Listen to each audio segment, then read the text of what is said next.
morning, Sam.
forgiven their sins, when the paradise we have long dreamed for will arrive, after the judgment and atonement, an eternity of bliss. Oh, Alessa, the world you wanted is nearly here. I wish only for the salvation of mankind. But for that to happen, the world must first be remade.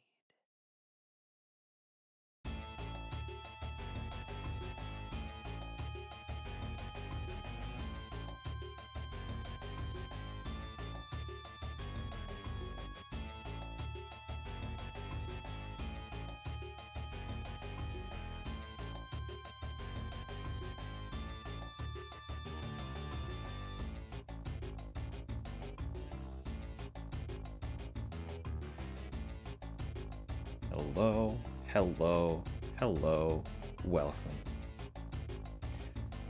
Good morning, Rose. Hope we're all well.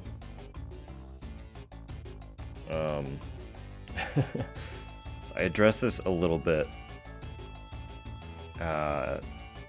in the Discord, but this one might get a little weird.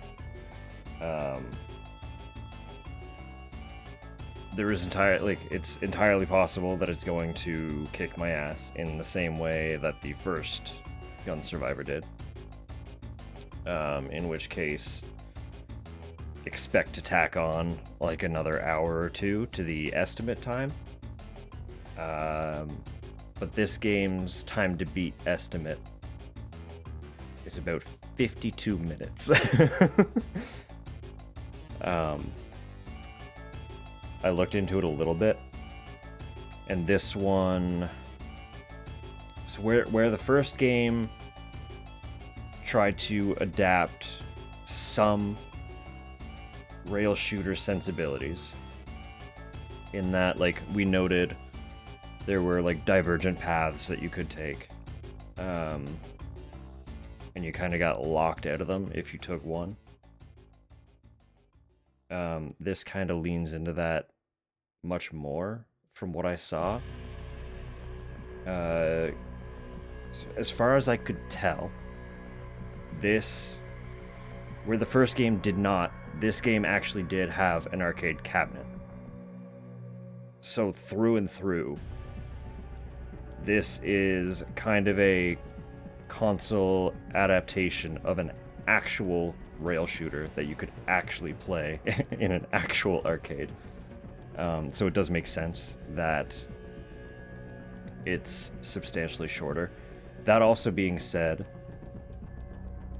I love rail shooters. I am not good at them. But I'm also playing on a controller. So aiming and shooting is going to be a little bit different than actually using a physical light gun. So I I don't know what to expect. Like, it might be way harder for me. It might be that it literally takes us an hour to get through. Time will tell. If it's genuinely that easy, possibly we explore different routes. I don't think it would change anything based on what the arcade format typically was.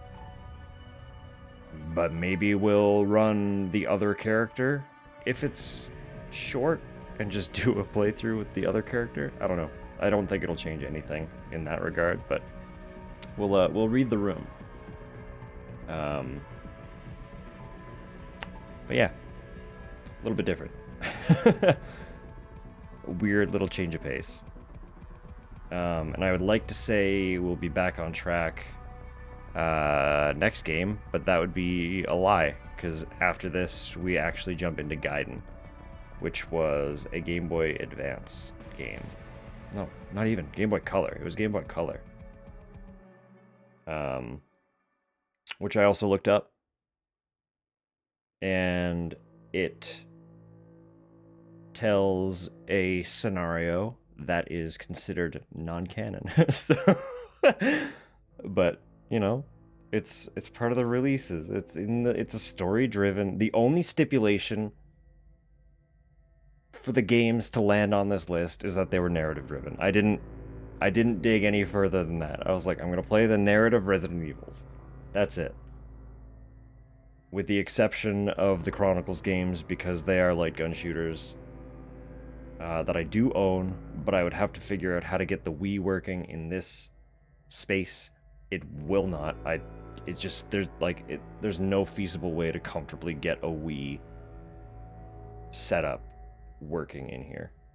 I would be way too close to a much too small monitor to be playing something that's cursor driven, you know? Cursor driven with a Wii remote. I don't currently see any feasible way to get that to work. Plus, those are rail shooters, which I already said I'm terrible at. So I didn't want to run through those this playthrough. But after Gaiden, I think we're back on track a little bit.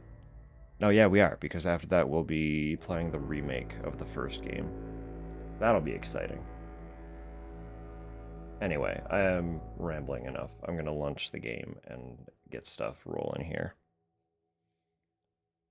But yeah, just to preface, I don't know what to expect from today at all. So, secondary franchise playthrough. I would love to play them sometime, just without the pressure of I need to get to the end. You know? Where I've set this up to be I'm playing narrative Resident Evil games, I've kind of pigeonholed myself a little bit into this space where it's like, well, then I have to finish the narrative, right? And like those games are technically narrative driven. I'm gonna pull them up really quick because they do run through.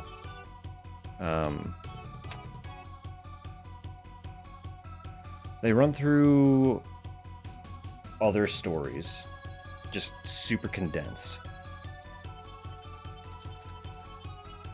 We'll start. Umbrella Chronicles was the first one, so I'm gonna look that one up first.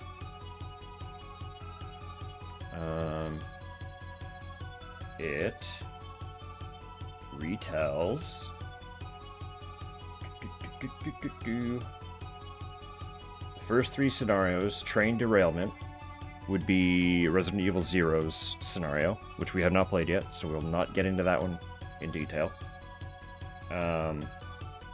The mansion incident, which we know as the first game. And it says the third scenario is Raccoon's destruction. And looking at the character list, I assume that is the third game, because it's listing Carlos in here. Carlos would not appear if it was not the third game, so that means Dark Side Chronicles. It starts with a unique scenario, Operation Javier, which shows a little bit of a mission between Jack Krauser, who is someone we don't have context for yet in our current roundup, and Leon Kennedy. It's a story with them, which is neat for anyone who is aware of why they would be together. But the first retold scenario is the second game. So it runs through the second game, it runs through Code Veronica, and then it looks like the final scenario is refocusing on Jack Krauser. That's pretty cool. Apparently it's a hidden scenario, so I didn't know that. So I guess the three scenarios are the mission between Jack and Leon, and then Resident Evil 2 and Code Veronica. So that's neat. Other than Zero, the rail shooters run us through games we've already experienced. So like it would be cool to play them sometime. It would have to be I need a complete revamp of my setup first and foremost. And it would be fun to like either have someone as a player too, because they are like rail shooters are easier with multiplayer. They are. Having someone else to also be shooting things makes them substantially easier. Or go in with a preface that I will not be finishing them. And that's just it. It's we're here to play these for as long as I can stand to play them, and then we move on, kind of thing. So, but in general, like I would love I have a VR. So someday I would love to be able to have a space to be able to situate a more mobile activity streaming setup, you know? Someday. That day is not today. I am literally in like a corner. Like I can touch the wall right here and almost touch the wall behind me. This ain't it. Then this wall right here and my curtain separating the rest of the bedroom. So it's a weird little nook that's actually like above our entryway. Because it's like a teeny little space carved into our bedroom. Like say our bedroom is this box, right? And on the other side of this wall is like our stairway, and then there's this funny little nook, and then the actual front of the house. That's a terrible way to lay that out, but you know, it's a funny little thing. So I'm in this wee little nook with like a part of my desk behind me. It just ain't it. It's not the setup. But I want to. I would love to do that sometime.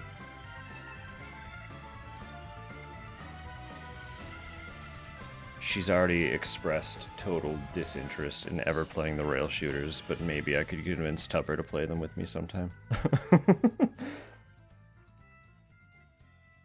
She's like, these are not the kind of thing that I'm into. Go ham. Have fun.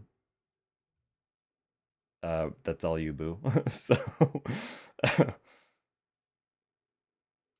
I don't know. There are tons of extra Resident Evil things that would be fun to explore at some point, but well, I say tons, but honestly, with the narrative games, we do cover most of them. There were some like extremely poorly received multiplayer games that came bundled with a couple of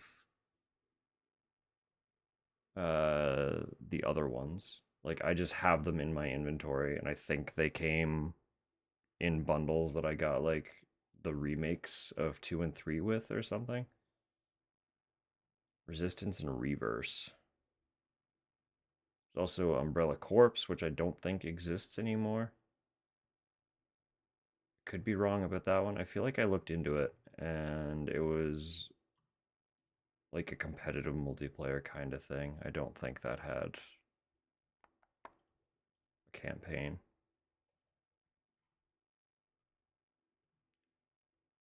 Basically, all the multiplayer ones that are like a little more competitive focused are they're shovelware. They were developed in a way that maybe there was love behind them at the time. Maybe. But as soon as they launched, support kind of ended because like all the comments are just servers are dead and or these are riddled with hackers. So, but other than those, there's the Mercenaries 3D, which is on the 3DS. I do actually own that one as well. I own it digitally on my 3DS. But it's not really narrative driven. There's a Mercenaries bonus mode in a handful of the titles, and it's basically just that, but turned into its own entity.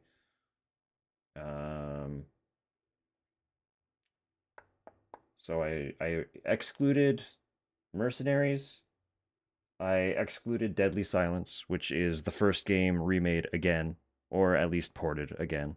I think also for the 3DS, if I remember right. Let me look into that real quick. Not even 3DS, it's a regular DS port. So I cut that one. That's not in there.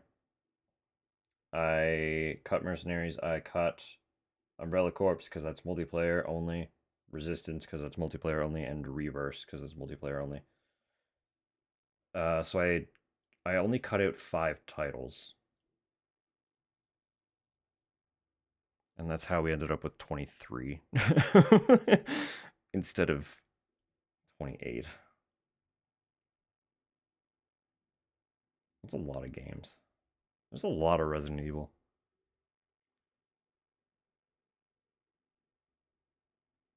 No, I lied. 7, including the I didn't count the Chronicles games in that cutoff. It's fine, you know, you get it. We cut out 7 games. So there are 30. There are currently 30 Resident Evil games. Or at least 30 releases.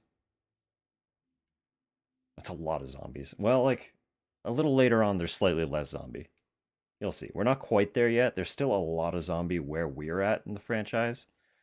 But very quickly, they're going to become less. We're going to see more and more freaks. And I'm getting pretty ready for it. I'm just going to recap again really quick. So we should be able to get through this one, definitely. And Gaiden for sure this week. We'll be starting the remake of the first title. And then we have Zero. I don't know a lot about, but I do have a little bit of a funny tangent to go on once we get to Zero. Because my brother was reading a lot about the development of a handful of the first games, or like, you know, a handful of the early titles. And he has a funny tidbit about the relationship between the remake of the first game and Resident Evil Zero, because they both came out 2002, so they're same year. They're a same year title. They were being developed in tandem. But there was, I said once we get there, but I'm just gonna tangent right now. We're already tangenting, so and if this game is only 50 minutes, I have time to kill. Basically, they were being co-developed, but the teams were not really like in direct communication with one another. So Resident Evil Zero, being a prequel, hence the zero, it happens immediately before the mansion incident. It takes all of its narrative beats from the first game, but they make some minor changes to the narrative of the first game in the remake. So we're going to play those two back to back and be aware that there's going to feel like a weird continuity issue. Good morning, Sam. Good morning, Kaz. I hope you're doing well. Yeah, once we get to those two, because they were being developed at the same time, and they decided to make some minor changes to the story of the first game, it will feel like Zero has continuity issues. And that's because they based it around the original first narrative. So that'll be a funny little something. Anyway, have we stalled enough? Should I get going? I turned off the music. I could have had the music going the whole time I was rambling, but you just had to deal with me talking at you. So let's fucking get rolling then, shall we? Now loading. There she is. Claire. Again.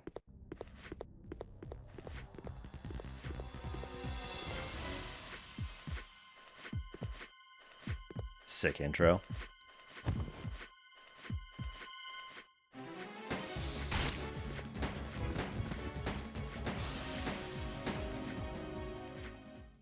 Alright. I don't remember that happening. Did that happen? No. No, right? Oh, he's got the fucking Lugers. Look at him go. Sick. Nice hero pose, buddy.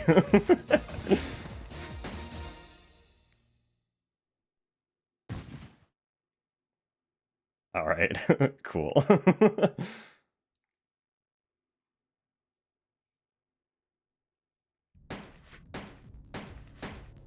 Oh, it's still going. I was like, is it just replaying? No.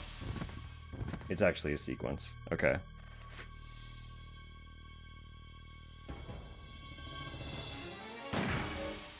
Very good. Is that it? Are we in? There it is. Resident Evil Survivor 2. Code Veronica. Once more.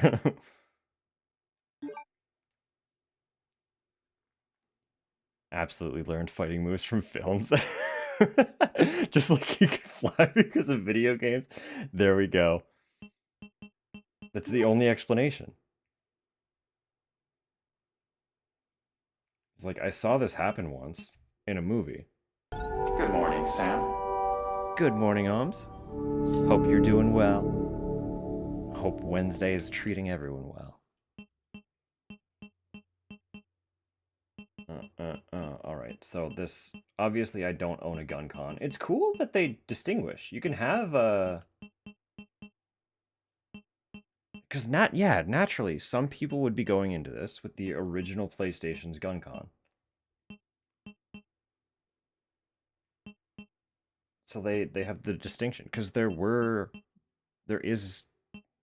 two. There are two gun controllers. One for the PlayStation, naturally, and one for the PS2. That's cool. I like that. Clearly no settings that I can really change. I assume arcade mode is... Resident Evil. The mode. And we got our choice. I don't know if it matters at all. Steve Burnside. Claire Redfield. They actually give us the age profile, too. So we didn't have to math out that Claire was only 19. This game would just tell us. Thanks, game. Type O, type AB, great. So Steve is the blood type that cannot be given to anybody, but will literally accept anything. It's just the greedy blood type. So like the gimme blood type if he needs a transfusion. And Claire is the complete opposite.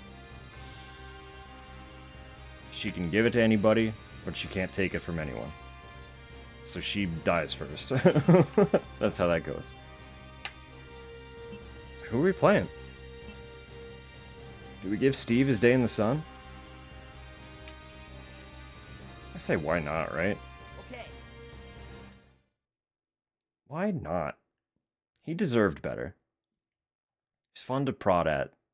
Because he's a kid, you know? But he deserved better. Why not indeed? How's it going, Mel? Oh, great. Okay, so we're just getting straight objectives now. This is different.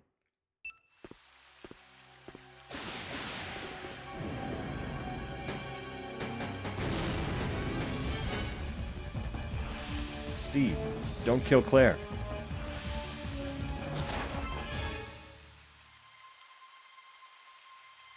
You don't look like a monster. I didn't realize there was no voice acting. Yeah, you're looking for them. Alright, let's go. How does... Oh boy. How do I aim? What the fuck is this? Okay. Control's bad. Control's real bad. By the way. I will run you through this in a moment. Okay. So what we're doing here. This is how I look around. There's no up or down. At least a bit of one of them. Listen. I love the idea of the Survivor games. so far, definitely rough. Also, I'm moving with the analog. That's what's happening here. And then fire is just X. I hit X to shoot, and I don't think there's much else going on. No, I very much love the concept. They are very cool in principle. Were probably really, really, really cool when they released, if you owned the gun controllers. Playing them now, they are very rough. I had to hardcore save scum the last boss in the first one. It gave me that much issue. This so far is way more linear, though. I do think this is going to be pretty smooth sailing.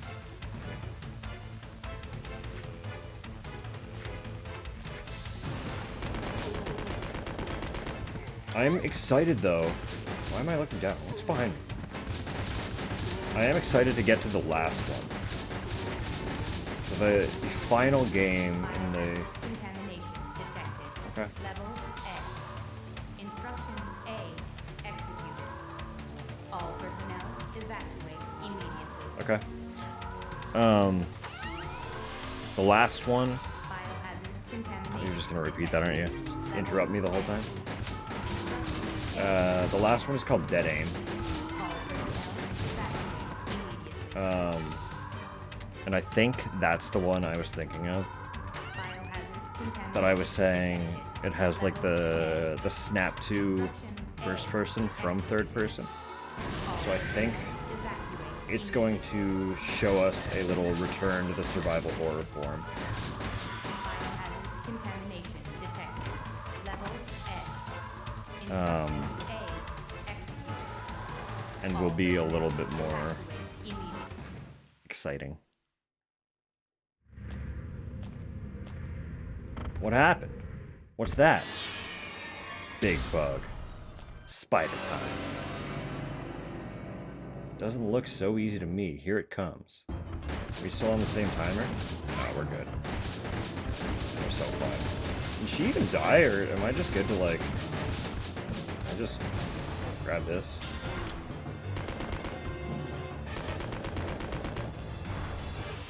Hey, pal.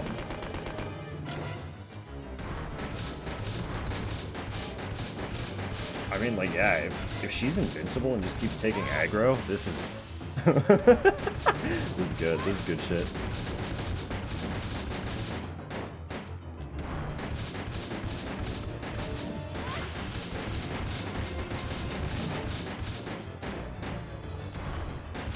This is hilarious.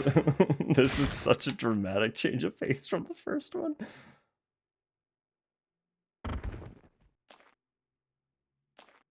You too, Mr. Knight. Okay.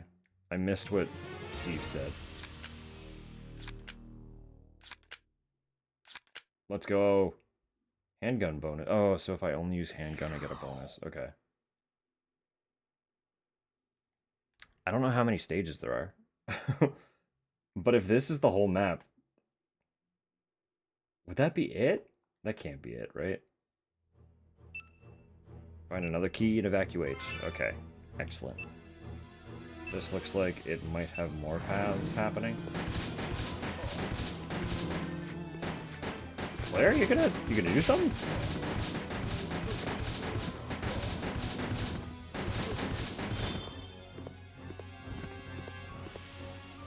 I could see this one being cool in an arcade. I'd be curious to know how it controlled in that format. All these boxes. You know we gotta break them, right? Why are there dogs in the boxes? Hold up. Who's out there putting dogs in these boxes? Hang on. Wait. That's not it. That's not it, fam. Don't be doing that.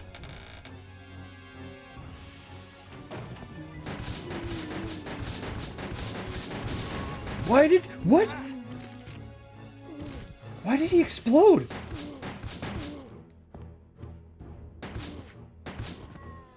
Also, no damage lost. Tragic. We got hit. It is what it is. He grabbed onto my little waist. Wouldn't let go.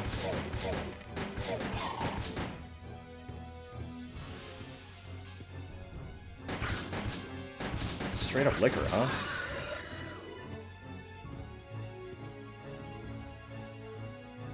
I do like the whole, like, I'm circling around this map a little bit.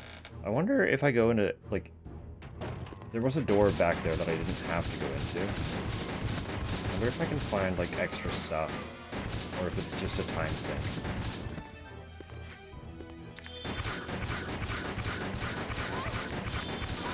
Possibly intended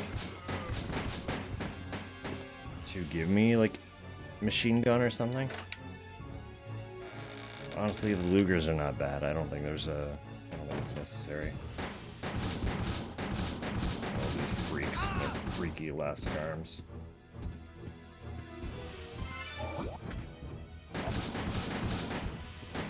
Oh shit, Claire's fucking dead. That's not great. That's not what I expected.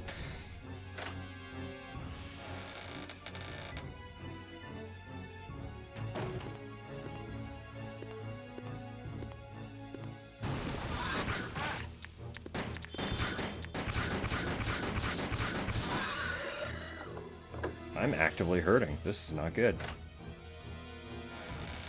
Leave here because it is dangerous. Thanks, sign.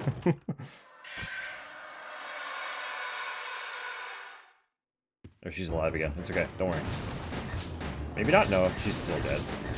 I'm just gonna run in circles.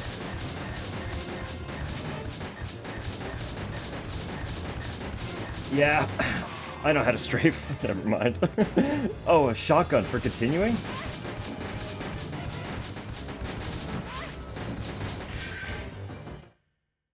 He's dead. Don't worry. No, he's not dead. Look. Tricked ya.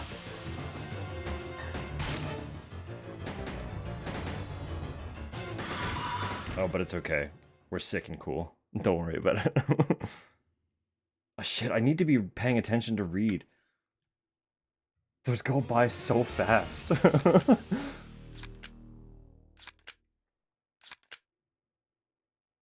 Alright, we traded the no damage bonus for the handgun bonus. Stage score? Do I get that for exploring every room then?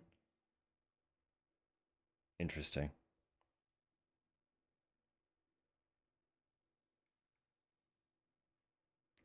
Based on this pace.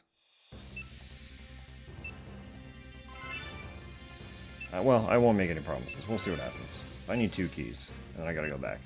Cool.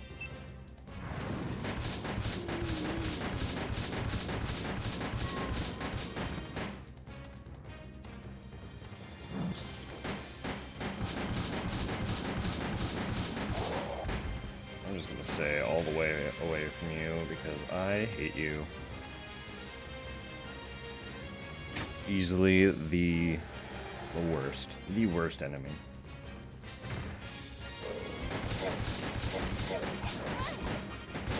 At least the liquors were like somewhat avoidable in the previous games. These things appearing in Code Veronica, probably the closest I felt to fear, because it meant I was going to take damage. Maybe fear is not the right word. It was agitation. I was like, I need to navigate around this thing, otherwise I'm going to spend all of my ammo killing it and get hit the whole time. Thanks for taking that bullet for me, Claire. Appreciate that. You're a real one. Wait, we got score though. Why were you alive? Did you see that? We got the score for killing it before we killed it. Uh-oh. Alright, I want to see what happens. I'm going to explore all the rooms.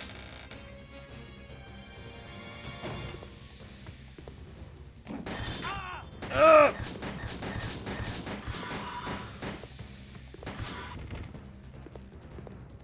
Did you just down that thing in one shot? Holy shit.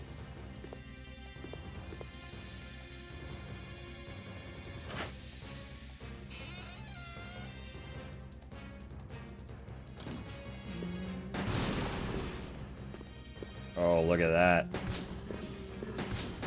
Grenade launcher?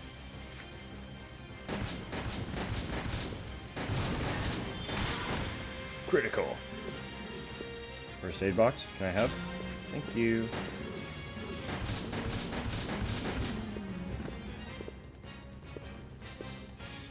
Cool, okay.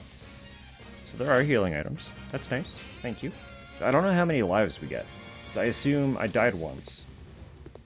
Considering it's an arcade game, we have to assume I don't get that life back. And if I lose them all, I start all the way from the beginning. Right? Look at this. Bunch of Vommy boys.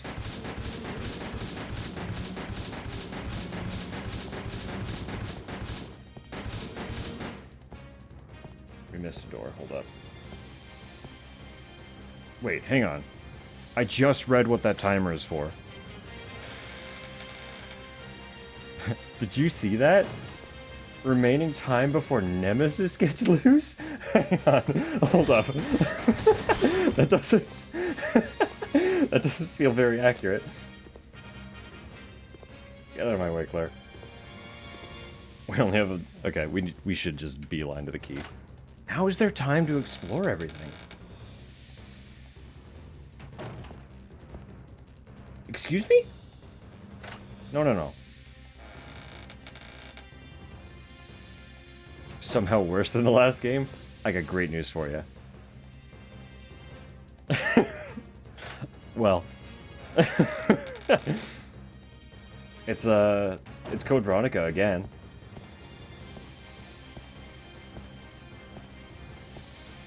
Why is she flickering? Don't worry about it. It's okay. It's because she's a ghost. That's my player too. Biohazard contamination detected. Level S. Execute. I forgot I need to get 2 keys. Evacuate immediately. I need 2 keys.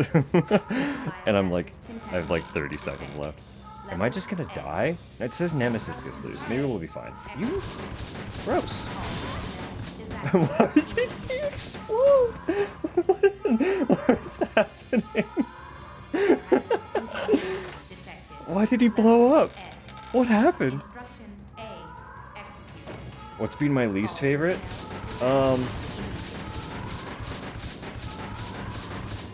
I had the roughest time Contamination detected. with the first Survivor title, I'll be real. Execute. Nemesis is out of control. Evacuate. Buddy, I hope so. He deserves it. Biohazard contamination detected. No, I kinda... S. Nemesis has gotten loose. Is that just game over? Wait. Uh-oh. Has entered the area. Evacuate ASAP. Uh-oh. Oh! Come on. That's not fair.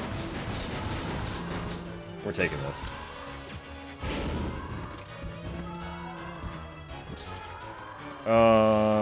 It kept blocking me from getting through. It was the only other one that was first person, if that helps.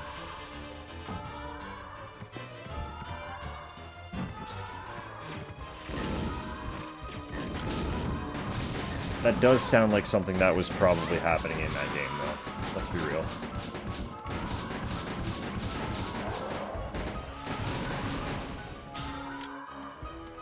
It's one that, like...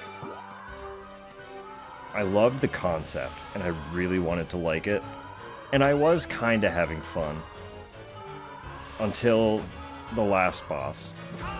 The last boss ruined my opinion of it pretty thoroughly. I'll be real. That was a rough time.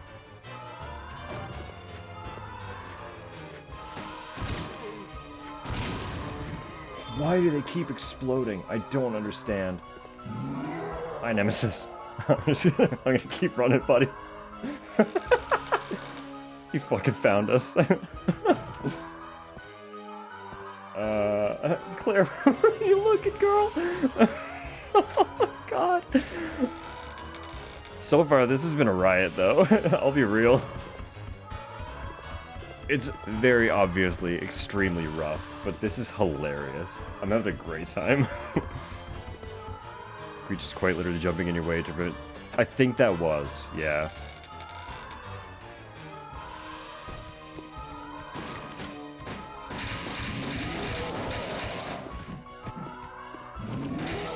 He's fucking behind me. I'm gonna go. Time until Nemesis gets loose. Nemesis is going. It says this ends in a dance battle. That'd be incredible.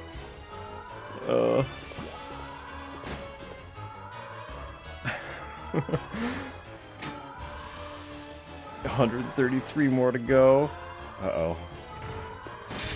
133 more witch.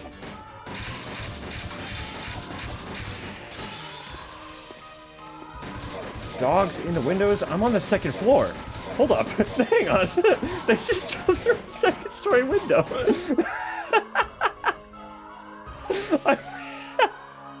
I went upstairs. How did they find me? No. No. Hang on. What? This is good. Where am I even going? I'm so lost. I don't know where the exit is. I don't know.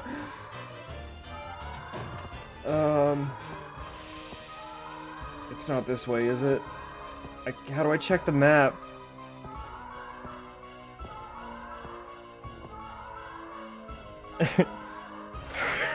Flying dogs? I guess so. Or she just had them under her arms and threw them through the windows as she flew by. It's like, go now, my pretty. Get them. I can't do this. Yeah, I'm gonna get re-nemesis because I'm not sure where I'm supposed to go. Was it on the upper floor? Did I just miss it entirely? Oh, hi Nemi. Welcome back. How did you how'd you get reconfined, buddy? Why'd you have to get loose again? What happened there? You care to explain? Did you get bored?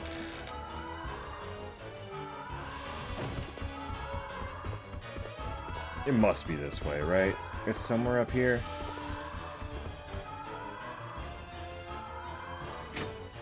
Aerial dogfighting. Not quite what they meant when they made that term. But hey, if the shoe fits, right?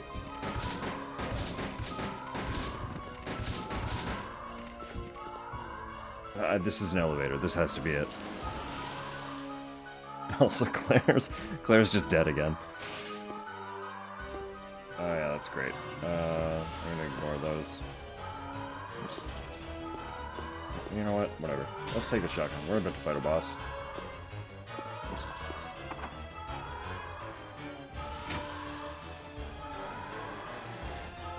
Wait, leave here because A is dangerous? What? What's that?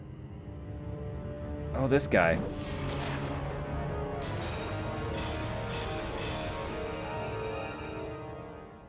Doesn't look like it will help us out. Let's go. You don't say. Oh, good. He's got allies. Ah, and he's got a massive AoE. Are you kidding? What the fuck am I supposed to do with that? Ah, just not even be remotely close to him. I see.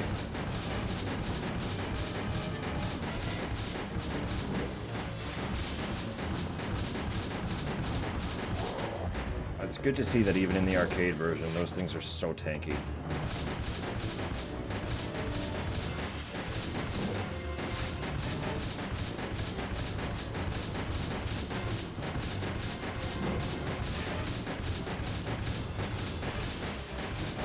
Alright, come on, buddy. You have so much health. You have like an absurd amount of health.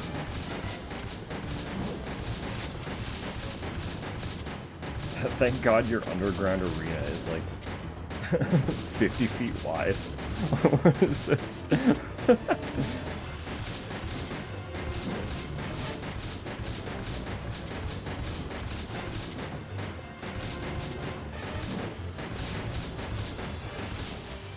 I can't. I was gonna say, I wonder if I can just hold in square, but no, I have to actually hit the button every time I want to shoot.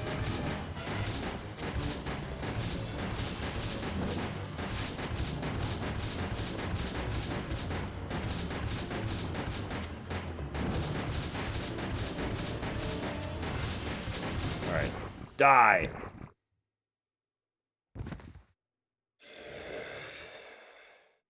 Piece of cake.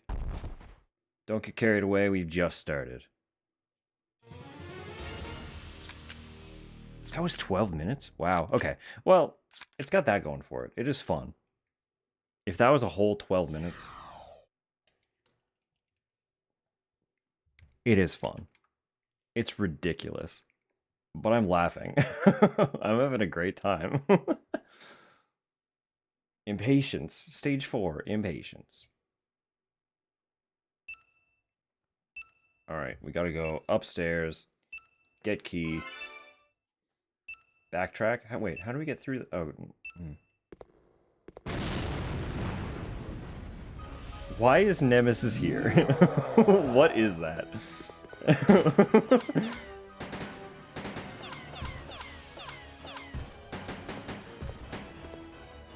The bullet doesn't seem to be effective. Let's go, Steve.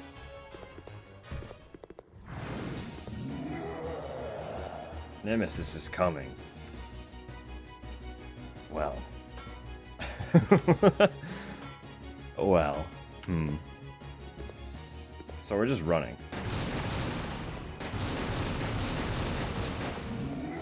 This is just the run away from Nemesis stage.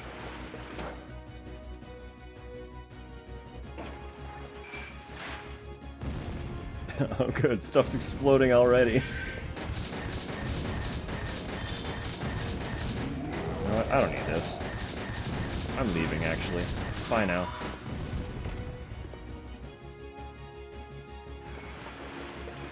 I still got the kill in on them, too. That's pretty sweet. Oh, now they're glowy, though. I don't like these ones. Oh, I was still one hit! Yo. Okay, that's whack. I should have thought of that. I did not look at my health at all. Of course it doesn't replenish your health mid-stage. Or between stages. Why would it do that? Oh, this is... Okay. I also just learned you need to be facing... probably doorways, but absolutely stairways in order to traverse them.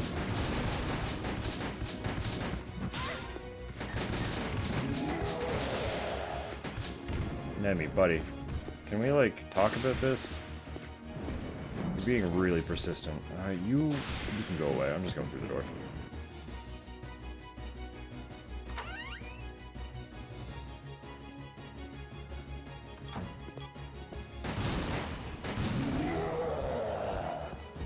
You're fast.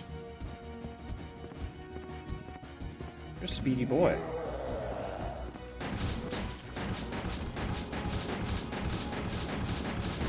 These things are so tanky, but I need to go around them.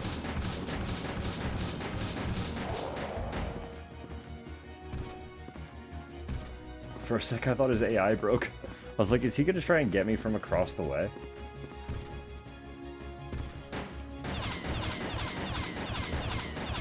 This is sick.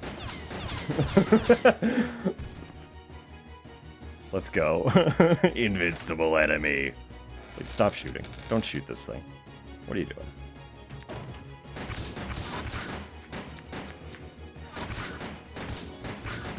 You could, like, not do that, though, actually. I only have 1 life left.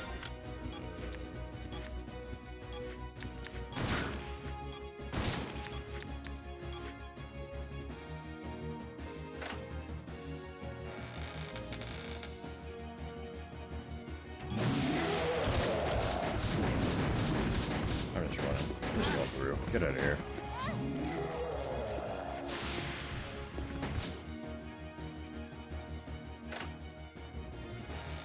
nemesis is on my tail. I can't stop and kill zombies. Alexia.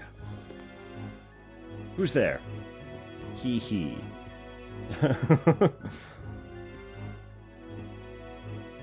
You worthless worms. You will need this key to get off this island, but are you sure you can get it from me? And the spider is back. Mid-stage boss fight. How did you get downstairs? Hang on. Why is she downstairs now?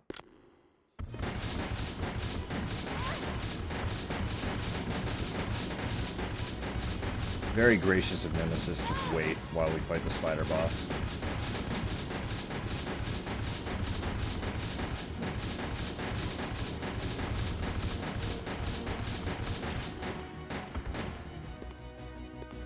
And immediately, the second the spider dies, he is loose. He's like, alright, break time's over.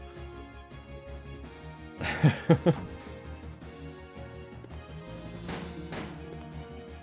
just gonna take this. Is that alright? You guys cool with that?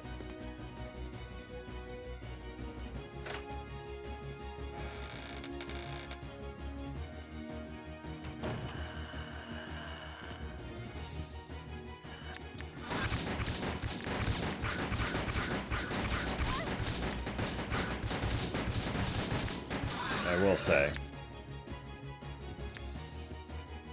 the Chronicles games very much redeems the Resident Evil franchise's arcade efforts. Those games are great. If you're looking at this and you're like, what is this, really? Play the Umbrella games. Hi. Wow. 2 of you? Umbrella games? Play the Chronicles games. Umbrella Chronicles is one of them. That's where that mix-up came from. Ah.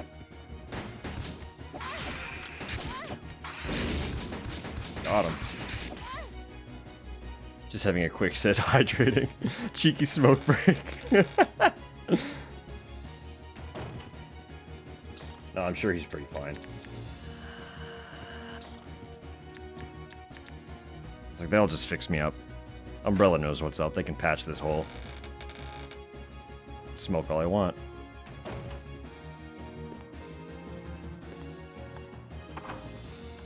Or he's just enjoying himself, the casual,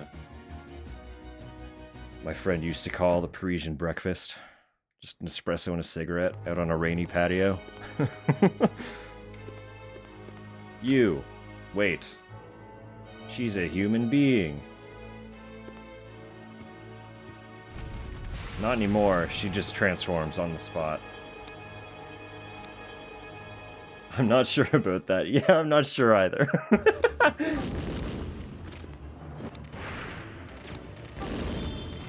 Random dogs. Steve is dead. No, not Steve. Claire. I'm Steve. Steve is almost dead.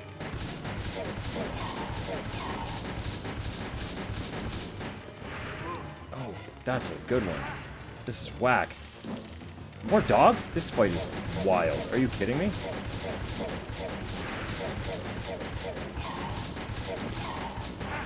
There it is.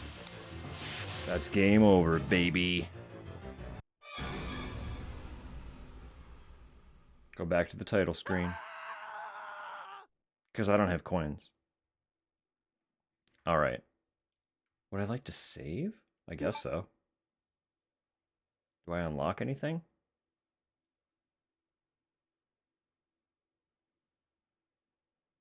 Cool. Alright. Ads are literally about to start, so that is actually really good timing. Because I just need to run to the bathroom. So I'm going to put music on for one more moment. We're just going to ride through ads. And then I will give it a second attempt. But I will save state between each stage so that we actually finish them. Don't you worry. We will get to the end pretty quick. I'll be right back. Nice. What a great song. Alright, give me a sec.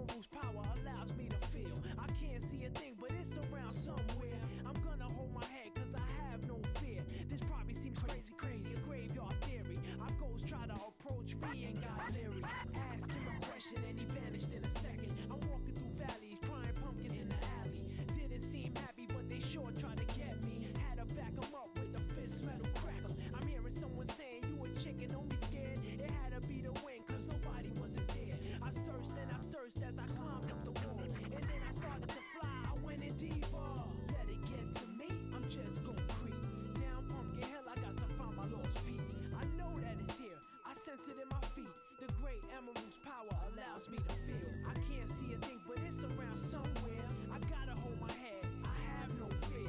It probably seems crazy, a graveyard theory. A ghost try to approach me, he got leery.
Alright. What a wonderful song to come back to.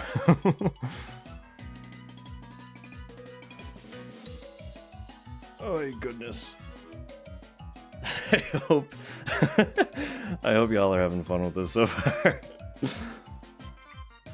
It's it's more than I was anticipating.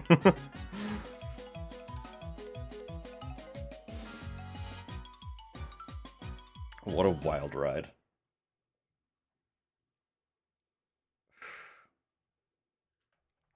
I also might be pretty strict about my breaks.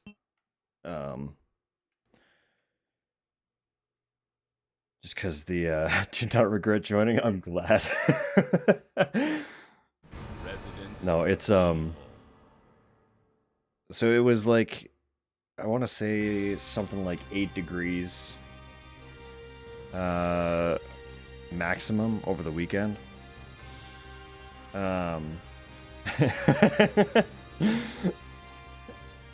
Join gin. I mean, I would join some gin. I'm a sucker for a good gin, I won't lie. No, it was like a cool, casual 8 degrees over the weekend, and today it is, Let's go. 26. So it's pretty spicy up in the room right now. So I might be running away during ad breaks just to like breathe for a sec, but I will get a nice cooling setup situated and figured out before the summer hits, because that's going to get more and more regular. Oh, we can skip this, right? So we're Claire now. So we downgraded to 1 gun, but it doesn't matter because it's also still just unlimited. We just shoot. Pew pew.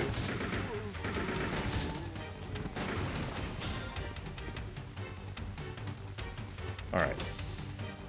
So the first stage, we did not get hit last time. Let's try and keep that true.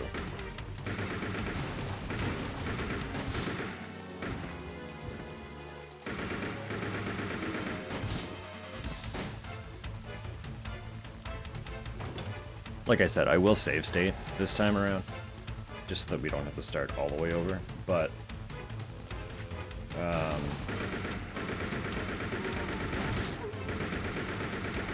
I'm not gonna like save scum.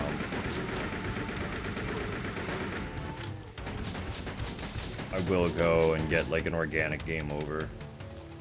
I'll probably just start from the beginning. Not the beginning. I'll start from the save state if that happens. So it'll be like, it'll take me back to the start of the stage, then we'll have to start from there.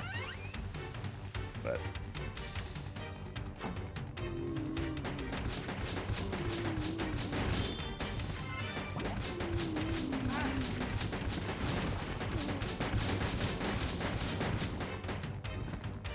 all the zombies are dead. What's in this room?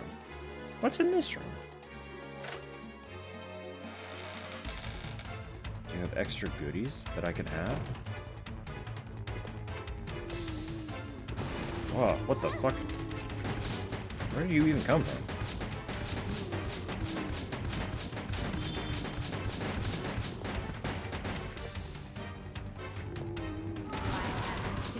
Diamond. Level S. Instruction A. Execute. All personnel evacuate. Ah, yes. My favorite Resident Evil item. Biohazard 2,000 point contamination jewel. detected. Level S. Instruction A. Execute. Giant All personnel ruby evacuate diamond. immediately. Biohazard There was a contamination health detected. out this way. Level S. Instruction A. Execute. All personnel evacuate immediately.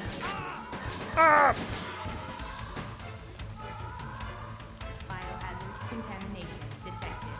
Level S. Instruction A. It's fine. Nemesis is not gonna get loose. Don't worry about All it. personnel evacuate He can't hurt you. He can't hurt you here. We have a first boss to kill. Spider.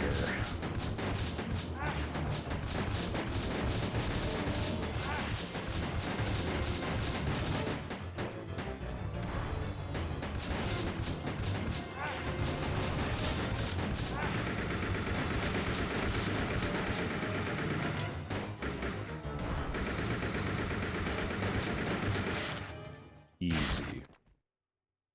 Let me actually read the dialogue. I think I missed it for all of the bosses. Don't get in my way. Something. Okay.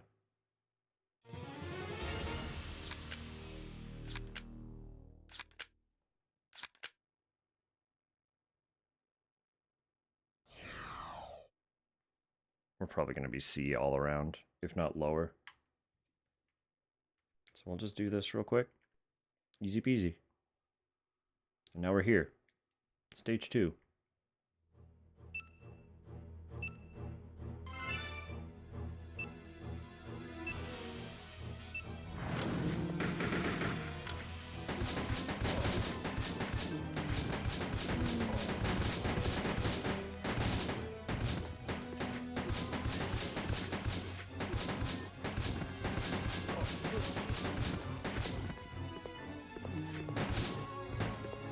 Let's just go.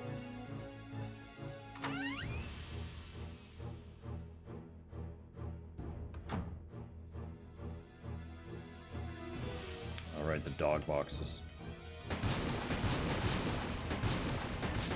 Yeah, there's just a dog sleeping in a box. What a game. What a title.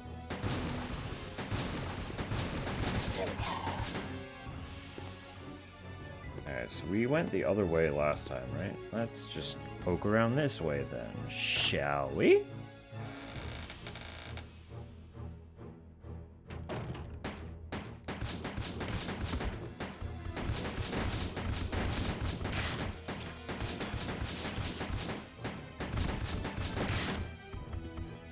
If it's not clear, just like in the first title, there's no, like, looking up or down.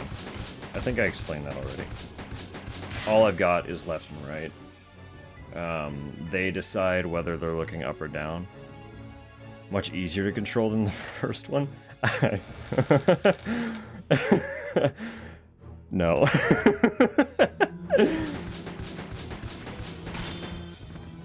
I'll leave that at that.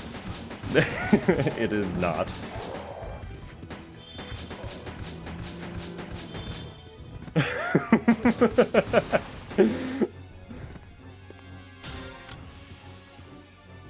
It's not really much harder. It says jewel. What says jewel? There's a blue jewel somewhere. So we're on the PlayStation 2 now. So I have the addition of analog sticks that the first PlayStation didn't have. So my control scheme is I'm moving with my left analog. I'm looking or aiming, whichever word you want to use for that, left and right, with my shoulder buttons. So L1 and R1. And then I'm shooting with square. It's actually pretty similar to the first one, let's be real. But the aiming felt easier. Because I know not everyone would be accustomed to the shoulder button aim scheme. So that could be rough for some. Biohazard contamination. It's very, Level X. reminds me of playing Kingsfield. All personnel evacuate immediately. Elements of the camera being tied to your shoulder Contamination buttons detected. was a very Level Kingsfield S. style Instruction control A scheme. executed. All personnel evacuate immediately. Never touching this. I can't do that again. Contamination detected. Level S. Instruction A executed. All personnel. I would say evacuate immediately. you're not missing much. Biohazard contamination detected. Game is a riot. It's been Level S. hilarious. Instruction But A executed. if you want to experience the Code Veronica story, this is not the way to do it. Biohazard contamination. What happened? detected. Oh, Nemesis is Level loose. X. Oh, by the way, there's Nemesis. Nemesis is here too.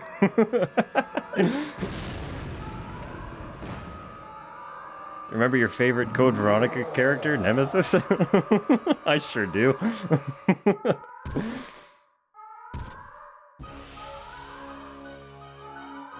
He's entered the area. We must run.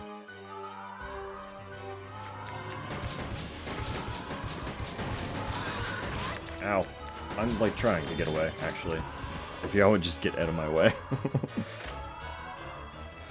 I just love that sign. Leave here because it is dangerous.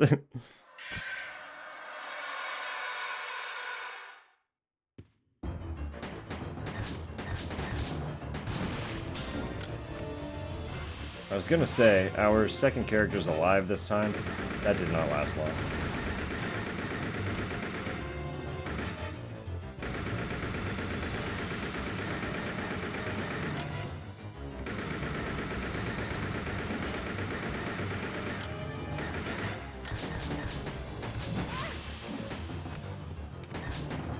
God, these hunters are just as annoying.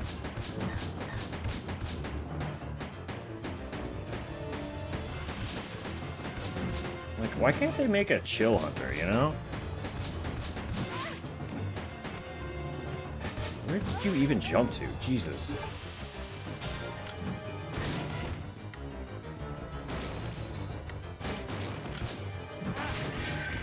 Why couldn't I shoot it while it was down? What? What happened there?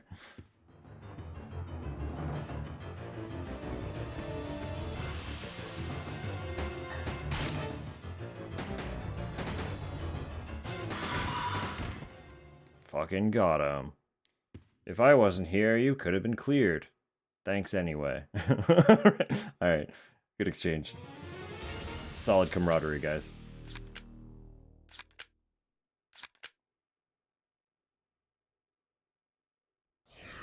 Sick. Solid. Excellent score.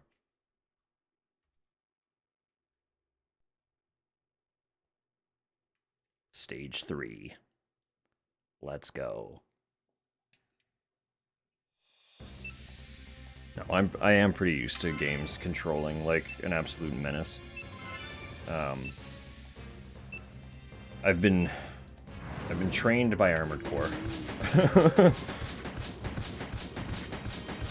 Up until I played Armored Core 6, I was like, all of my back buttons were just index. Now I hold controllers like this forever now.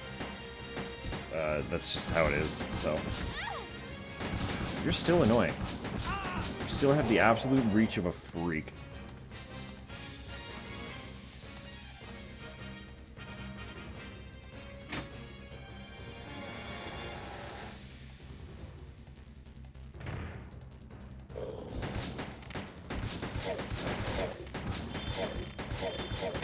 F6 on Steam.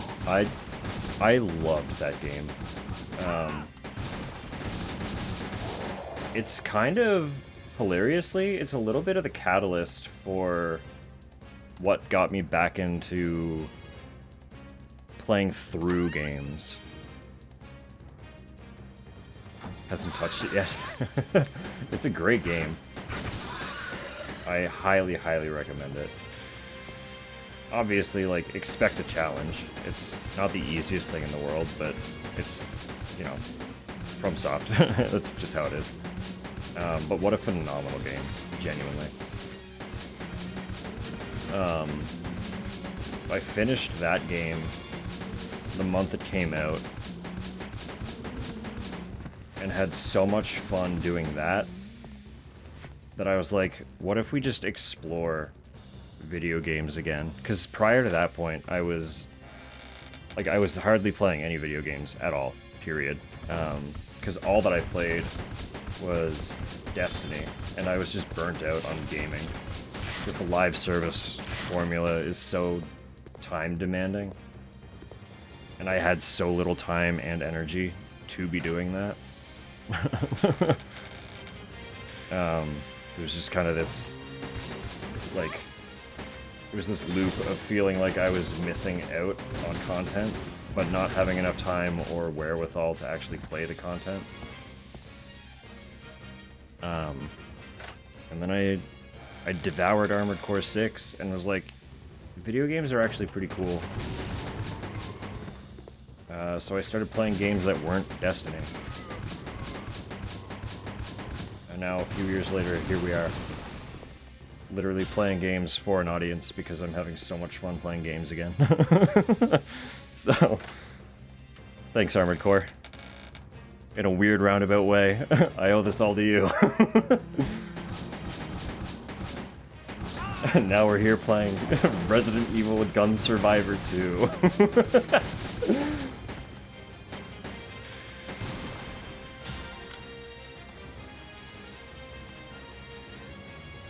Replay Kingdom Hearts did the same thing. That's awesome.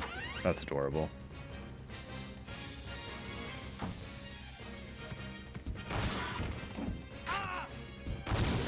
That's one we actually went through recently and got our hands on that entire franchise.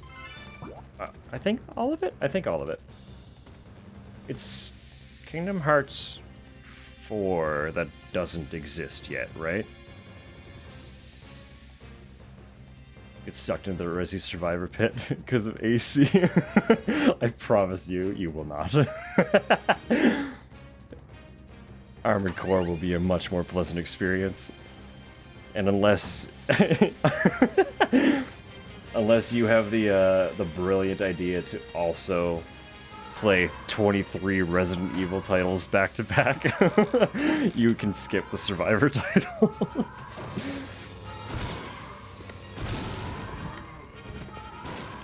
No one will fault you for that one. I am still excited for the last Survivor title, though. I think Dead Aim will be fun. Based on what I know about it, I feel like Dead Aim's going to be a good time.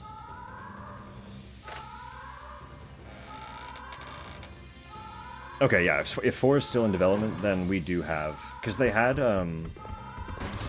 the collection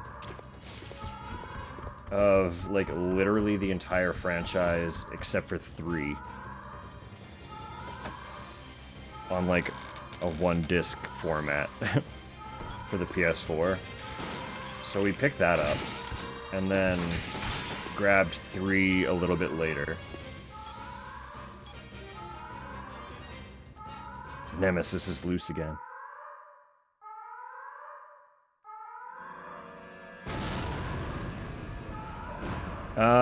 I think it's even more elaborate than that. I'll actually pull it up because I know that there have been like 100 different Kingdom Hearts releases and re-releases.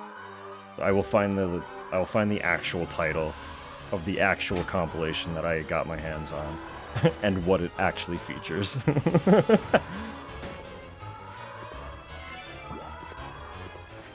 Think you have the same? Okay. If it is that, I mean, it might be. I shouldn't have doubt. If I don't know what it is, I shouldn't be doubting what it is. You know? I have no reason not to take what you're saying at face value.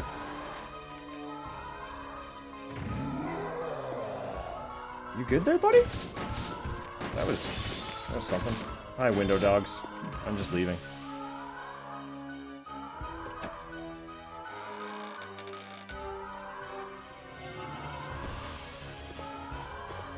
Yes, it was this way. Okay. I do not need to go downstairs this time. It's a common occurrence. Well, I just know with Kingdom Hearts specifically, the games have been released and re-released in so many different formats. I'm pretty sure the PS4 does have like 2 or 3 different compilations of the titles. And they're not all the same.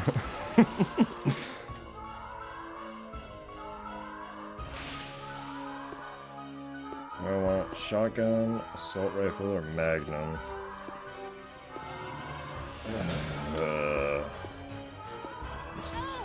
That was fucking rude.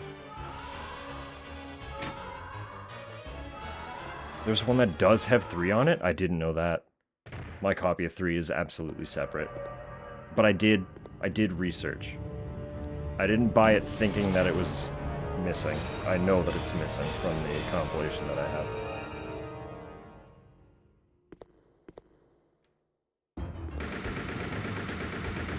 I need to get rid of you first. No way. Your reach is wild.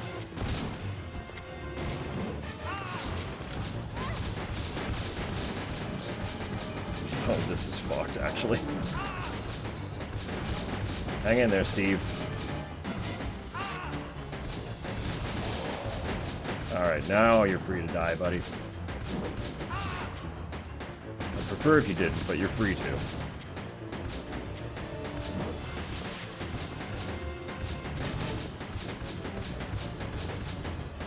I mean, you're not really shooting much anyway. You're just running away and then getting hit.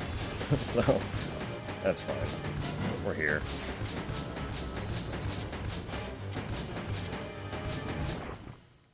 Alright, there we go. What fancy, funny quip do we have to say about this one? Piece of cake. Don't get carried away, we've just started. Alright, there it is. I like halved the time, almost. Not really, that's not half.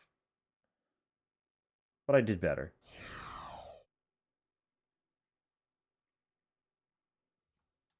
And we do this really quick. And actually, while we're here, I need to look that up before I forget to look it up.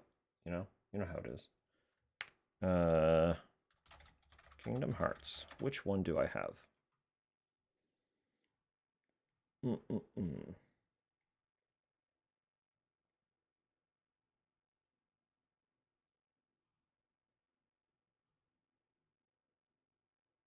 Show me.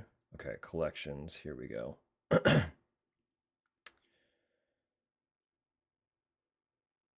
3 collections have been repackaged together in various combinations. Cool. Yeah.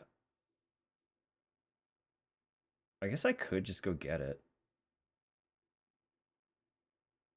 I could just go get it. That would make the most sense, wouldn't it?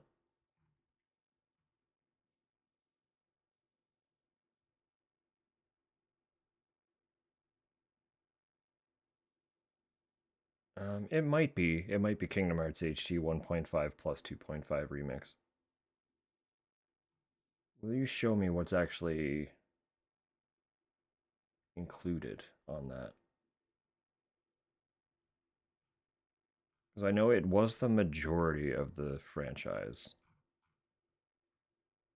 It's probably not everything, because I know, like, well, it can't be everything, because there were a handful of, like, mobile games and weird little extra things here and there, but I know it's the majority. Let me look up what's included there. Kingdom Hearts 1.5 plus 2.5 remix.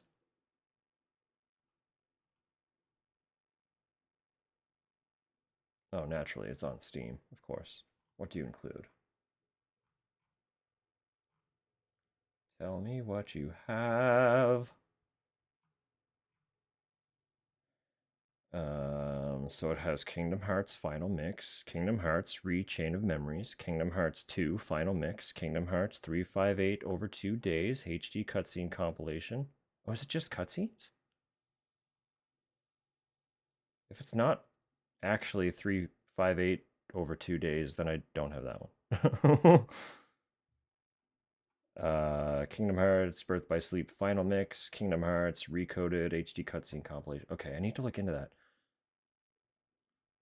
Cutscene movies. Fascinating. Okay, well, I don't have those ones then. I could change that. I don't think they're terribly difficult to get your hands on. But I have that compilation plus 3. So, too much on bottom screen for gameplay. There are workarounds. It's the PS4.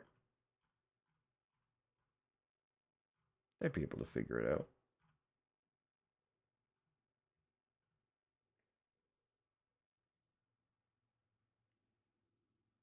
It's Square Enix. It's true. This is true. Possible, but would they? No, I could get those. I'm sure I could get those. I feel like I've seen some at our local pawn shop, which is where I get a lot of our secondhand games. But as well, I'm quite skilled at perusing the old eBay and finding solid titles there. So for comparatively reasonable costs. So totally legal versions work well. Need a method to stream. I mean, maybe. I do have a 3DS.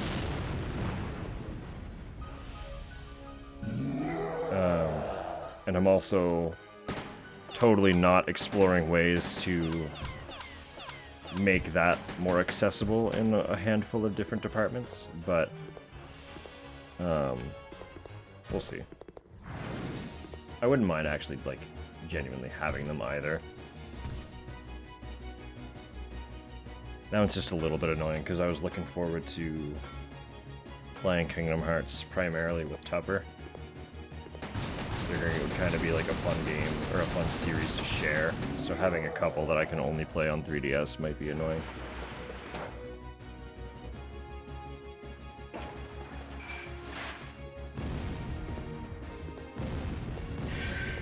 Yeah. Get out of my way. Fuck you.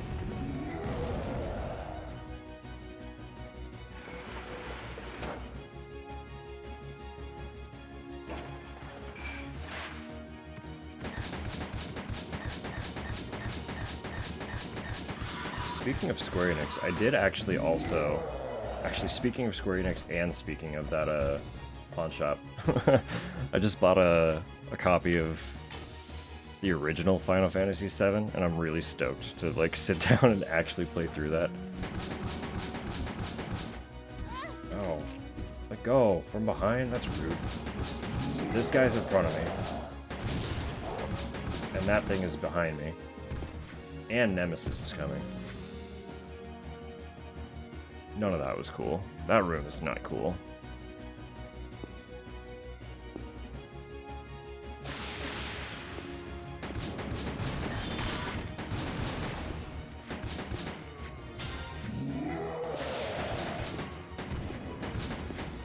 Quick, Nemesis is spawning in. Run.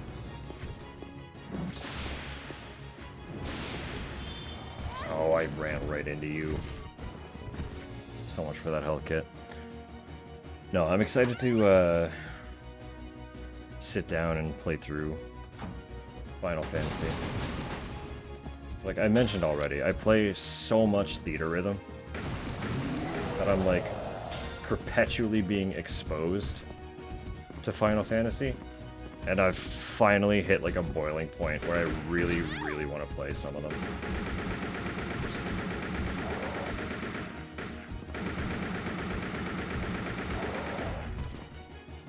Finally moved past being able to say I've hardly ever played any JRPGs.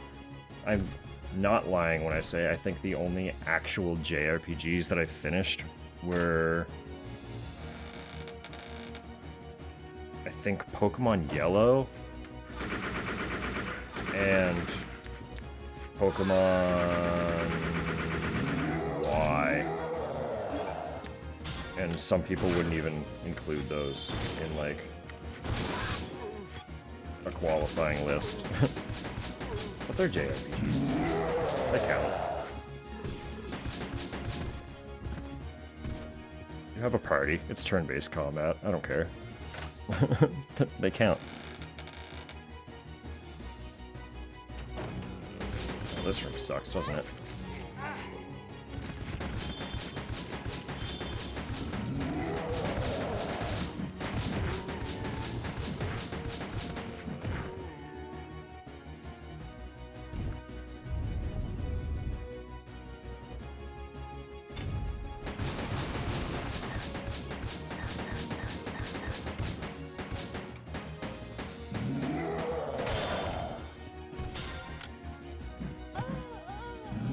One hit. Nemi is one hit to the back of your head and you're dead. That's it. Game over.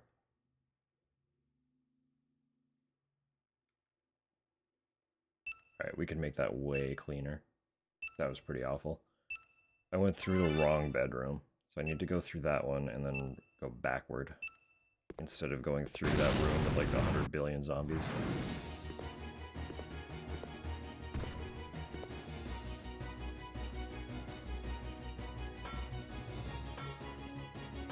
I do also have the entire Final Fantasy 13 series on Steam. I don't remember when I bought it or why, but I own it and I have not played it, so I know that one is a little bit divisive, but I don't know. I'm pretty simple. I'm pretty easy to please. If there's fun to be had, I'll have it. You know? If this isn't evidence of that, I don't know what is.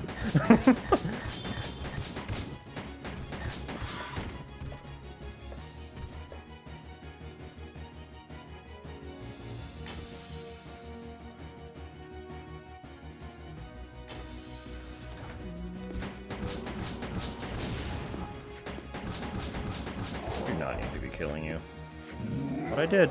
He's dead. He still died. And that time he didn't get a hit on me. He's hit me both other times we've been through here. We're just gonna skip. Can I just, like, ignore you, please? No, I'm stuck on a barrel. That could not have been messier that time, actually. You too, huh? Okay, sure. Yeah, fine. Whatever.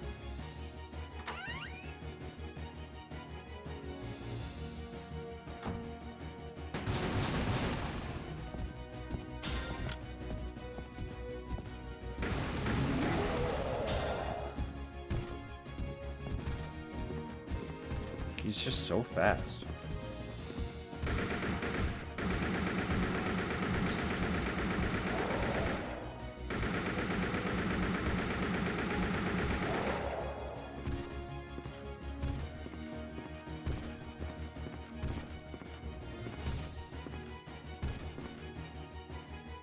Alright.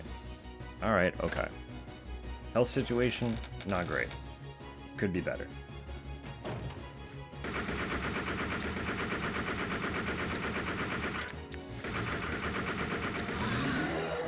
Just like, die, please. Please, just die.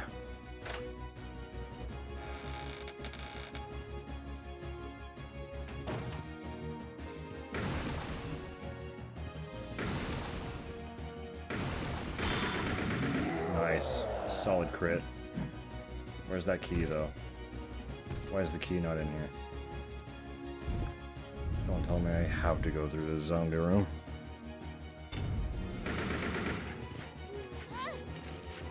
Cool. There's a quick turn. Did you know there's a quick turn? I didn't. If you accidentally hit both shoulder buttons at the same time.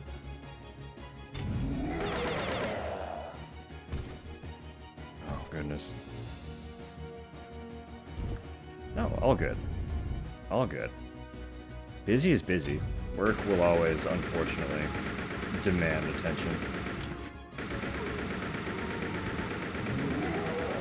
I know Nemesis is coming. This is not a room that I want to be in for this. I'm just gonna keep going back and forth. Absolutely counts. I appreciate that. I know there would be tons of people who would feel otherwise. Wait, we just explode? Why did I explode? I also see the folly in my way. I just looked at the map. I've been going the wrong direction this whole time. But we don't need to talk about it. I could have just gone through this door right from the beginning. I also came embarrassingly close to finishing both Pokemon Sword and Pokemon... No, not Pokemon. And Bravely Default. It's never been an issue of hating the gameplay is the thing. It's always just been, like... When I get into them, I, like, really hyperfixate on them, and then I stop playing. So if I don't finish before I stop playing, I don't finish. And it's really unfortunate, and I'm trying to work on that. But I say that's a thing that happens like it's frequent, but that used to just be a lot of games when I was younger, before I got sucked into the live service that Destiny was. And I haven't really tried much since. So I feel like now that I have that self-awareness, I could probably do it, but...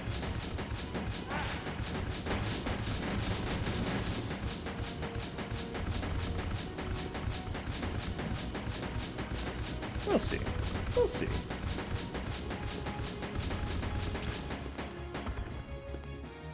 I'm just so generally in love with the idea of playing through 7 that I think that alone will entice me to burn through it.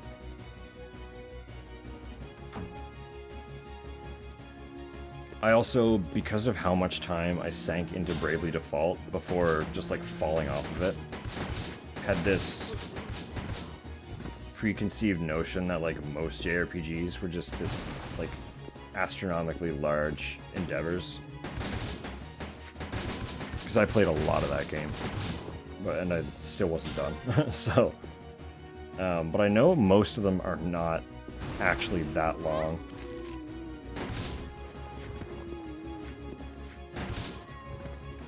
Gets its narrative clause stuck in you early. Yeah. Well, I mean, like, it's kind of the fan favorite for a reason, right? Like, to this day, 7 is still kind of the poster child for the entire franchise. And I don't know that anyone could really argue that.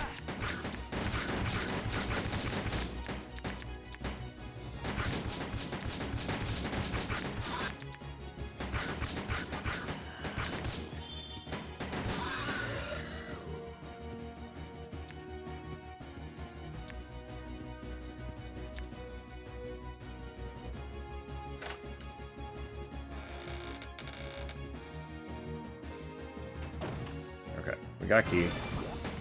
I'm leaving. Sorry, Steve.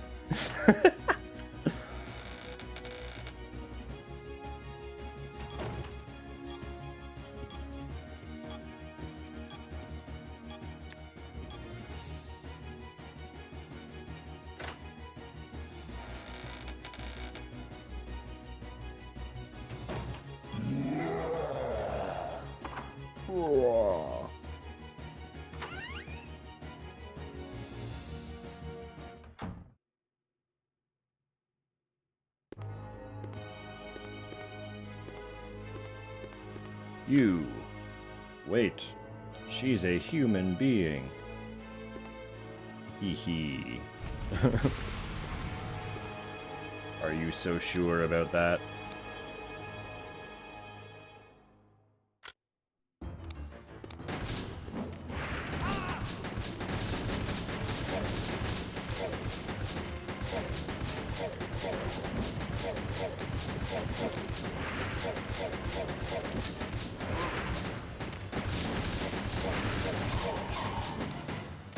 Steve, buddy, you could do, like, literally anything. That'd be really cool.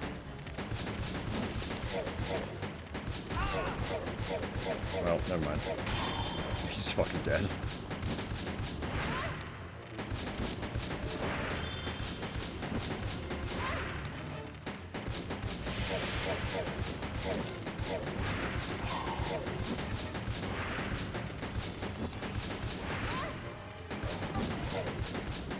I really would like actually to try and keep the dogs in front of me.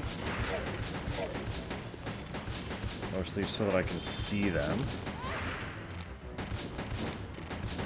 This is rough. This is rough. Die, please. Thank you.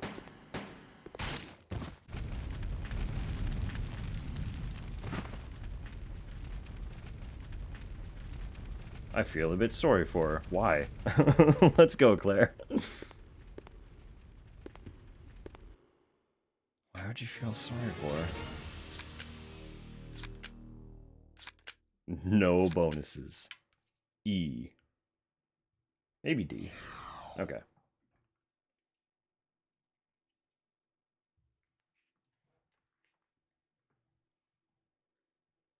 I would like to note, too, when I looked this one up a little bit, feel sorry for her because she's in this game. I guess so. That's fair. The self-destruct system. No, when I looked this up before, all personnel. it did have an image of like the actual arcade cabinet that they had them in. And it did have 2 guns and 2 screens, so like it was very much designed with the idea of being a multiplayer title. And I feel like every arcade shooter playing this multiplayer would be substantially easier.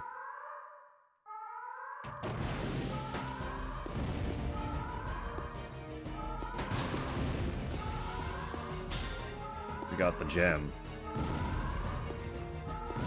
So am I just running? Is that it? I just need to get out. Make all the difference? Absolutely. Sticky arcade carpets. The must-have sticky arcade carpets. Absolutely. You've played this game 100 times, but you brought a friend who's never seen it before, so you give them control of the player whose gun is like, the trigger no longer pulls quite as accurately as it's supposed to. It's been abused to the point where things are just a little bit too loose. But they don't know that.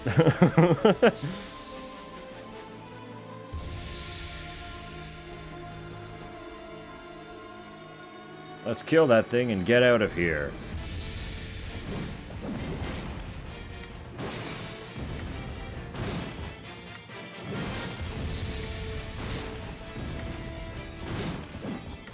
Your friend the Mad Catz controller.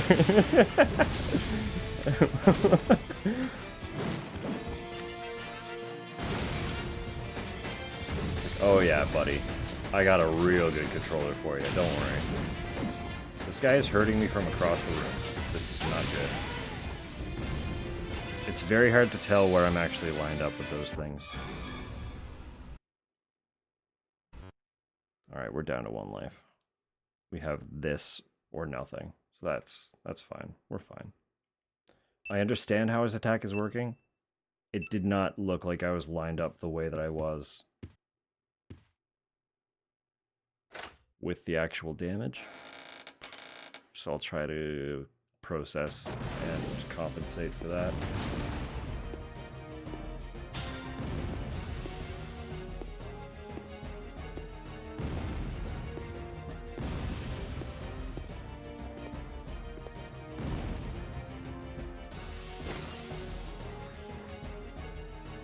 I don't think they were Mad Cats, but we used to have a couple third-party controllers that were like small, or like micro versions of the controllers. I did like those. My little child hands. They felt very good to hold.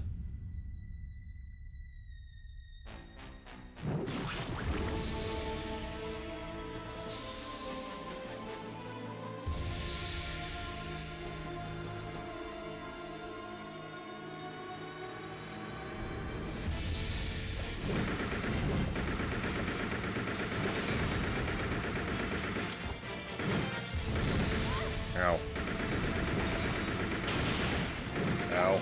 Holy shit, this guy's fucked actually. Just like in regular Code Veronica. This guy's fucked. I think our minis were GameCube specifically.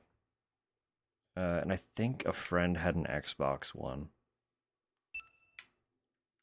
Or was it a 360? I don't remember. I'm pretty sure one of the Xbox iterations.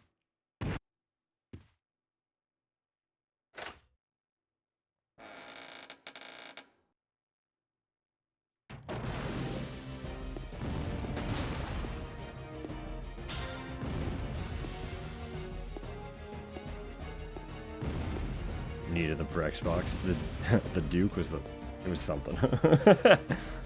My time with the actual Xbox was very short. So we were not Xbox kids until my stepfather moved in. He had an Xbox, but we only had that. You know what? I'm just gonna hold up. I am just gonna save state here because there's not really anything we're doing other than prepping.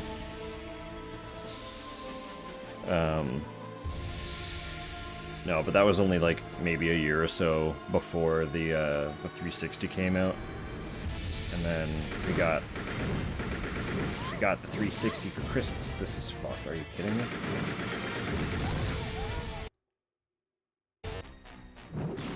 Because we were Halo kids. We played so much Halo. Suckered in by Gears and Halo.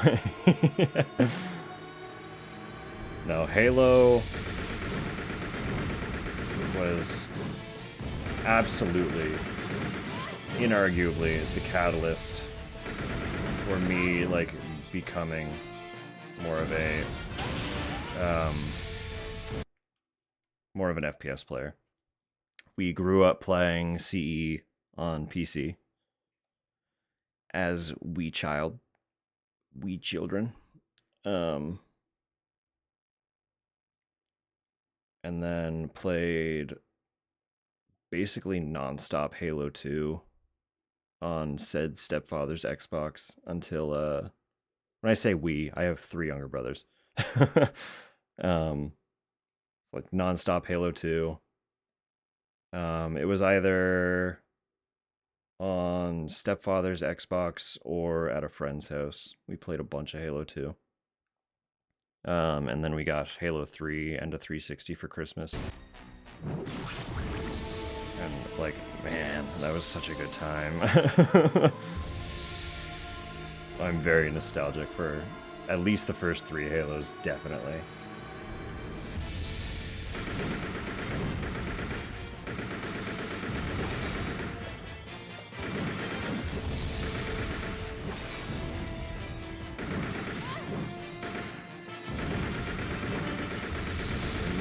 So weird.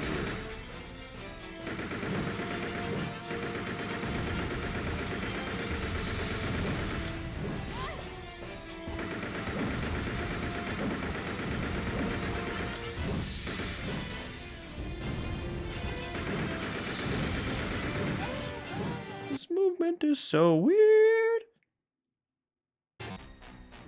Still 10 out of 10 no notes. I don't disagree.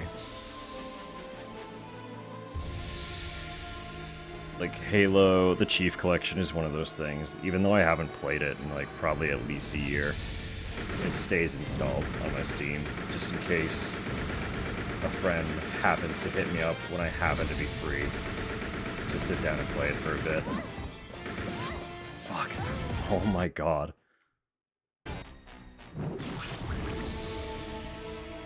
Generation of Consoles was a banger. It came at like the kind of the perfect time too, to really seed the nostalgia factor.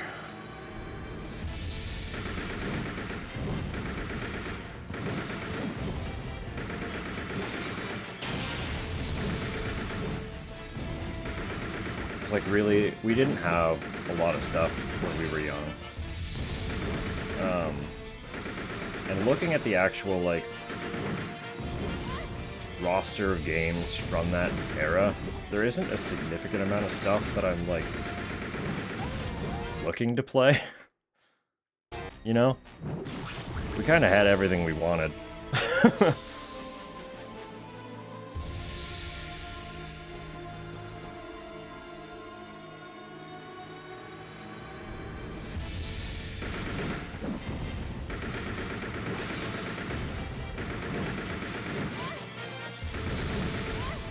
Then, like, in general, we were just very easy to please.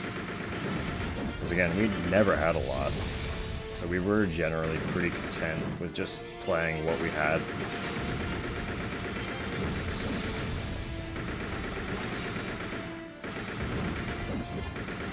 We didn't become, like, we didn't become an every console household until I could buy my own consoles with my own money. We grew up originally as PlayStation kids. We had a PS1 when I was a wee bab.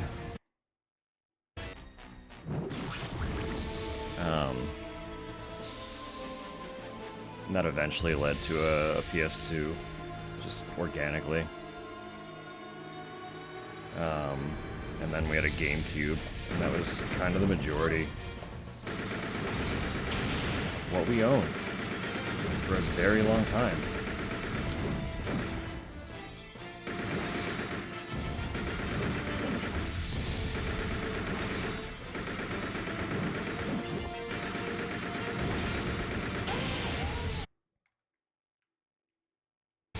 We're gonna be here for a minute.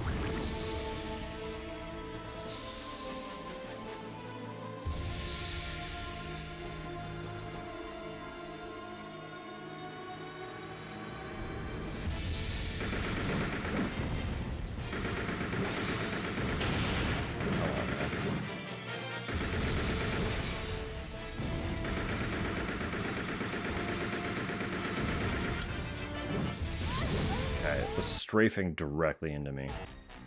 It's a little much, buddy. It's a little much.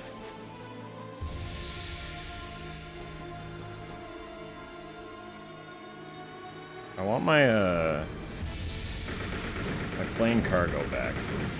That was good.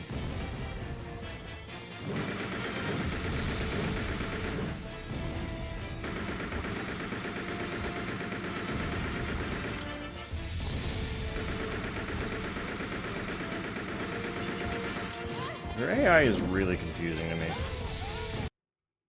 Why do you sometimes just spin?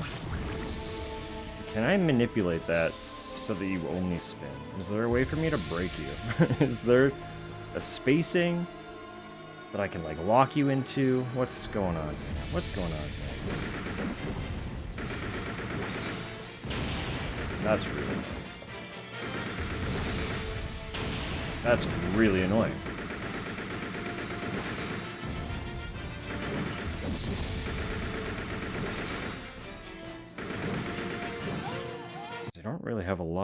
Time to react with that explosion attack.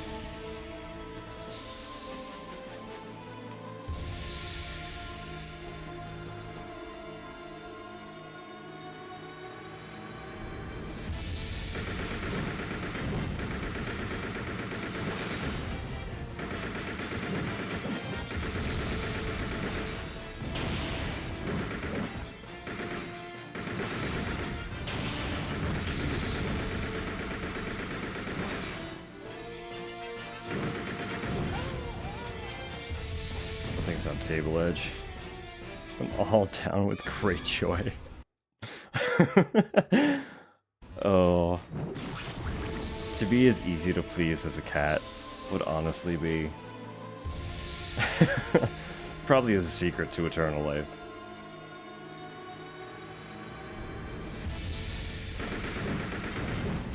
Mr. Boss Cheeks.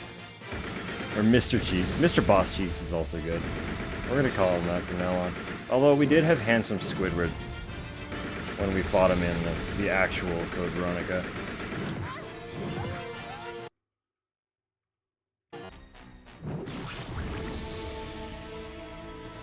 Oh, we would have cats in a heartbeat. If not for me. I'm terribly allergic, unfortunately. I do love cats, but my immune system disagrees with me. Ow.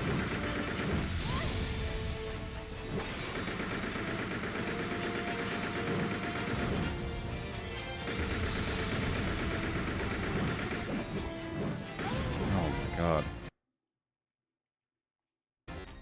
Definitely more cheeked up. We'll have to do it side by side. He's just kind of got man ass. Let's be real. Like, there's not a lot going on there.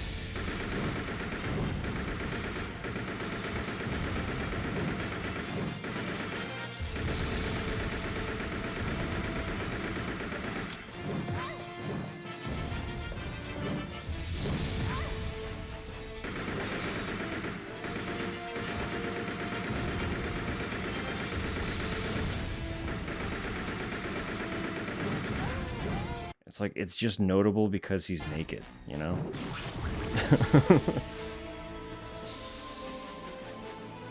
It's not nothing. Pre-village Resident Evil guy. There we go. It's not a nothing ass, it's just... the more you look at it, the less impressive it gets, you know? There are some asses you look at and you're like, oh yeah. Oh yeah. And there are some where the more you examine it, the less impressive it gets, you know? And he's kind of unfortunately in the second boat. You could do with some more targeted squats, I think, friend.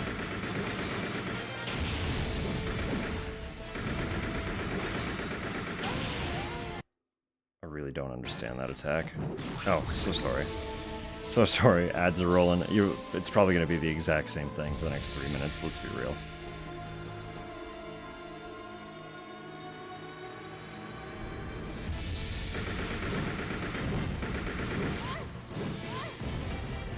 Like... I like Souls games, right? I play difficult games, and I enjoy them. But the difference between, like, learning a boss in, like, Bloodborne versus something like this very much comes down to, like, any mistake that leads to damage in a game like Bloodborne feels like my fault. Whereas damage in a game like this, no feedback for what I'm doing, exactly. And that's just it.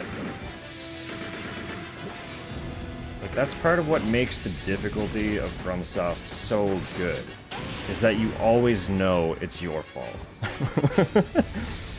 Right? people will argue that. They will disagree. But fundamentally, it comes down to your execution of the fight. This, I don't know if that's true. You know? I feel like some of these attacks, there's only so much I can do against.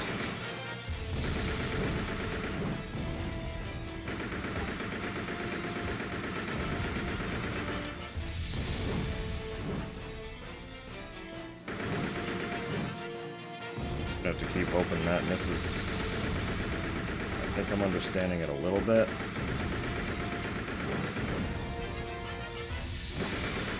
I can't fully tell.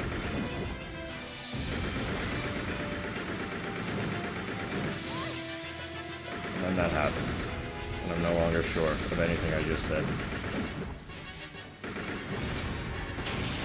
And then that happens too, and I'm also not sure. Because it looked like I was between the lines, and I thought that was the stipulation for that attack, but...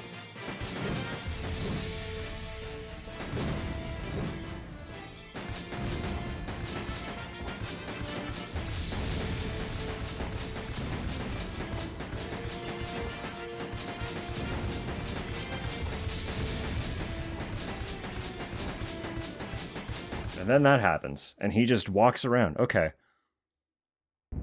Alright. Like, I'll take it. I'll take it. No matter the... Always know it's your fault? No, that can't be true.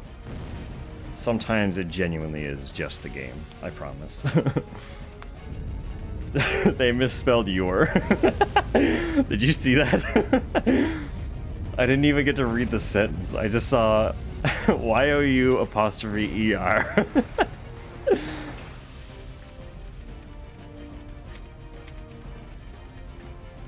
Sis. He's referring to me as sis.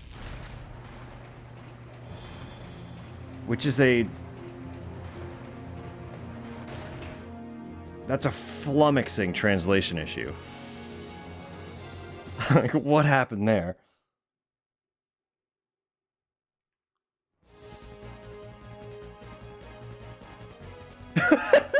No, no way.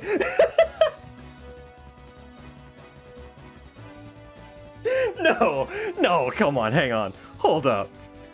That was it?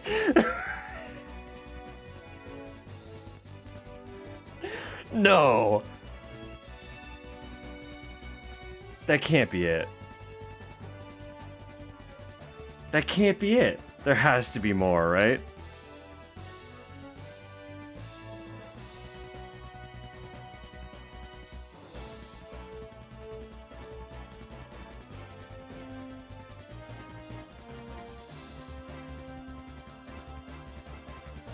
So we got the jet, and we escaped.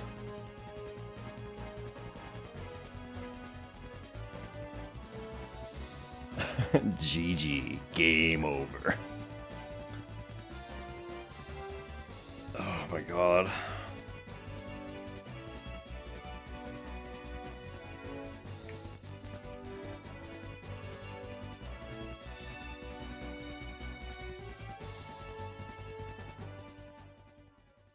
We're gonna assess this for a moment.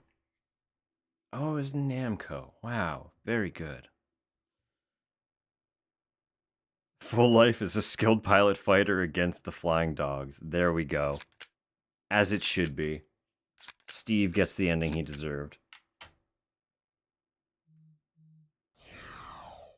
We got an A, baby. Killed the boss and got an A. Oh, one sec. I need to manipulate a lurk here.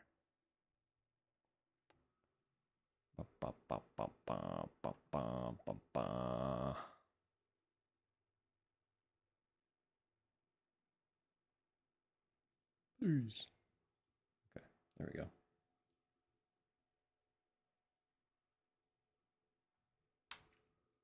Oh my goodness me. Partner level increased. What the fuck does that mean?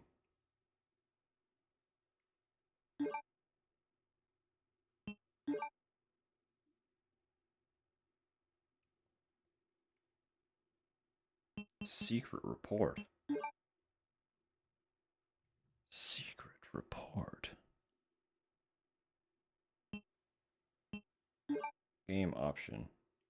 Oh, I could have made it. Wow.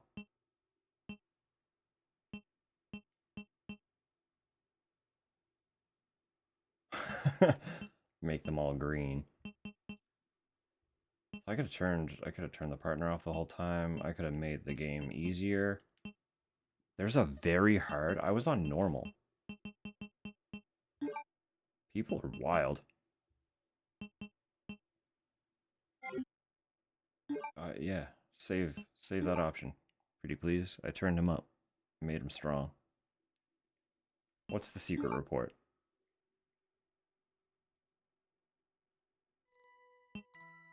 I only got one. Why do I only have one? Where did this come from? Inspection report. Here is a brief report on what we have found so far. Our undercover agents have yet to crack the identity of the spy working for HCF. However, based on the D files obtained in Geneva, we are certain he is on Lockfort Island and has gained full access to all areas of personnel. Our men have been on the case for 3 months now, and I assure you this matter will be dealt with swiftly and quietly once we have identified our target. Our sources inform us that he has joined forces with our enemy, plotting some sort of offensive attack. Few details are known at this time, but we do know that they have succeeded in duplicating the prototype. Given the new urgency of this situation, I have taken the liberty of sending you a special gift. Nemesis Type T, the latest BOW, was created in the States and has made in the States and has set the world on fire with its performance in Raccoon City. Since everything about it is completely confidential, including its budget and inventory controls, there will be no shipping record. The package is hidden in amongst other materials in a routine shipment. This is long. This just keeps going. All evidence of this transaction must be destroyed with the utmost discretion, and any knowledge of it will die with you and me. P.S. Nemesis T is programmed to set loose once an emergency is detected. There is no other way to activate it. Regard it as a talisman and use only as your last resort. Alright. Thanks, buddy. Cool. Great report. I'm glad we didn't unlock any more. That was annoying to read. I'm gonna be real. Things got chaotic. Cat threw more stuff down. Got down to pick it up. She climbed on your back. 3 dead, 5 missing. I'm so sorry. The cheesiness is charming. There is something to it for sure. Would I recommend the game? Probably not. Was I laughing and smiling the whole time? Pretty much, yeah. I had a good time. If you're easy to please like I am, it's fun. It is fun. I will say though, while we're here, I don't think I want to keep playing it. I'm gonna be real. if that's okay with y'all, I think I'm just gonna find a way to kill some time. But I am gonna pull up a little bit of info about the next one. So we're a few titles away from Dead Aim. So we still have to get through. We have Gaiden next. Don't force yourself through this. I appreciate it. I appreciate it, y'all. No, we have Gaiden next. If Gaiden wasn't estimated at being like a 5-hour game, I would probably start that right now. I'll be real with you. But as it stands, I'd rather just play through all of it kind of in one go. And I don't think I'll be able to do all of that tonight. So 24-hour Survivor stream. Now that might be a personal hell. Call that the midi roast special.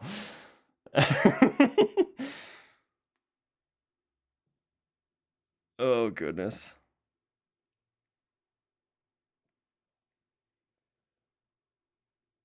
What was I saying? I don't even remember. No, Gaiden. Yeah. If it wasn't, if it was estimated a shorter title than it is, I would start that right now. But it's like just long enough in guesstimation that it would probably run too late tonight, unfortunately. But it's also not long enough to split into multiple sessions, you know? So I will leave that one to Friday. But we have that one. We have the remake of the first one, which will be Saturday. I probably don't remember quite enough about the first game to finish that one in one run. I'll be totally honest about it. I could prove myself wrong. I did meander around that mansion a lot. I got very lost, very turned around constantly. It might be shorter, but the remake might end up being another longer playthrough. And Zero, I'm also confident will probably be a longer title. But that's only 3. We got 3 more titles to get through, and then we get to the last Gun Survivor title, which I am actually pretty stoked about. I'm going to be crystal clear on that. I do think that one will be fun. I just want to look up a little bit to make sure I'm not misremembering what I saw about it.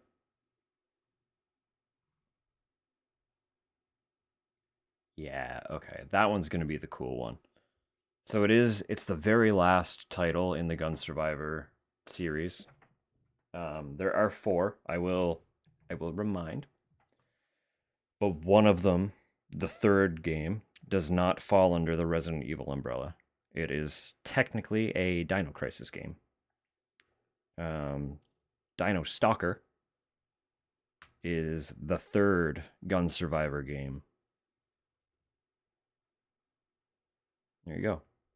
So if you like Dino Crisis, that might be one for you. Let me actually look that up and see how that one played. I'm curious if that one was another like arcade style rail shooter or rail inspired shooter, or if it plays more like Dead Aim.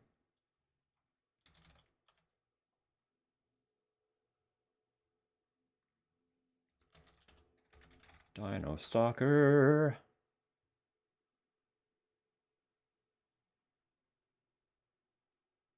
Full game, no commentary.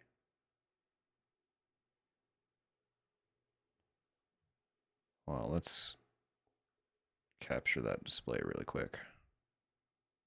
don't like the buzzing. I do not like your CRT buzzing. We're just going to skip ahead. I just want to see gameplay. Okay, so it is just another first person. Look how sci-fi that looks, though. It does look like they went back a little bit to how the first one was playing. A lot of light gun games you never heard about. It's a whole sub-series. These ones specifically were like PlayStation exclusive gun con games.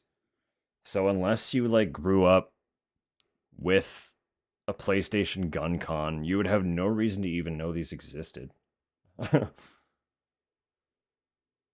It's so sci-fi. Yeah, look at how wild this is. Fascinating. This looks like it'd probably be fun. Like they learned lessons from the first Gun Survivor, and knew enough not to do what they did with the second one again. This looks like it's probably a solid experience. That's fair. I get that. We were lucky enough to have a PlayStation, but we did not have a lot. We definitely did not have a lot for it. They did their best. They very much did their best. But our situation was also limited.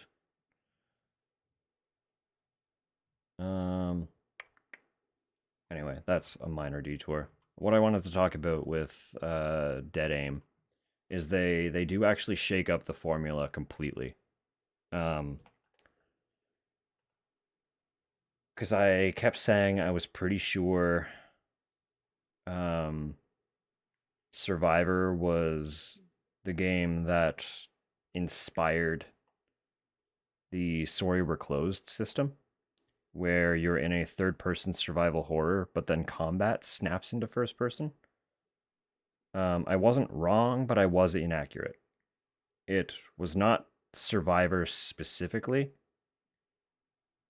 or generally, rather, but very specifically the fourth Survivor title. So Dead Aim, Resident Evil Dead Aim, goes back to a third-person survival horror format.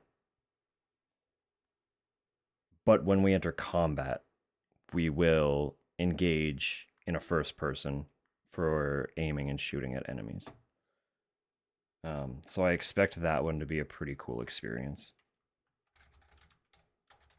I'm just going to look up time to beat for that one. It is also shorter, but it's the longest of the titles. It's estimated at about 3 hours.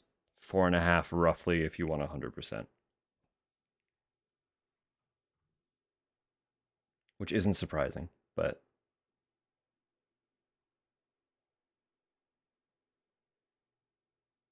yeah, that one should be fun. That'll be a really fun detour.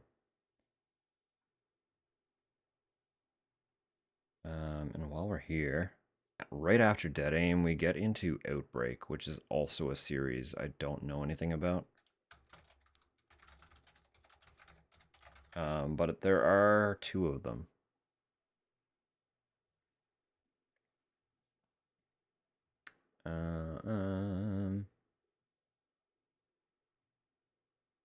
Controls and gameplay are similar to the Resident Evil remake. That's pretty cool. All right. Player chooses scenario, so there will be different scenarios. Okay. Difficulty level. Cool, cool. So it's an episodic storyline in a zombie-inhabited Raccoon City. Cool. Players control 8 characters with unique abilities? Holy shit. Set during the same general time period as Resident Evil 2 and 3. And Outbreak File 2 is technically an expansion, but it was standalone. So it's like, I don't know. A standalone expansion is kind of a sequel. I know it's not technically a sequel, but it kind of is, you know? Because it can be played independently. I don't think you need the first game to play a standalone expansion. I could be incorrect about that. I'm going to see what happens if I try to load it. I'm going to see if I can launch file 2, and if it yells at me, then I'm lying through my teeth unwittingly. I'm just going to come back here. Hi. Accessing memory card, that's fine. It did not yell at me about not having save data, so I think if I wanted to, I could just jump into file 2 and not really care. Obviously, this experience will not be what I'm about to describe, but these ones are kind of cool in that they actually had online multiplayer.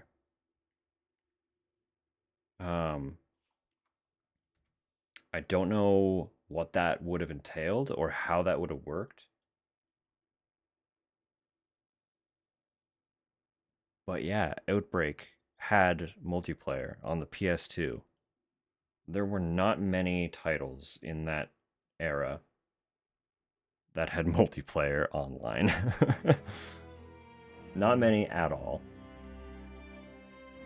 So it's a fascinating one. I know, obviously, again, we will not be able to play the multiplayer. But the fact that that is an aspect that we need to like look at and consider is pretty cool. But after that, things are really straightforward. So this next handful of games, we have a couple weird ones left. But as soon as we finish Outbreak File 2, it's very just Resident Evil. Because once we finish File 2, we are on to 4. We'll be hitting Resident Evil 4. 4 goes straight into 5. We do a small detour into Revelations and Operation Raccoon City, and then we hit 6. Like, it's just, the ball is really rolling at that point. After 6 is Revelations 2, and then we got 7. And 7 is the marker for all the modern ones. So we'll have the 2 remakes after 7, then we'll have Village, and then we'll have 4 remake. And that'll be it. That'll be it. We'll have done it all.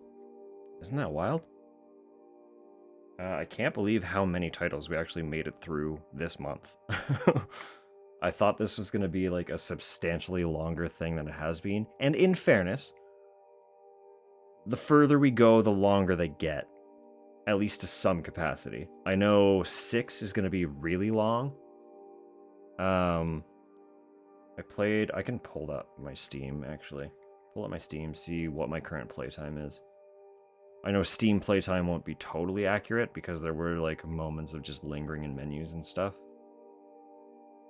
But I played 6 with one of my brothers. Where is it? Wait. No, there it is. Okay, that's why. I was looking in the wrong category. I played 6 with one of my brothers, and we did one playthrough. And I clocked 22 hours on Steam. Again, some of that is just like navigating menus. We did a lot of like the background customization stuff. 6 is long. It feels long, and it is long, and there's a reason for that. If you're unaware, 6 is 4 campaigns. 4 different campaigns.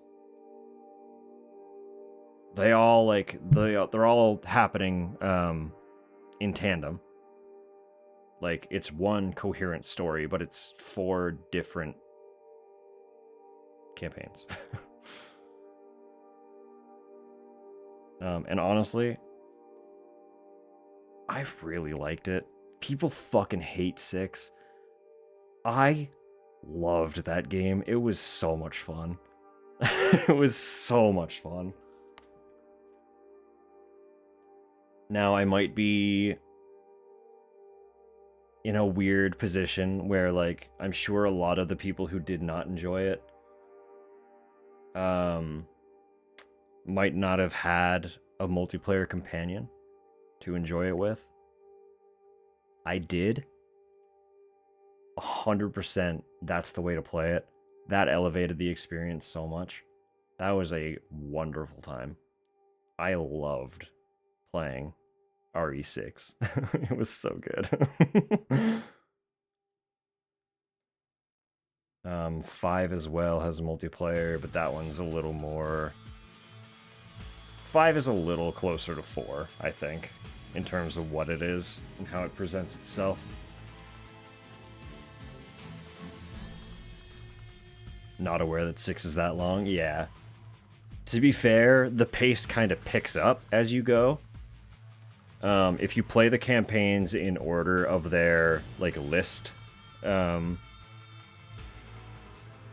like, if you play them in order of how they're listed in the menu, the first one is definitely significantly longer than the last one. And I feel like they get subsequently shorter each time.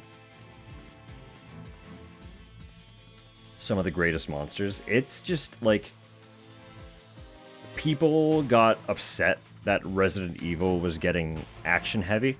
After playing this, I can tell you, they were all action games. Yes, they were survival horror. They were action games. They were definitely inspired by action movies. You cannot deny that with the way even the first game ended. They were action movies. So it's not too surprising the direction that the franchise went, especially during the era that those games were coming out. Action horror was horror. Like, that's just what horror games were. They were very action focused during, like, the PS3 era. So I'm not at all surprised. The intro of the first was literally an action movie. You're right. It was a live action movie. That was so much fun. I wish they did more of that. One sec. I'm just changing my category. I'm going to jump over to just chatting, and we're going to sit in there until I figure out what we're doing.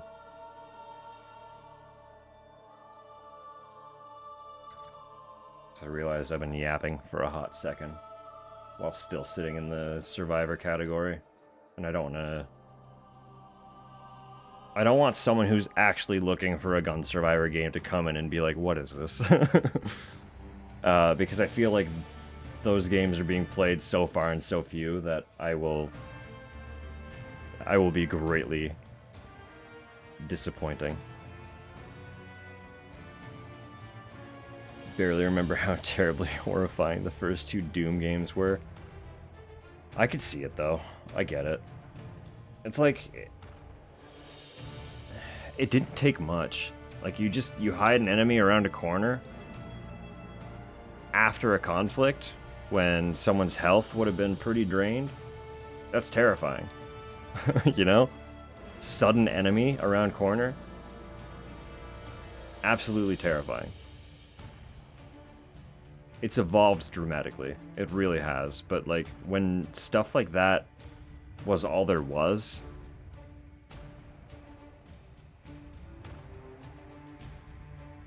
you know. You know. I don't need to explain it. People laugh at it being horror now, but, like, genuinely, when that's all it was, when that's all there was as a reference point, it was quite scary. And it's like, it's the same thing with the Resident Evil games. They, like, at the time, that got under your skin, right? It was scary. They wouldn't have become such fundamental horror icons if they weren't scary at the time.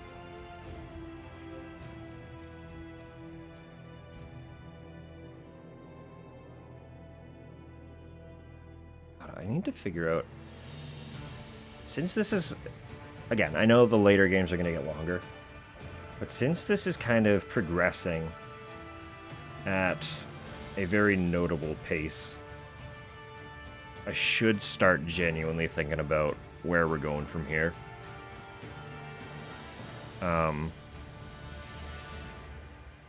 So I know I've talked about more Silent Hill.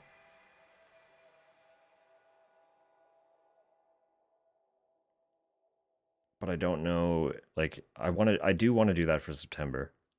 So it'll kind of be dictated a little bit by when we finish the Resident Evil games.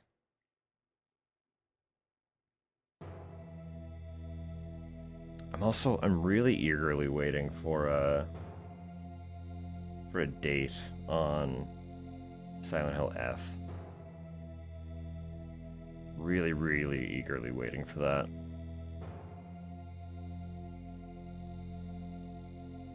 Because I do think I will be able to obtain and play that one first day, again, day one play. And I assume if they did it for Silent Hill 2, they're probably going to do like the early access thing again. Which, like, I don't really like that games are doing that now, letting you buy into early access. But, I will play it. I'm going to take advantage of it. I'm not going to lie. I'm pre-ordering the game anyway.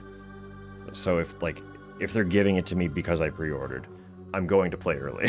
Like, I'll be real with you. I'm not going to buy it because I can play early, but I'm already buying it. You know? Like, they don't need to sell it to me. I've already purchased it. I just can't pre-order it on Steam yet.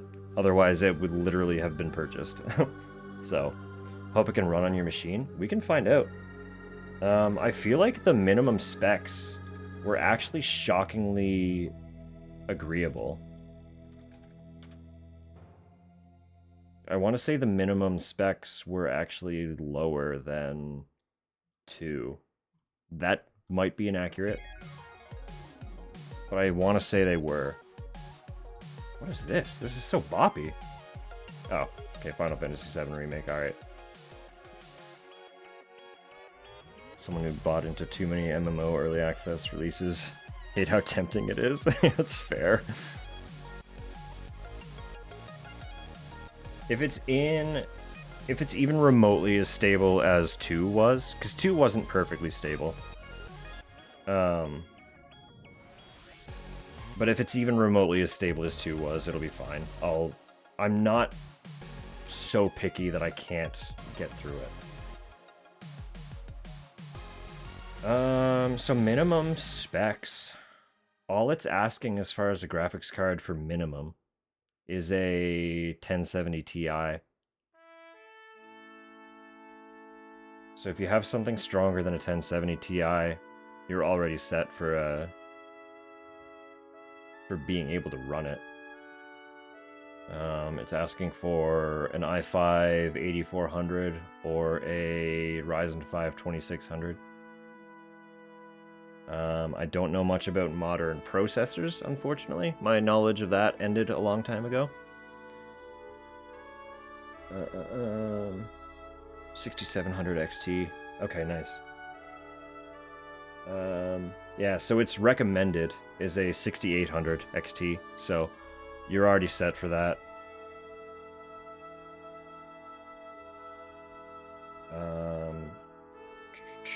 I think my system runs a 2070S, I believe. So it's not as strong as the recommended, but I'm used to my PC not running recommended specs, so it's fine. I don't care. It shouldn't be a huge problem. Again, as long as you're not picky, right?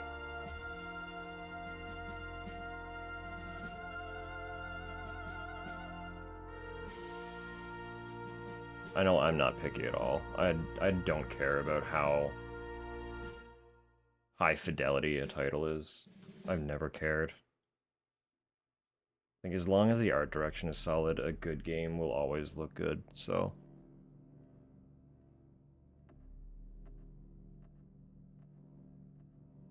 Same ballpark, not picky, yeah. Most games on medium, exactly. I typically just let my computer default them. And then if I have issues, I'll drop them manually, but whatever recommended specs my computer pulls, I'm like, cool, let's run that. I am curious. I'm gonna look up what the specs for Silent Hill 2 were. So I know that one, I think I dropped like all of my settings. Mostly just because it had like a weird stuttering issue.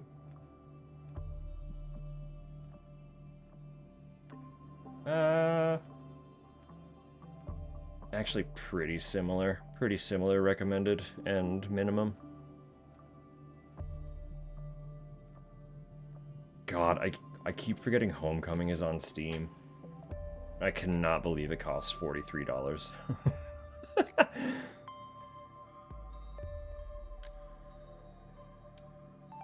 Mostly because I know the version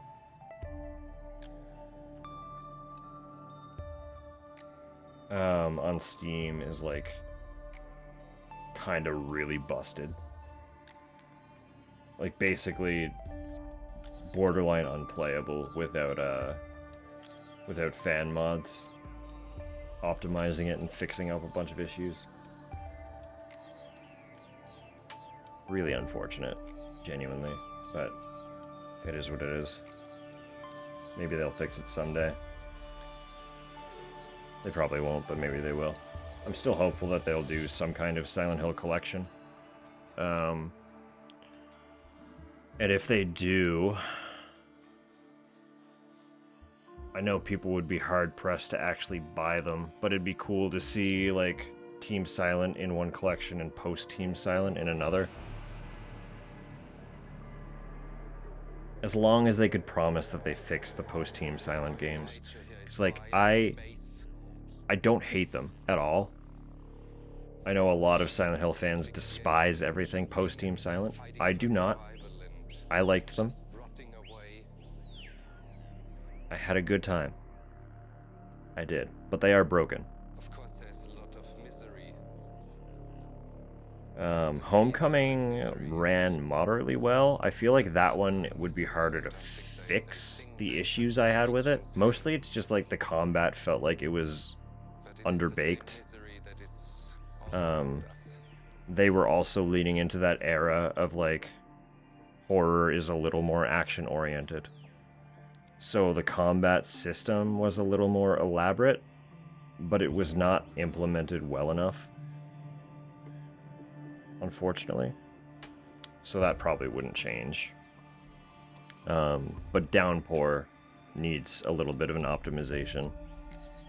Because that game, there would just be periods where, like, I think it had a loading issue where things would be like rendering somewhere off screen and your game would just stutter. It would plummet frame rate and then gradually come back up to stable again.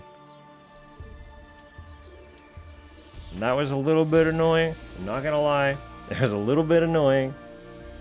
But I really liked Downpour's energy. Like, Downpour had a lot of good going for it. It wasn't perfect. I would never try to claim that it was. There were a lot of things that I wasn't too keen on. But, like, it was a fine game. It's fine.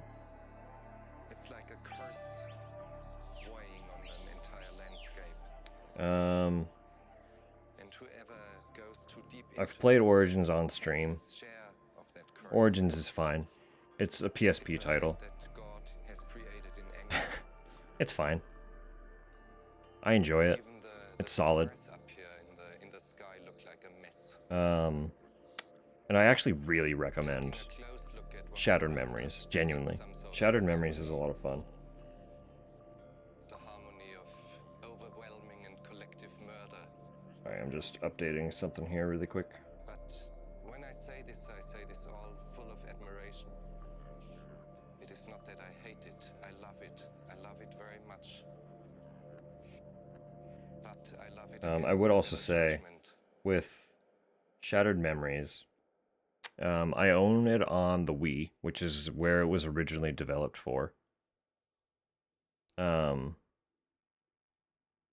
Murder monologue, yeah. It was an energy. I didn't really clue into what I was listening to, but weird that was just in Risk of Rain. I assume it wasn't in the game, but it's definitely on the soundtrack, huh?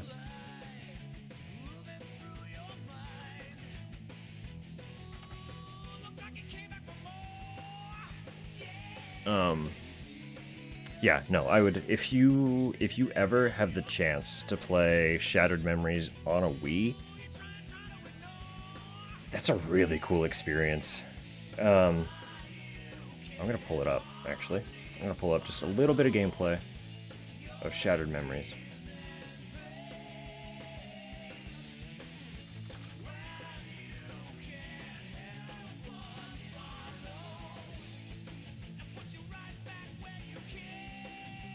I love whoever's uploading all these full game, no commentary videos. That's cool.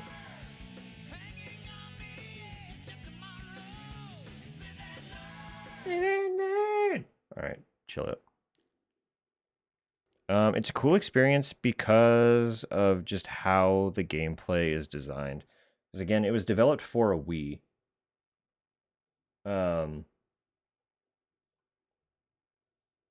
Okay, put your cell phone down. Oh, don't call. I want to... Show me flashlight. So, on the Wii, you are controlling this light with your Wiimote.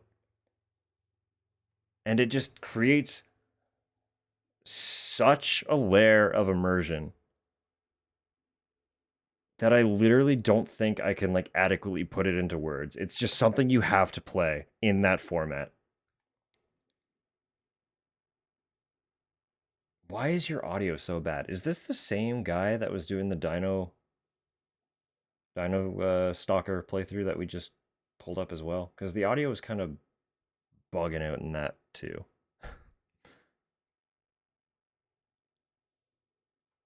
I don't know. You probably can't even hear it, actually. You're not suffering through it. I'll put the music back on. Yeah, we're getting into some spoilery territory with that anyway. So, I'd like to play that one eventually. So I don't want to show off too much of that. But it's I don't know. It's a cool one. The version that I would have to play if I do it anytime soon would be the PS2 version. So it would be different than what I'm recommending. But cool piece of VR tech. It could be. If they wanted to like turn that one into a VR game, sure they could find a way to make that work. It was, I don't know. It was just really cool. It's not a remake of the first game, but it's kind of it's not even quite a retelling of the first game either. It's started to hate customers. Only starting? I'm impressed it took this long. No, it takes the story of one and kind of reshapes it all into its own thing. So you're running into all the same characters, but the way things play out, while it still follows some similar story beats, is quite different. It is very much its own game and its own story, despite foundationally being one.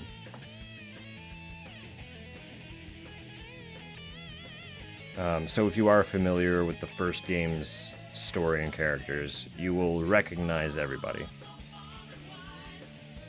But it's all going to play out completely different.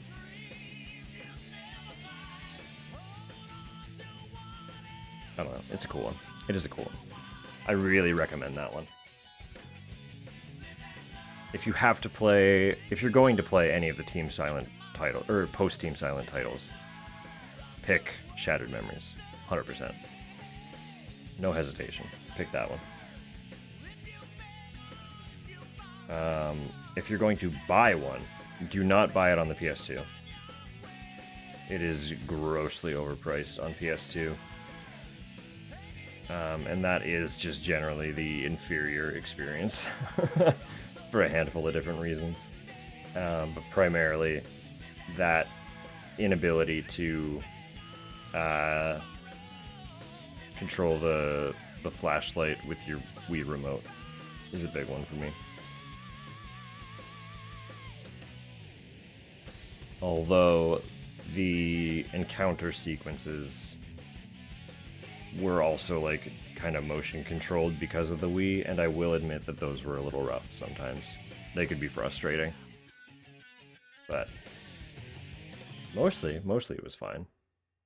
I would still recommend the Wii version over the PS2. Pretty easily without hesitation.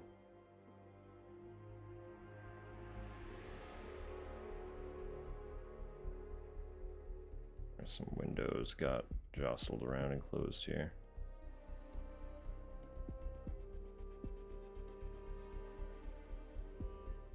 My lurks are broken.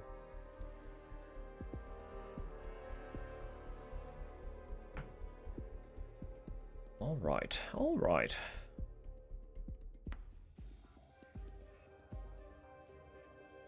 I don't know. I'm like, what could I do? Even for like a half hour or so. It feels silly to end.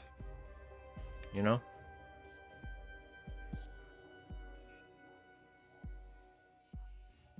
Just a silly short stream. A little too short. For my brain. Feels like I'm robbing everybody. Especially after going for 12 hours on Saturday.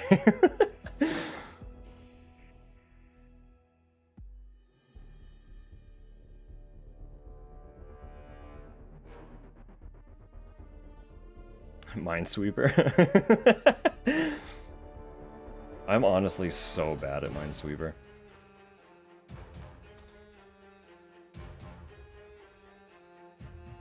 Oh, it doesn't even come pre-installed anymore. That's right. I forgot.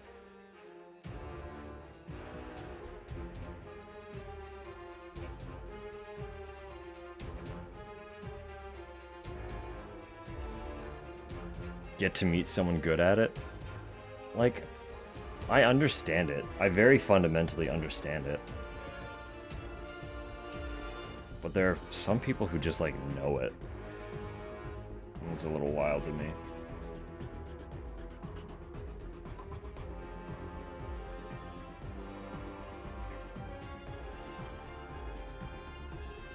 Like, is there any other Resident Evil stuff that we could, like, run through? Actually, there is a something I want to talk about. So I own 2 Resident Evil movies. And I know we very briefly talked about doing little watch party stuff before in the Discord. Would anyone want to, like, figure out a movie day to watch some Resident Evil while we're on a Resident Evil kick?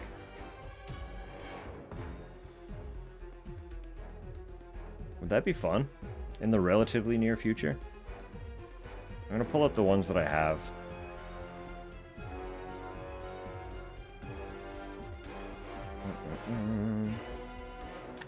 Actually, hang on, I have a list. Go absolutely crazy.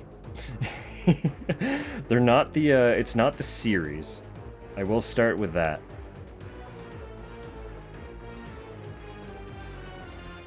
Resident Evil Wordle style quiz. That would be wild. Hold on. Time zone and work willing. That's the big thing.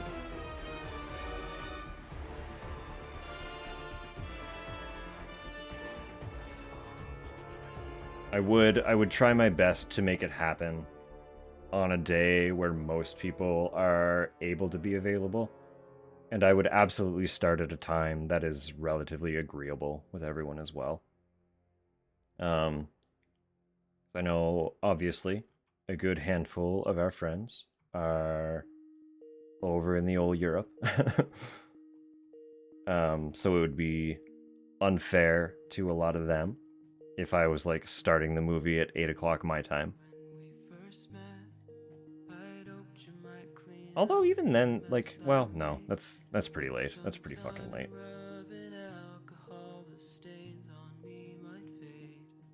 Oh, I was like, what is this? Another Crab's Treasure. That tracks. Obviously, like, if we do start planning this, I will there will be much more thorough discussion to figure out an adequate time.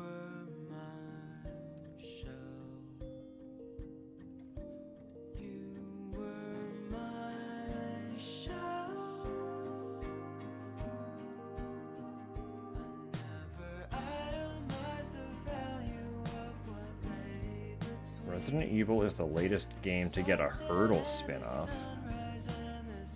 That could be fun. Resident Evil Hurdle. I don't know if we'll be good at this. Oh, it didn't load. It doesn't exist now. That's lame. Well, RIP to that idea. Well, hold on. Let me pull up what I'm talking about. So there are a lot of Resident Evil movies. Obviously, most people are familiar with the live-action series, of which there are 6 movies. I don't own those ones yet. They're on my list. I want them. Don't worry. I have Resident Evil Degeneration, which is a 2008 animated film. I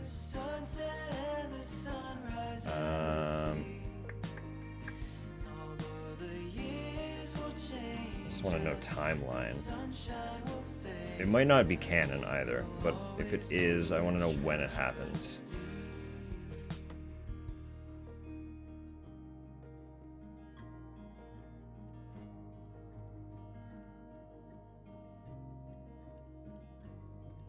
Too bad for a film to start for you. I know, but it's still, I know that it's late. I know that you also stay up late, but it is late.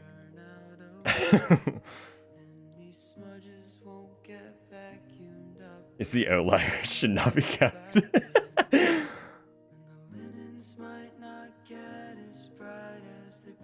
I mean, in Rose's defense, I'm pretty sure Droblin is in the same general time zone, and is also usually here when I'm ending at like 2 in the morning. So, Dear Droblin also stays up very late. It's 1. I mean, that's one way to look at it. That is definitely a way to look at it.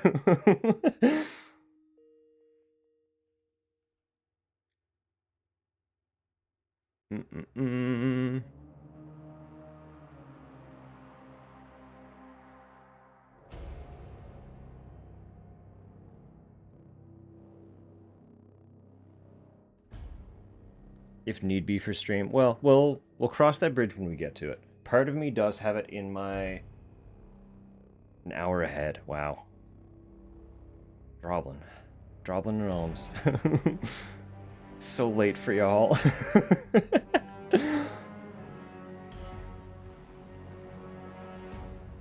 No, part of me does have it in my head that certain things, if I'm hosting a movie night, part of me wants to make sure that it's something I own, just in case there's any potential legality issues.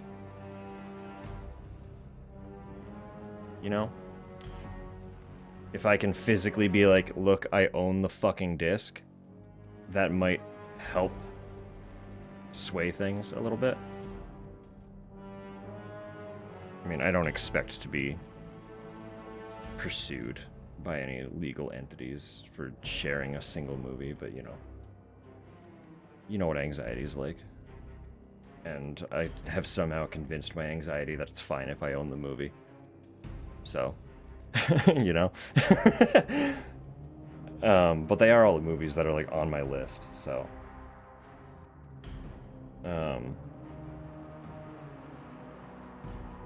Doesn't really monitor those, yeah.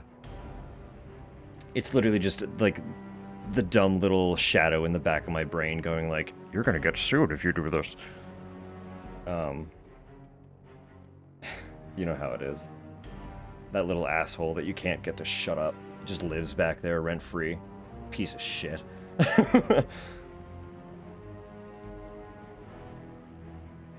if you own the physical media. Well, it's like, my rationale too is like, would I get sued for playing a DVD in my living room to like 10 friends? Probably not. So why is this any different? Right? The 10 friends just happen to not be in my living room, but like, we're in a room together, watching a movie that I'm actively playing on a DVD player. Right?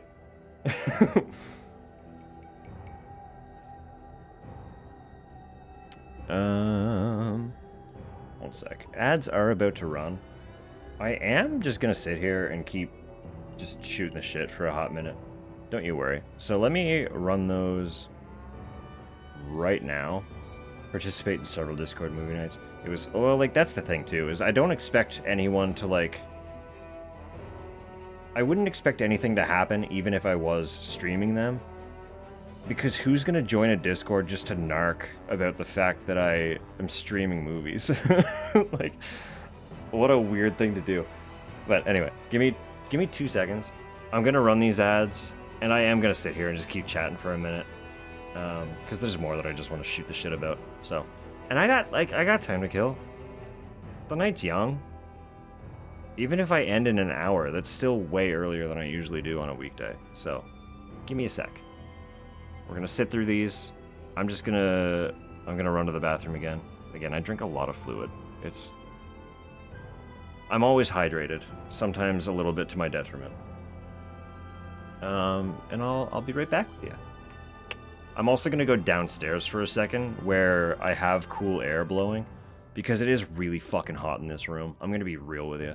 It's uncomfortable. The webcam helps hide stuff with the filters. I am sweaty. Give me a moment. We'll be right back.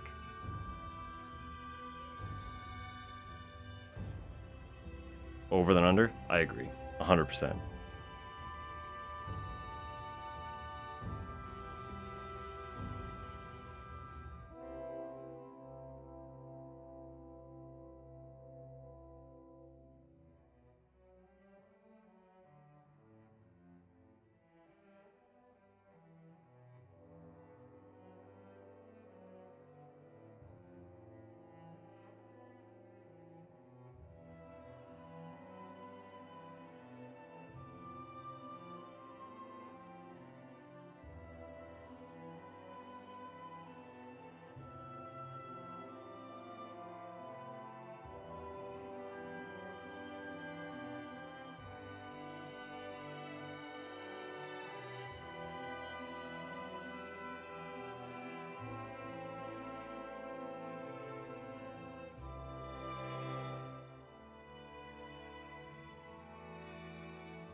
Sorry we took a little longer than I anticipated. I had to open some windows now that the sun is going down.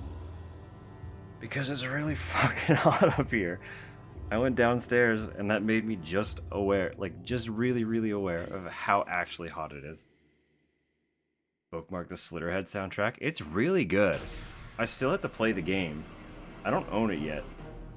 But the soundtrack is, it's Akira Yamaoka. So if you're familiar with any of Akira's other stuff, it's him again.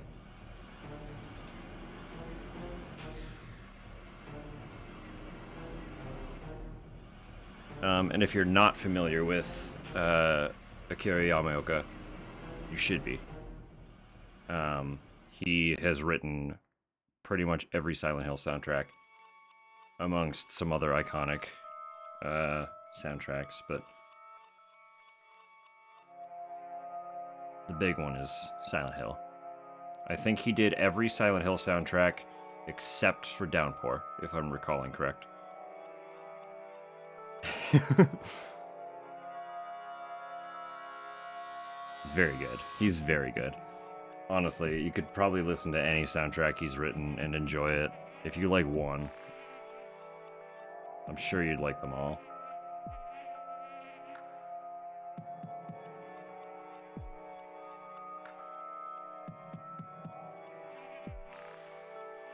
Sorry, I'm just figuring out food with my partner as well. You will have likely noticed she has been absent from chat today. It's because she has been very busy out at the barn. Out at the barn with the ponies, so.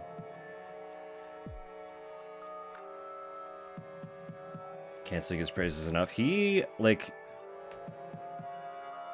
just revolutionized things in so many different ways.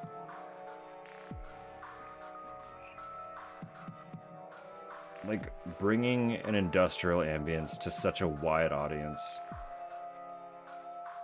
And then also turning that completely on its head and putting, like, rock-based trip-hop into a horror game. Like, come on. Come on, dude. Like, there aren't very many soundtracks that I will pull songs from and add to my standard listening playlists. Pretty much every vocal track from the Silent Hill soundtracks that are available on Spotify are on my regular listening playlist. Like, I keep them very separate. I don't regularly just go out of my way to listen to game music. All of my video game soundtrack listening happens here in this format because I play it as background. Because I can play it as background. But Yamaoka's vocal tracks are all on my light songs in Spotify. The vocal tracks go way harder than they had any right to. They're so good. I love that man. I very much love that man.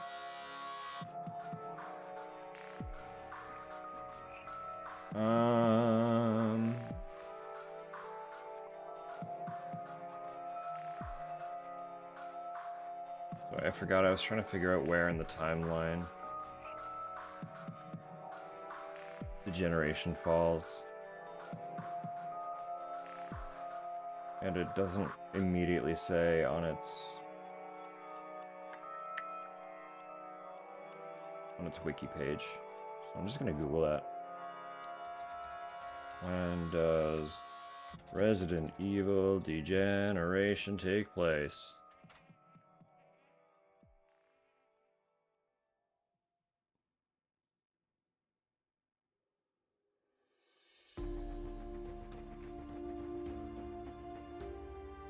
Big soundtrack listener. See, like, I love game soundtracks, but I don't go out of my way super often. Because I'm also just, like, a very big regular music person. Like, I love following bands.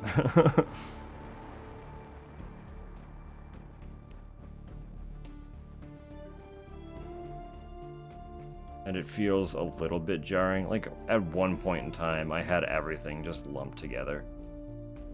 And while I still do that with what I do listen to, like, I don't have separate playlists for the artists I listen to. I just throw everything into my liked playlist. And when I say everything, I mean, like, generally when I like an artist, their entire discography goes into that playlist.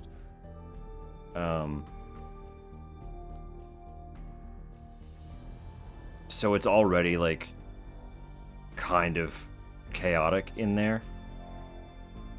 And it would be that much more jarring to go from regular artist listening to soundtrack artist listening, I think.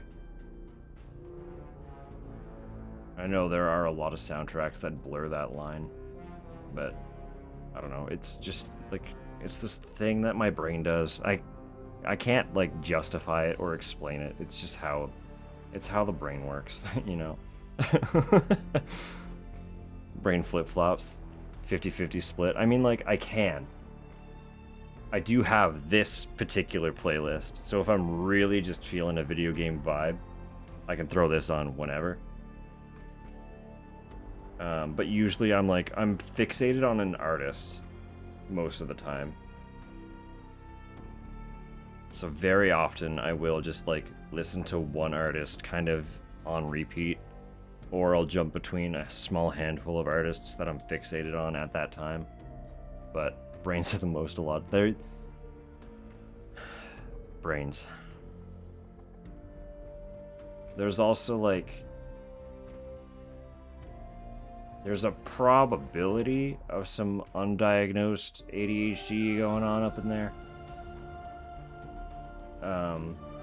Where I've just had enough time in my brain to, like, develop a handful of different coping mechanisms.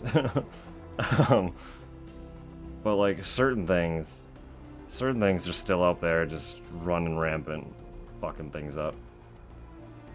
And the way I fixate on music is very much one of those things, I think. What do you mean the jelly in my skull is scared to... Honestly, literally today was a good example. So I started a little bit early. I had everything all set up and ready to go. And I sat there looking at the time. Because, like, what time did I start? It was 5 o'clock, right? Yeah, 5 on the dot. I think I almost started 15 minutes earlier than that, and I just sat there looking at the clock with my heart rate spiking. I was like, why am I anxious about this? What's happening? I've been streaming on a fairly consistent schedule for, like, 8 months. Why am I suddenly really anxious to go live? You know? Anxiety especially is just a weird fucking phenomenon. And I've touched on it a little bit too, about, like, my particular brand of social anxiety. You on Sunday? It's weird. It's so weird. And, like, I'm sitting here, everything's fine. Like, I'm not anxious right now. But, like, up until I hit go live and started playing the music, I was, like, freaking out. I'm like, what the fuck am I actually stirring up to a panic attack? What's going on right now? It was the weirdest thing. But no, and the social anxiety, it's like, it's very weirdly particular. And the way that it manifests in ways that I can communicate here will exemplify just how fucking weird it is.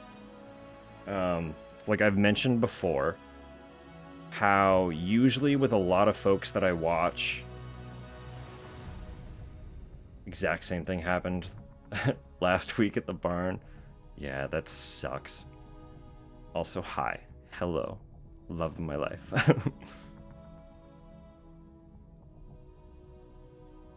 For some context, Survivor 2 did take like an hour to get through. I got almost all the way through one playthrough and then died and game overed and started over.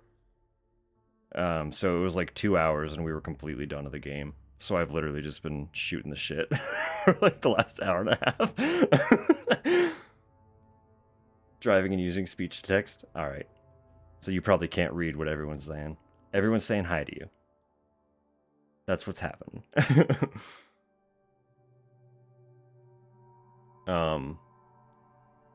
No, yeah, I've mentioned before, and I'll probably talk about it again. Talking shit about you? Absolutely not. Everyone loves you. Anytime I start watching a stream, I could be watching that person regularly for anywhere from a couple weeks to a couple months before I can bring myself to even start chatting. Like, I kind of need to... The opportunity needs to present itself where all the stars align that I can not think about it and send my first chat. But because Twitch has the first chatter or first time chatter highlight, that highlight spikes my social anxiety to the point where I have a hard time chatting to other people in their streams. Likewise, and this one's a little easier to work around, I don't follow anyone while they're live. So like I do the anonymous follow thing so people can follow and not like get called out on the spot. But my social anxiety goes a step further, where even an alert, like knowing that the streamer can see that pop up, whether they have it anonymous or not, I can't have that. Can't do it. So if I'm having a good time in someone's stream, I will go back after they've stopped streaming, like a couple hours later, and then I'll follow them. All the engagement highlights make you nervous. You can turn them off for yourself. As far as I'm aware, I'm pretty sure you can like disable all the highlights if you don't want to see them. But you can't control what someone else does. Right? Naturally, you can't control how they have their stuff set up. And then there's top tier Yapper. She loves the attention. And like once I'm comfortable, I'm cool to sit there and chat. But it's getting over that hurdle of the first time chatter. It's rough. It's a whole thing.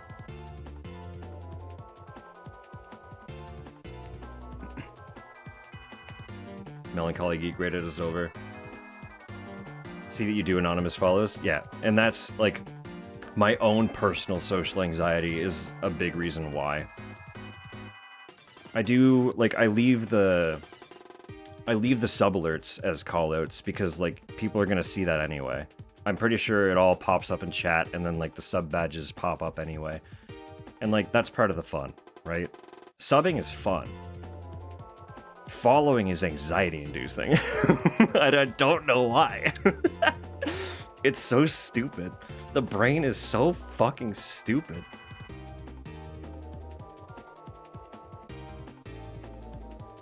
Have a recent follow banner on your chatting scene. I mean, like, most people are fine with it. It's very much something that, like, I don't know. Every streamer has their own thing, right? A lot of people are starting to lean into the anonymous follow. I know,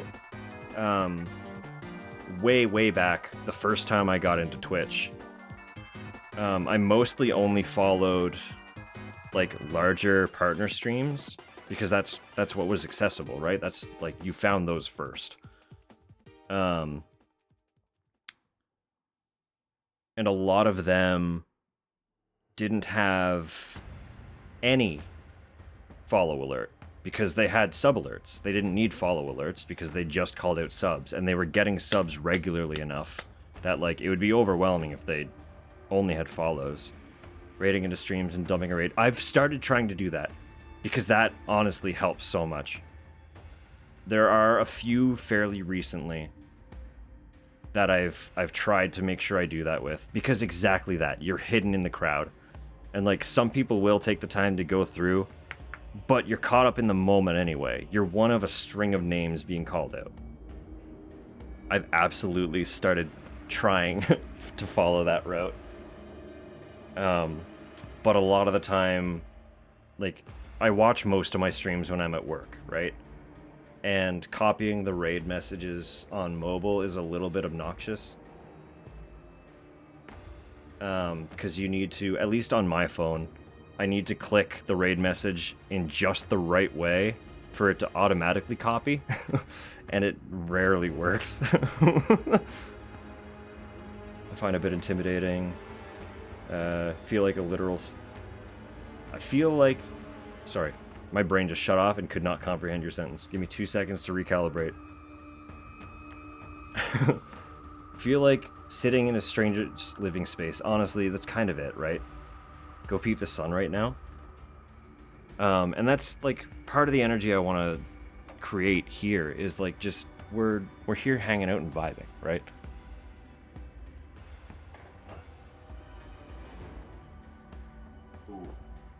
Yeah, that like deep red-orange sun. Remove spaces between emotes? It sure does. It absolutely 100% does. So not only do I need... not only do I need it to actually copy the message, which is already really stubborn, I then need to go in and manually put a space between the emotes.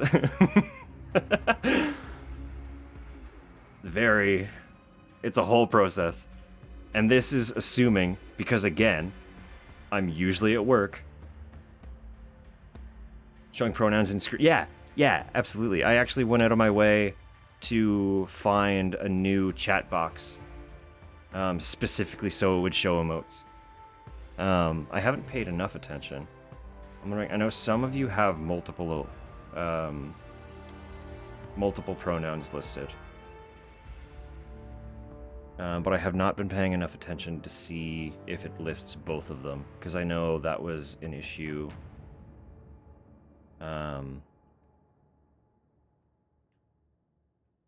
I could just say it. Fucking Ellie was looking for a new chat box recently because the one she was using didn't list both or multiple pronouns if multiple were selected.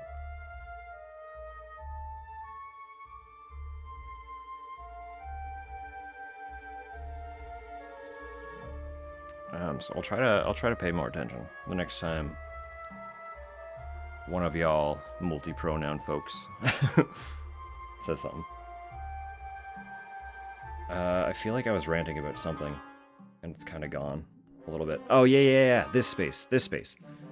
So basically, from the get-go, the whole energy I wanted to encapsulate was a blend between,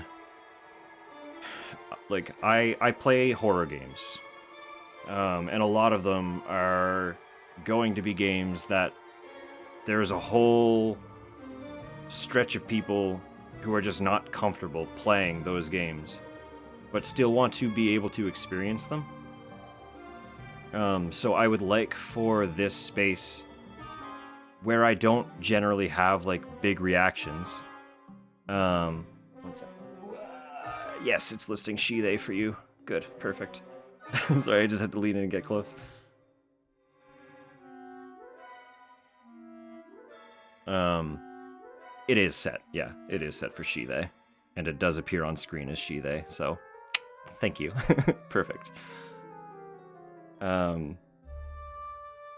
No, I wanted this first and foremost because generally I'm not, like, scared or intimidated by games.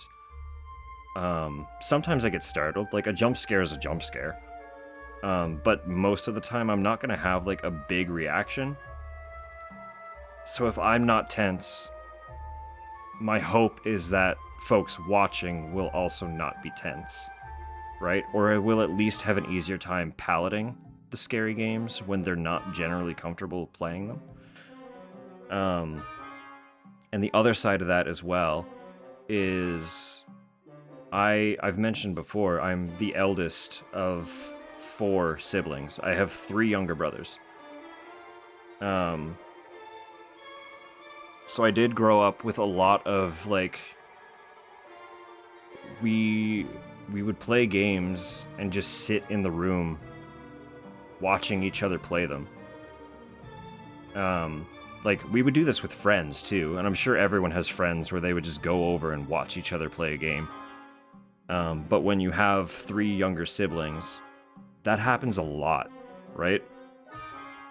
Especially where so many consoles only offer up 2 players for, at least with earlier consoles, especially in the PlayStation family, you could only really have 2 people playing at a time. So there would be, like, a lot of, if it was a multiplayer game, a lot of us, like, we'd all be sat around the TV together, but only 2 of us could play at a time. So I wanted to kind of have that energy a little bit too, where it's like, I want to recapture that elder sibling energy a little bit, and just, like, be the one playing the game while folks are just sitting and enjoying watching, right? I don't know if it always comes off that way. But from the very beginning, my hope was always kind of like, I would mostly just want this to be like, we're all sat on a huge fucking couch together, staring at a TV, right? Like, I just want it to be very mellow, generally casual. We're all just vibing, right? Mission accomplished? Thank you. Thank you. No, from, like, I've always just, first and foremost, as someone who generally is always, like, struggling with social anxiety, and playing a genre that is largely uncomfortable for a lot of people, comfort was first and foremost. Before I knew how to set anything up, I wanted comfort. Comfort was the goal. So I really do hope most of the time that comes across. Generally. We're just here to vibe. We're here to have a good time. I'd never want anyone to feel uncomfortable.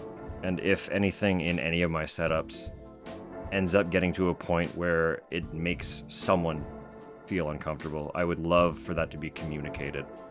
And I would try to modify it in whatever ways I could to just, like, accommodate as widely as possible. That's also part of why, like, it's not the best system. I'm sure there are better caption systems out there, but I do have a closed caption as well. Because I know from, like, an ADHD standpoint and, like, a sensory standpoint, a lot of ADHD and a lot of autism struggles with just audio. Mine's usually not too bad, but I do occasionally also have audio processing issues.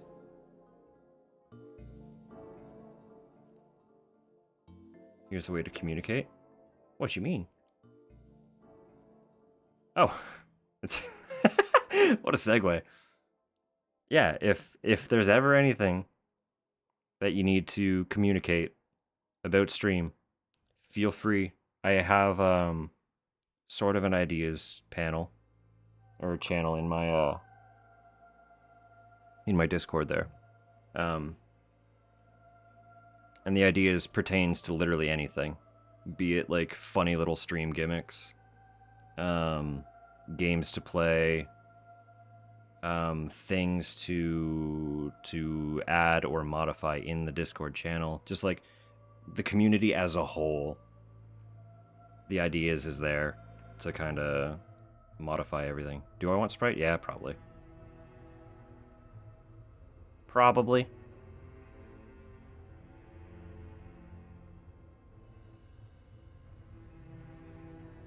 I'm not really in a dark soda mood, so I can't think of anything else that I would want, so. Don't go anywhere without headphones. Yeah. I know for me,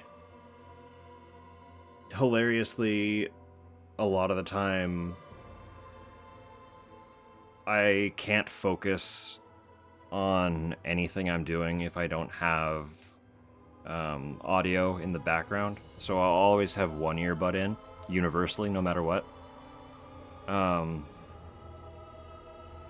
Like at work, I've always got one earbud in.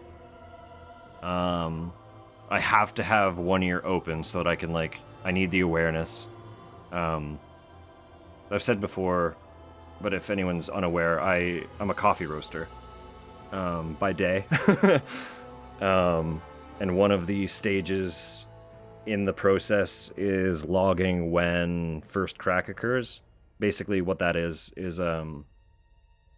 so like coffee starts as it's all the seed, right? It comes from a plant. But you've got this little seed that is basically just dried green coffee. So if you ever hear the term green coffee, it just means unroasted coffee, because the seeds are all like little green bits. And while they are dried to a point where they won't get moldy, there is still moisture in the seed, naturally. There's a little bit of moisture in there.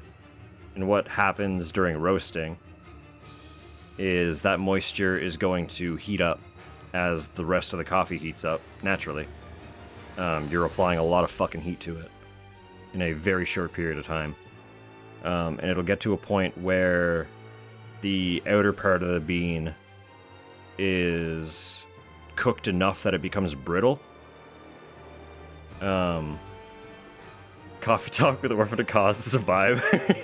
You know, it all adds up. That's what we're here for, isn't it? So you've got this seed, or this bean, that is cooking and slowly becoming more brittle, while the moisture inside of it is also expanding. Because, you know, moisture in a confined space being heated will expand. That's just what it'll do. And it gets to a point where the moisture inside of the bean has built up enough pressure and the bean's integrity has been compromised enough that they'll start popping. Kind of like a popcorn kernel, actually. It sounds very similar. But I need to listen to that. So once the popping starts occurring, I need to be able to log that on my software. Sorry, I keep punching the mic today. I'm so sorry.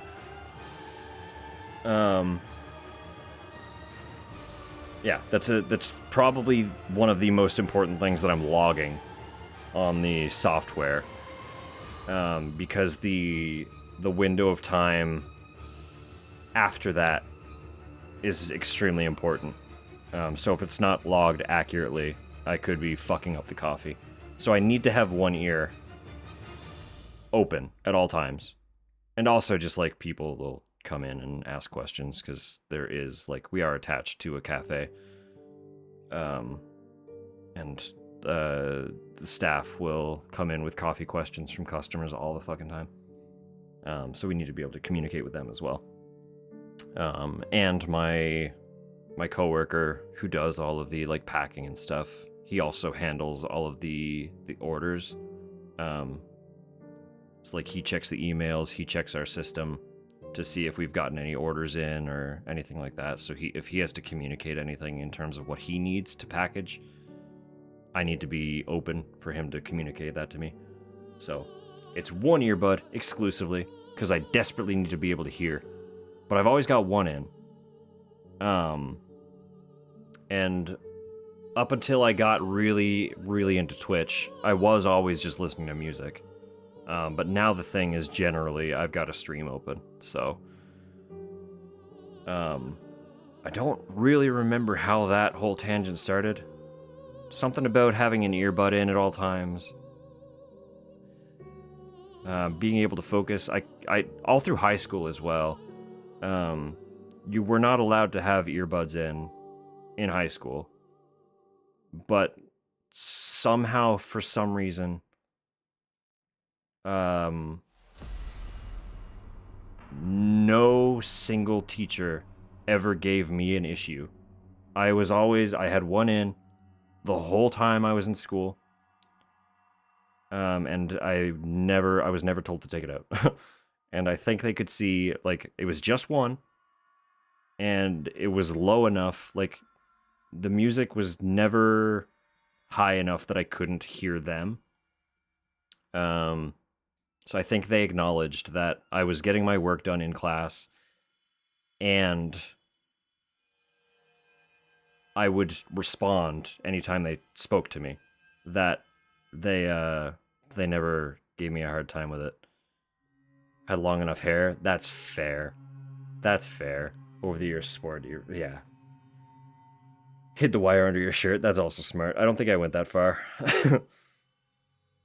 I think I ran it through my shirt, but mostly just so it wasn't like bouncing around everywhere. It was like just for containment. It was very obvious I had them in, because I also my ears were extremely exposed in high school. I had the emo fringe, but my ears were visible because the fringe was mostly just in the front, right? Like that was long in the front, not too much going on back here. So past like this point was all just exposed. Some teachers assumed one of the students had a hearing aid. Also had it in all the time.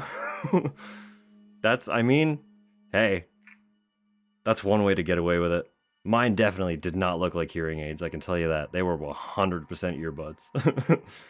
I used to wear, in line with the emo fringe, I wore Skull Candy earbuds exclusively. So it was very obvious that they were earbuds.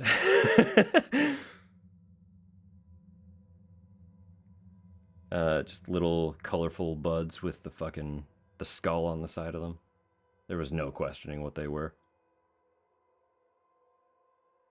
But no one ever got mad at me, so I'll take it. I think they could see. There were probably several layers to it. I don't want to make assumptions, but I figure they were probably aware that something wasn't really going on up here where it should have been. For real this time. Corporal Pride sex. New Pride Skull Candy headphones actually go hard. I haven't paid any attention to Skull Candy in a very long time. I'm gonna look these up right now.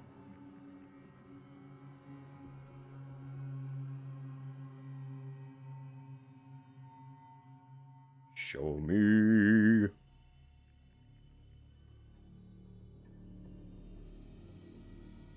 Oh, the earbuds are kind of cute, though. The earbuds are kind of cute. The over-the-ear headphones are also really nice. Pull these up.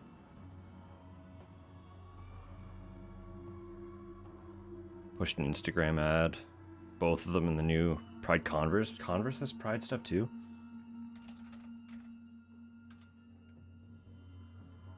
My problem with stuff like that is, I'm one of those bitch baby alt goth pricks who's always just wearing black. It's black on black on black on black. So even if I really like something that's colorful, I would own it and then never wear it.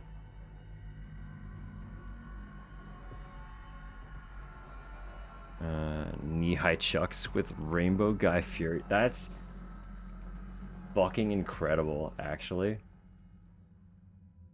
Show me the knee-highs. Pretty please. I do not see any option to even view those on the Canadian site. Let me go to the American one. Unless it redirects me automatically to Canada. I think it did. Show me United States. Pretty please. Converse page.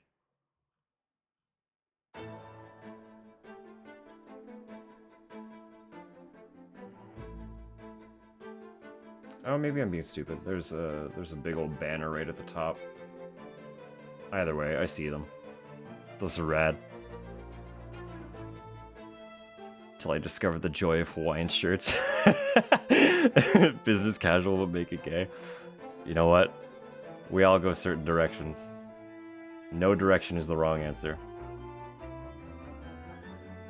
They are all equally valid. But I was very much the emo kid that just got deeper into the alt.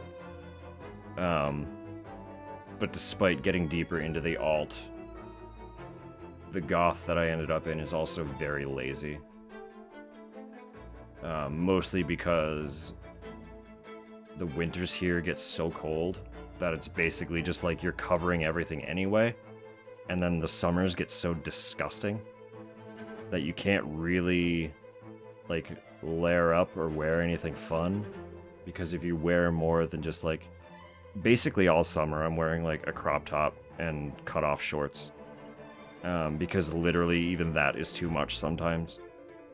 It's just like we are basically 100% humidity for like 2 straight months.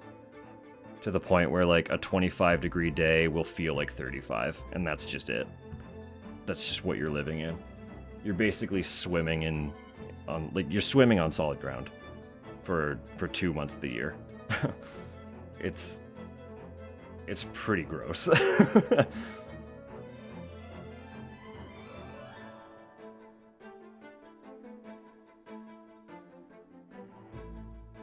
And I know, it's not the most of extreme temperatures. I get it, I understand.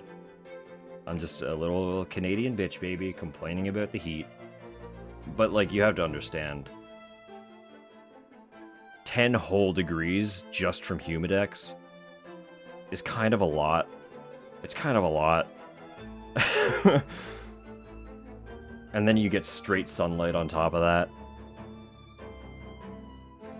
Heat is the pits. It's... I do not do well in temperature extremes either. Like, the window of comfortable temperature for me, like, my body does not thermoregulate. I've come to that conclusion. I've accepted it. I have zero thermoregulation. If it's like over 18 degrees Celsius or under 15, I'm either way too hot or way too cold. And that's it. Like, I have that 3-degree window where I'm moderately comfortable. Anything beyond that, I'm struggling.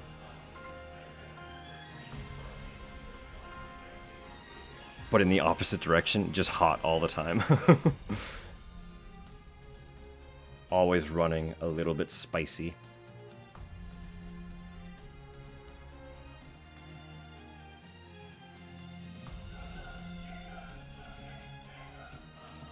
I need to play more of this too. I was playing 15. I started Final Fantasy 15 foolishly as my like first endeavor to properly try out a Final Fantasy, after fully admitting that I'm not super into open world titles. But I was having fun, so I want to force myself to keep digging into it. A proposition. Pray tell.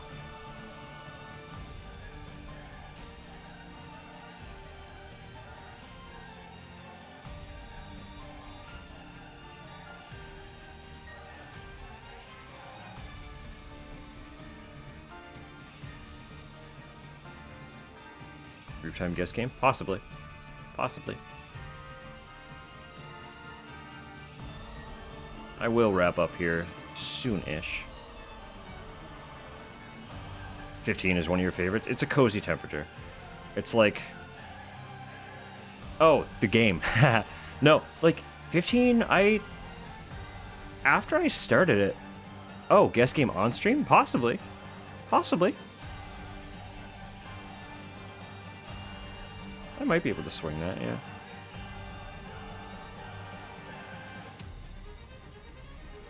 Um...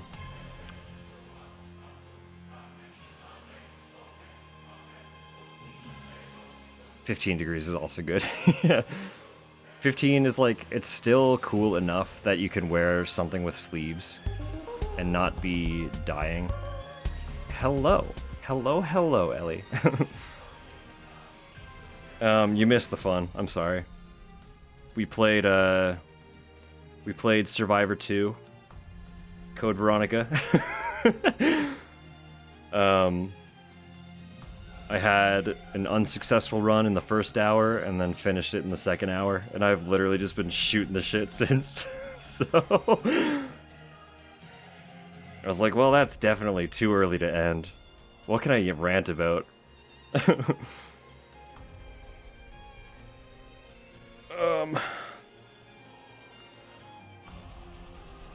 All the variants of Apocalypse on the soundtrack. Get an emotional reaction. That's fun. I love that. No, it's one, like, I was very excited about because I was still on Tumblr when it came out.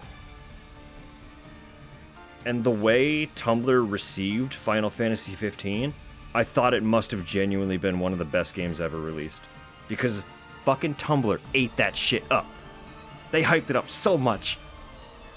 And if anyone can enjoy it that much, I'm sure I can like it. Like, I'm so easy to please. There's no way people can love it as much as the Tumblr crowd did for me to not enjoy it. Used to gift that game on Tumblr. I wonder if I saw any of them. If it was at launch, it's not impossible that we had like a very indirect interaction through just me witnessing Final Fantasy 15. Only really liked it for... I mean, of course. Duh. Of course they did. People are loud... Are they still loud about it? That's incredible. What fucking lasting power. I love that.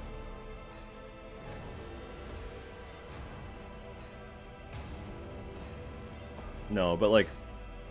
If anyone can enjoy it that much, I'm sure I can find love in it. And I was having fun with 15 while I was playing it. It's just another one of those things, like, I had so many other things going on that when I put it down after like a week straight of just kind of chipping away, I stopped playing, and I need to pick it back up again. I didn't get super far. I think I just got my second weapon, if you know what I'm saying. Like I forget what they were called, but like the king's weapons.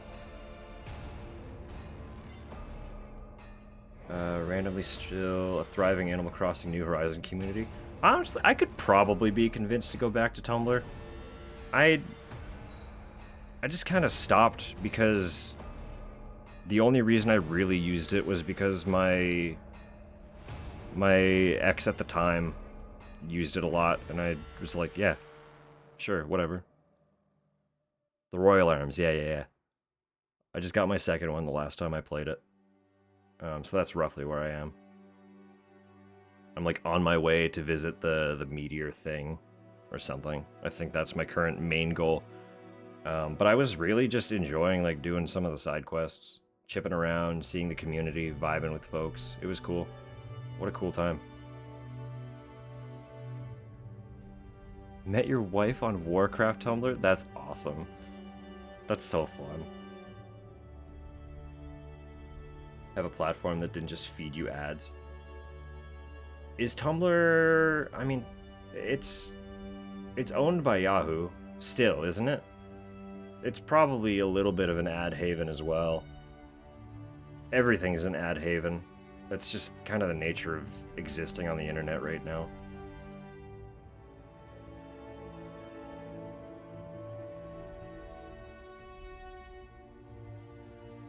That's just kind of it. Unfortunately. I think I did revisit my Tumblr account fairly recently. I was trying to find an artist I used to follow. I don't remember if I was successful or not. And I don't remember how hard I looked. This was probably over a year ago that I got back into that account. And a big part of me did not want to dig into it, for a lot of reasons. are a lot of reasons I did not want to revisit what was going on my Tumblr.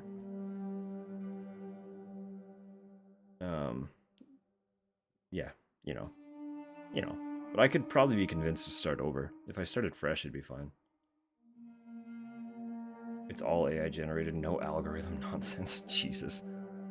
No real ads, random nut jobs paying to advertise. Weird. That's so weird. That sounds very dystopian. I don't like that. As funny as it may be, that feels very dystopian. Had multiple tumblers? Ollie had his own? That's pretty cute. What is this now? Oh, that makes sense. It's like, what is this song? Yeah, sorry, it's just white noise. I'll skip it for y'all. While we're chatting here, I'll skip it for y'all. I like how grating that soundtrack is under standard circumstances, where I'm like prepping people up for horror games, but we're kind of winding down now.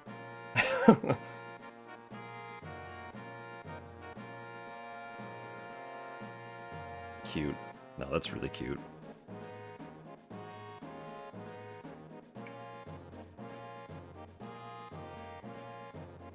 Take it over the same Nike had 20 times in a row. Hey, I get that. That's fair. Sometimes, so the thing, I'm always kept on my toes with ads. Because living in Canada, we have this really funny thing where we're technically a multilingual country in that French is our second official language. Even though only one province largely speaks it. So what happens is I will get this one ad, like 5 or 6 ad breaks in a row, and then suddenly on the 7th it'll be in French. It's the exact same ad, but for some reason now it's in French. And every time it happens, it fucking kills me. It's so fucking funny. It's so funny.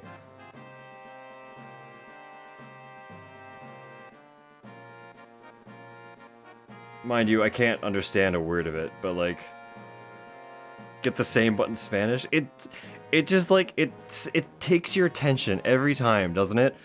Just when you think you finally like tuned the ads out, you get hit with the French, and you're like, huh? Where am I? The narrator for Spanish McDonald's is killing it. Honestly, there's always so much energy in any Spanish content I see.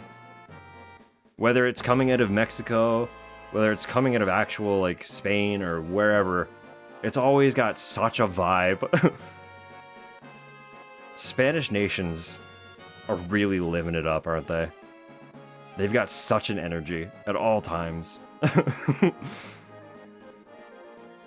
Whether or not they actually do, they definitely make it seem like they've got the zest for life. And it's such a thing that I wish I could capture and keep in a bottle, you know? Testing if you were paying attention the first 7 times. Honestly, it might be. I wouldn't be surprised. And fucking, it works. It's a good test. Really pushing you to learn it. It's a good language. It's a solid language.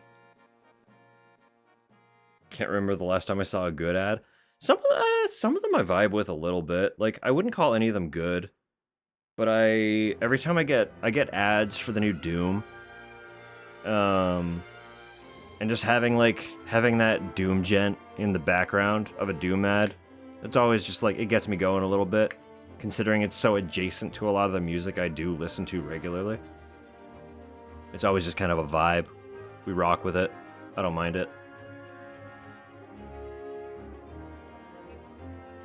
I guess. What guess game were you thinking of, Tupper?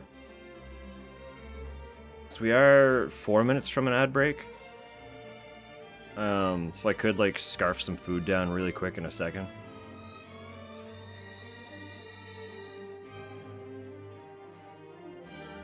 Something that stops you in your tracks makes no ads do that anymore. Video game guess game? I guess we could do that. What was it?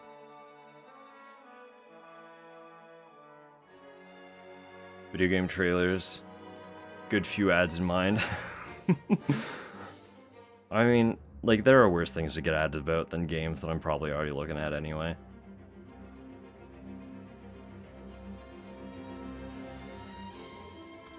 Guess the game. Sure.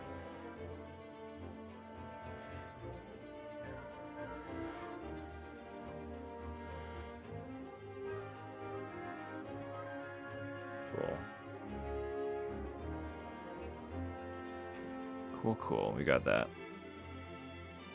Trailer is different than, like, a video. I mean, yes and no. They still play chunks of the trailers as, like, regular adverts. Semantics. You're not wrong. You're not wrong at all. But, like, in general, a trailer is an advert for a game. So, like, cutting out a fragment of that and pasting it into an ad roll is... It's applicable. It's an applicable ad. Product ads? Product ads are all garbage. Even if it's a solid product, they've all been shit for, like, the last 8 years. Minimum.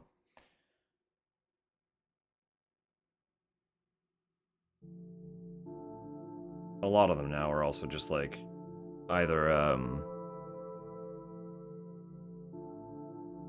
like a template ad that they just fit their own stuff into, or they're some AI garbage. None of it's good. All right, I'm gonna run for like 5 minutes, if I may. I'm gonna stuff some food in my mouth. And then I'll come back and just keep shooting the shit. And I'll pull up Guess the Game, and we'll all collaboratively guess what these games are, if that's cool with y'all. And I'll probably do that for like another half hour or so. And then that'll probably be the night, I guess. But for now, ads are coming in a minute and a half, so I'm gonna go munch real quick. Actually, let me snooze them really fast right now, and I will run them before I come back, so that you're not just getting ads and then I have maximum time without ads. You know what I'm saying? We'll be right back. Enjoy some tunes. Of course, I'm leaving them running for you. I'm never taking the tunes away.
Goodness.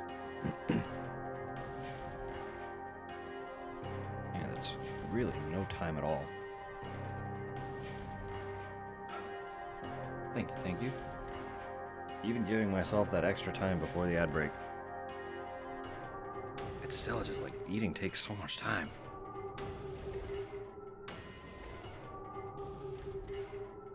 Flower crown of court of the plant. That's a really niche joke.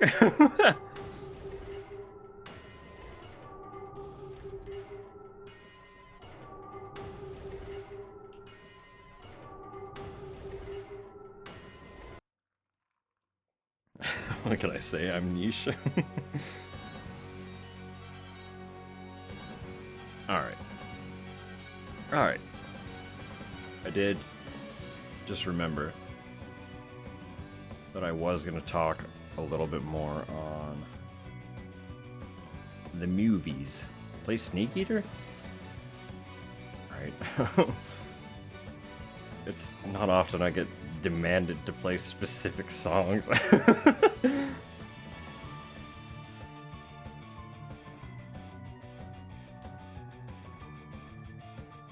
I'll queue it up after this one. That way you can also whip through the shower, because this is an 8-minute song. Then you can come back to Sneak Eater. It's stuck in your head.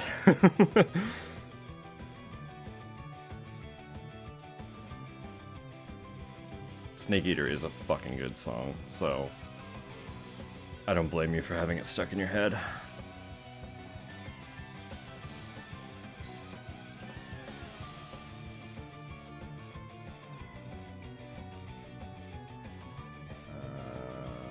Add to queue.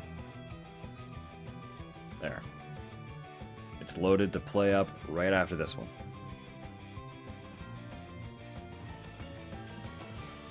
Bravely, I really need to play it at 8 a.m. in the car.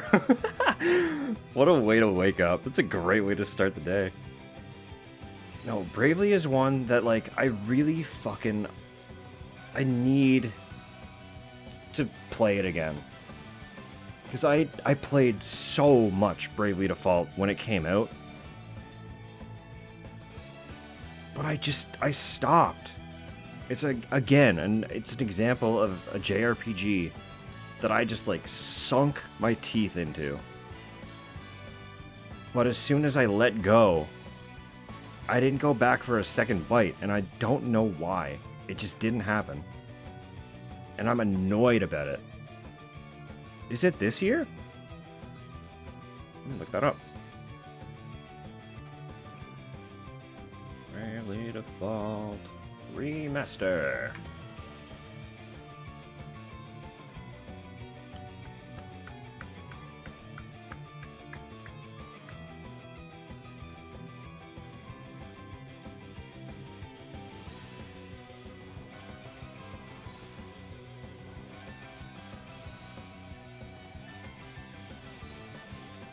Yes. Available pre-order. Wonderful. Oh shit. Hold up.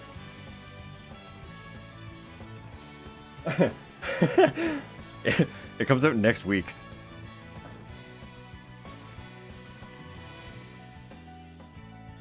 It's apparently coming out next Friday.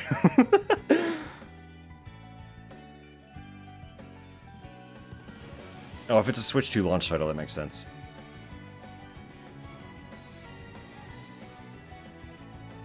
Which also means that the fucking Switch 2 is next week. Is the Switch 2 cannot be next week. I hate that. I hate that. Next Friday is the 6th.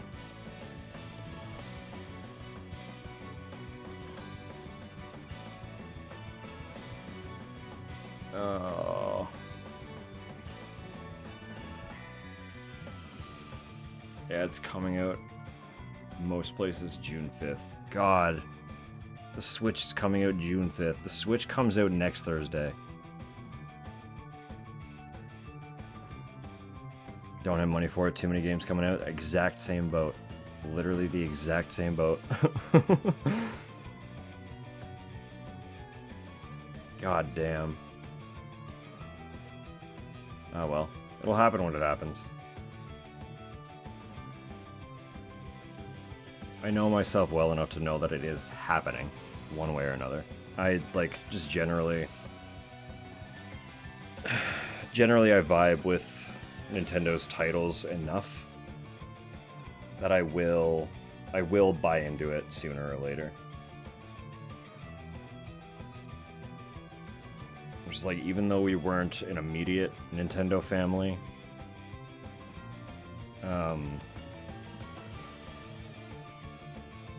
we kind of became one. Like, it happened pretty organically.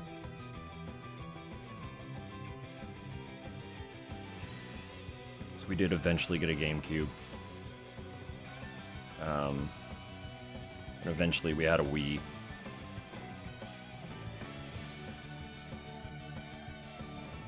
Death Stranding and Metal Gear Delta. $160 already spoken for it. Yeah. Yeah. And you're not Canadian. I don't have a PS5, so I can't get Death Stranding 2 anyway. Gonna miss Snake Eater. Gotta go fast. I'll move it to the next one. There's a Destiny 2 song slapped somewhere in between. You got a little bonus time.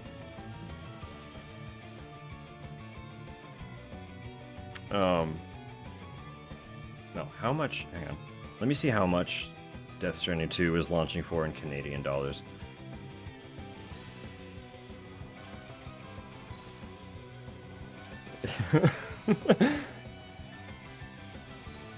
Just all Snake Eater back to back for the next hour.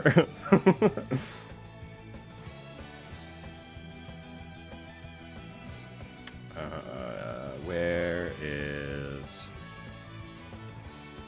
I guess it would help if I actually pulled up a website that will sell the game to me.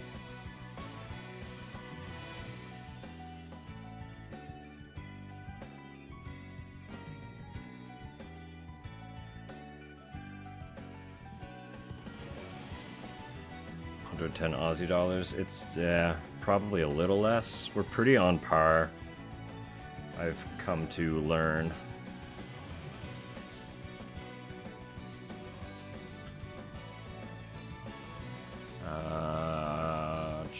Yeah, game pre-order is sitting at $89.99.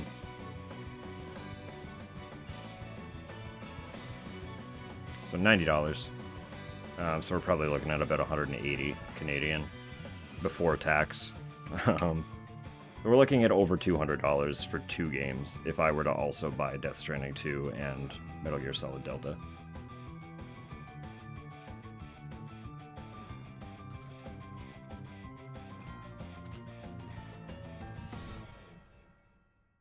Yeah, because it's also sitting at 90.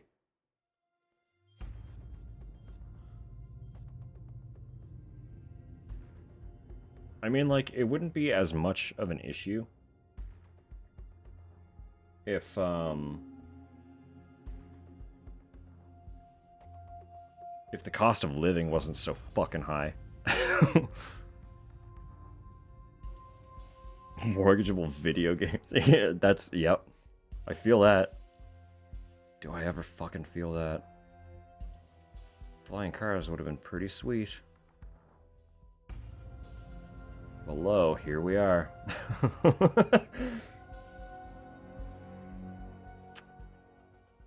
Oh, I was also going to talk about a little bit more the movies.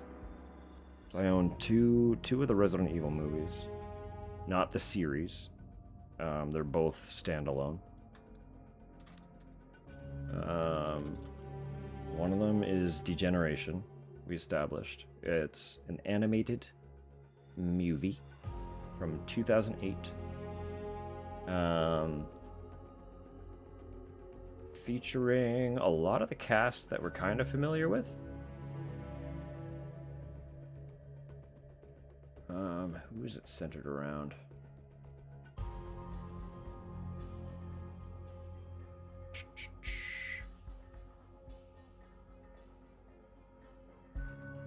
I guess there's Leon and Claire, of course, naturally.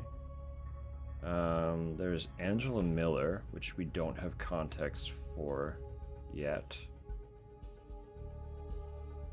I'm pretty sure I know who she is.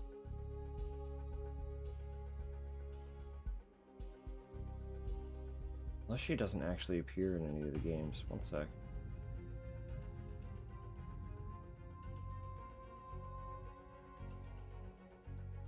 They might only be I think that one's actually just a degeneration character. Okay. And there's also a Curtis, who is also just a degeneration character. Honestly, most of these names we don't actually know, and I don't recognize them, despite being familiar with later games, so I think the only ones that matter are Leon and Claire. So based on that, I don't think we are jumping in too early.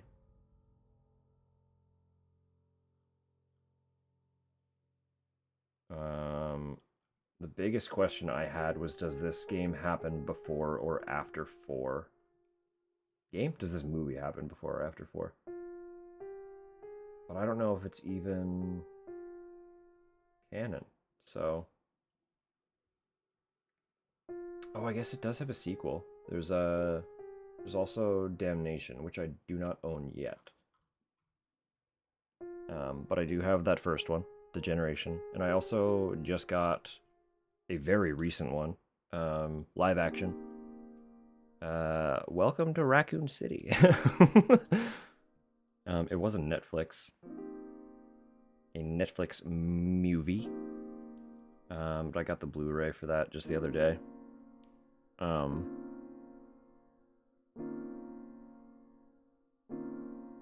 Yeah. Yeah. We got some options.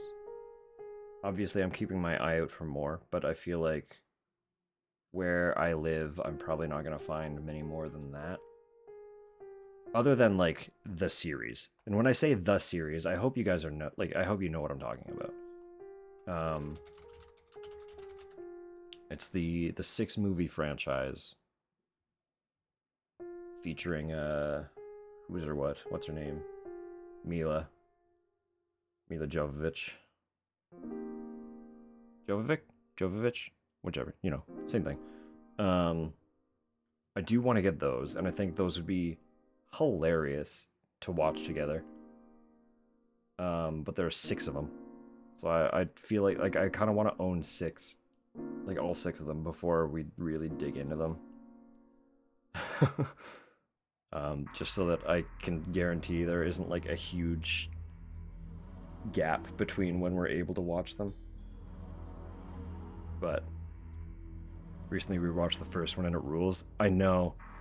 I want to say I saw at least the first 4. And I had a great time with them. Maybe it was only the first 3. I don't know if I saw Afterlife. But they're so fun. Like a Saturday morning cartoon. Exactly. Like, I'm so glad. I'm so glad so many of you had the same opinion. It's like, are they good movies? Like, they're not the best, no. Are they good Resident Evil movies? Probably definitely not. But they're so fucking fun. Who cares? Who gives a shit? They're good because they're fun. Right?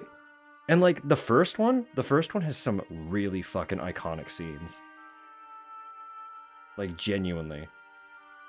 Really iconic scenes.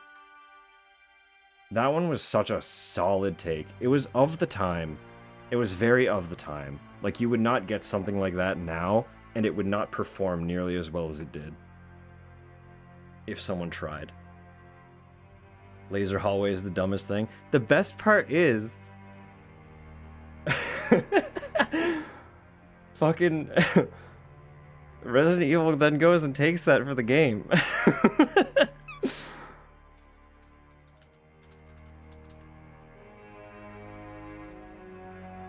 Because, like, yeah, it was so weird and silly and dumb.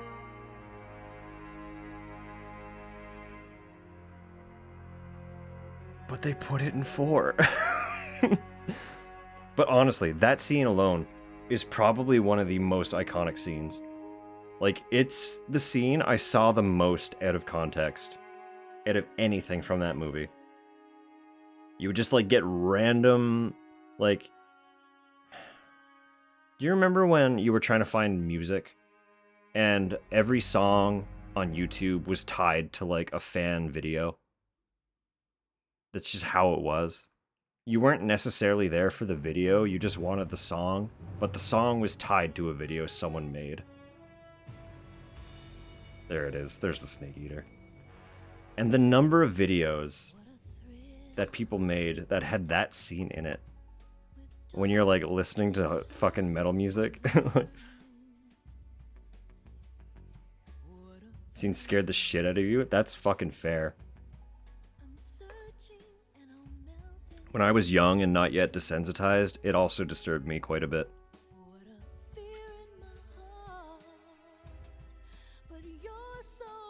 Not being able to find My December by Linkin Park without also watching an Inuyasha video.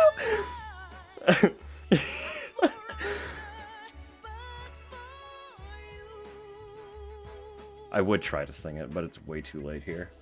We're looking at 9:30. And I know I can't hit those notes. Slipknot has it in one of their actual music videos. Uh-huh. Track is on the soundtrack. That adds up.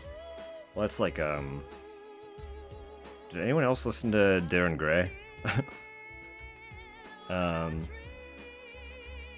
The Japanese metal band Darren Gray. They had a song in one of the Saw movies, and the music video for that was also just Saw. It was just scenes from the movie. That song was a fucking solid track as well. Sounds like things are just getting started. Hi, Brian. I wish. If I didn't live in an apartment, probably. I'd be all over the place. If it was not for neighbors being between the walls. Between the walls? You know what I mean. Beyond the walls.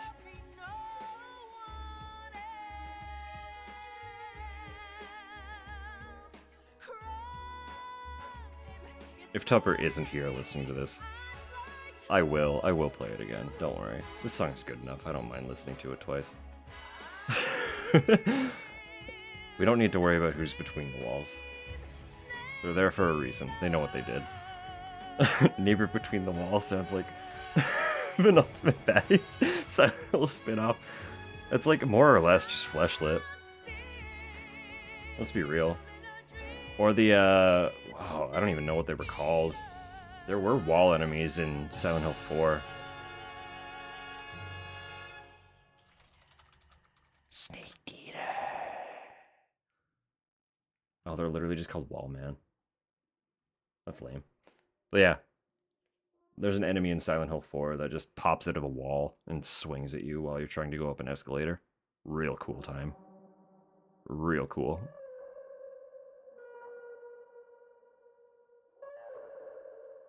I opened the shower curtain and it ended. I'll play it again. Don't worry. We're gonna get almost back-to-back Snake Eater, folks.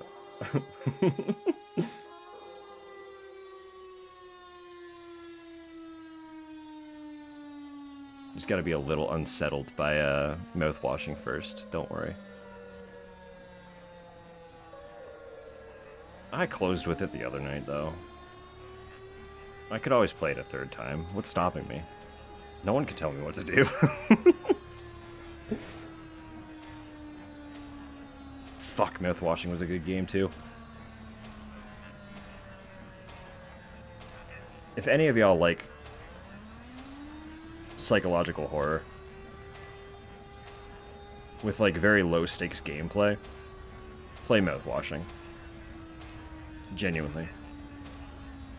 It's not cozy. It's not a comfy game. Be warned about that. Very good game. Need to cleanse our Snake Eater palette with more Snake Eater. There you go. There you go.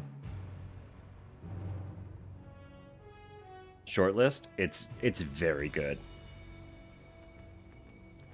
Genuinely, the more you sit with the story and digest what was going on, the more upsetting it gets.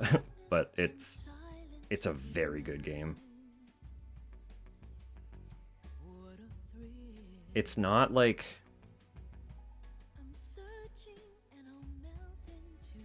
it's not in the moment super scary. It's just thematically, the psychological part of it really does kind of dig into you. It touches on some pretty grim things.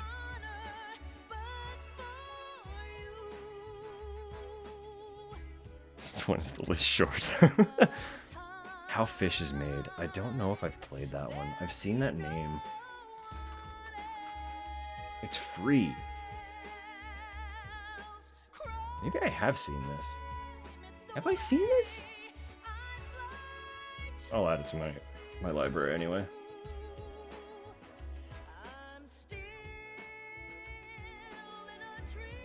Disgusting Magic. Perfect. Perfect.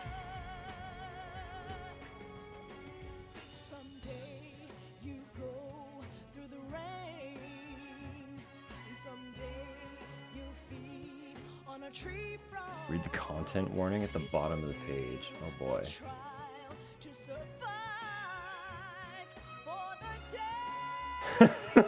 That's really good. I like that. Some graphic fish violence, trypophobia, inducing imagery, and just a pinch of cum. As it should be.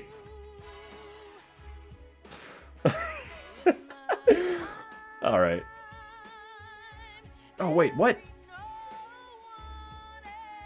Oh, it's also wrong organ. That explains so much. I was like, why is one of the screenshots Curly? Why is Curly there?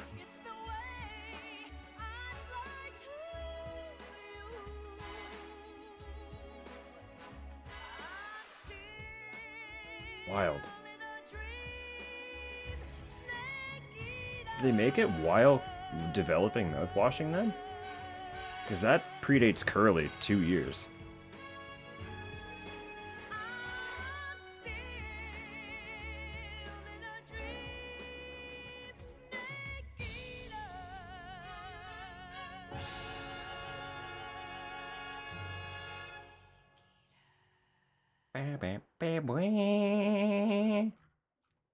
It is really genuinely such a good song.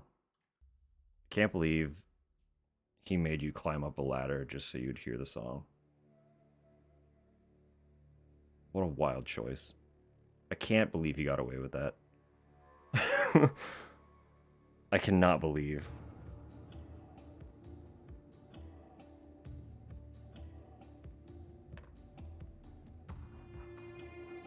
Now I want to learn how to belt. It would feel very good, wouldn't it? Do you feel like it would be such a fun one to sing, just kind of at the top of your lungs? Really let it roll?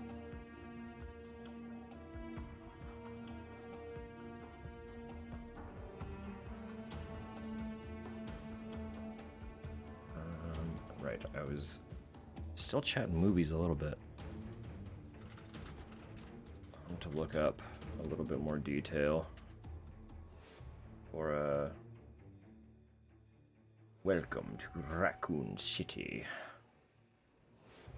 So I mentioned it was a Netflix one.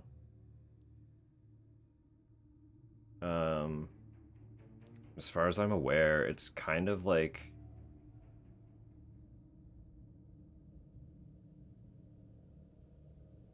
a retelling. No, this says here it's adapted from stories of the first and second games. So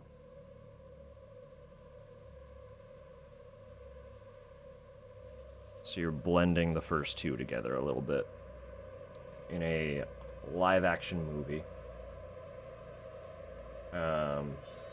It's not tremendously long. It's only 107 minutes.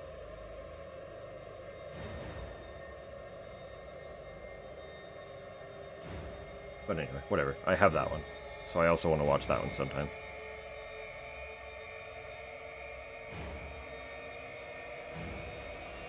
Just like genuinely, while we're on this Resident Evil kick, why not work some of the movies in, right? And if I get my hands on the series that we all know, parts of my playthroughs from Welcome to Raccoon City, that's pretty cool. If they did it well enough for you to recognize them. An extra strong hot chocolate? Alright. Well, we'll go in open-minded and with whatever drink keeps us happy.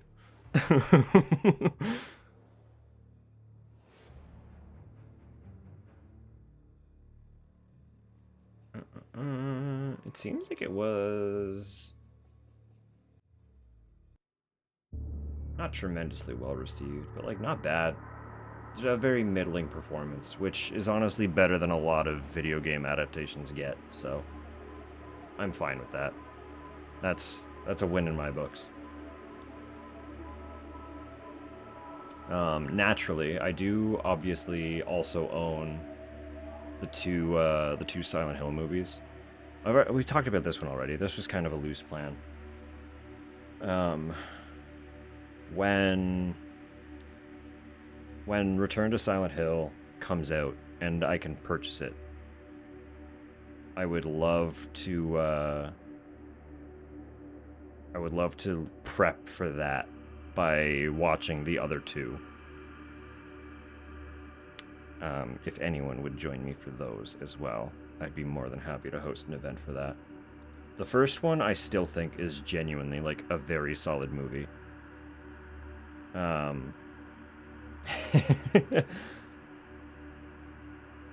Yes. No, like really, genuinely, I love the first movie. It's very, very good. I think the biggest issue people have with it is they don't know how to detach themselves from the games and understand that it's not trying to adapt any of them one-to-one. It's pulling elements from all of the games that existed at the time and kind of making an amalgamation and telling its own version of a story, right? It's just trying to capture the energy that Silent Hill was. Oh, no, you're good. You're so good. Don't worry about it. I also get that. It's just like, it's an easy one to kind of coast into and not think too hard about. I'm assuming that's roughly how you meant it. It's not going to be like peak cinema. It's mindless enjoyment. Yeah. And I love that. I love that shit. Ascension? Good God. I'm going to link a video because speaking of Silent Hill, I just got, opening YouTube, I got a recommended video discussing the second movie. The second Silent Hill is not good. It's fun. It's not good. Not a good movie at all.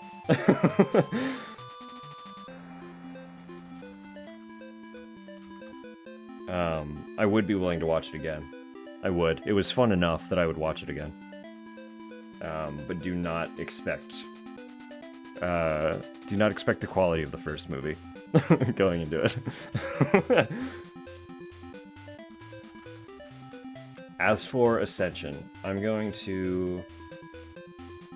I'll link the video here, but I will also share it in Discord so that it's easier to attain.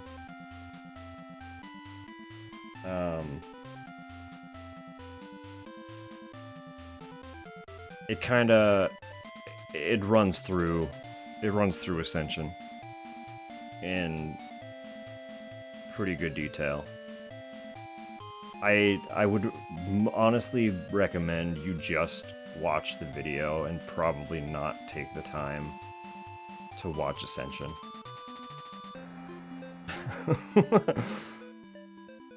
One of those movies they rushed out after the first did well. It's kind of that, yeah. I've read before that it was a little bit of a production hellscape.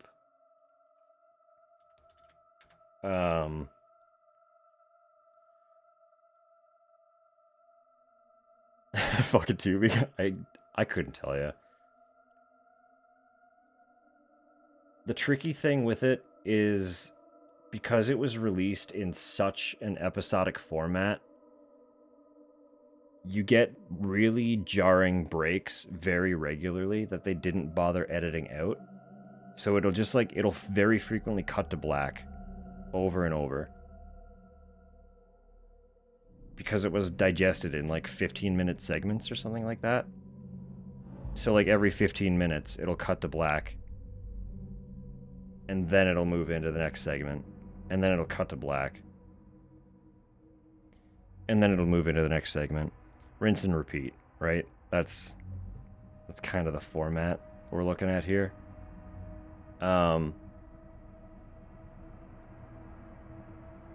Tubi's so weird. Almost nobody seems to know about it. They have a decent selection? That's good to know. That is good to know. Clean and jammed in couch? Perfect. Love it. No, we love it, we love it. Big vibin'.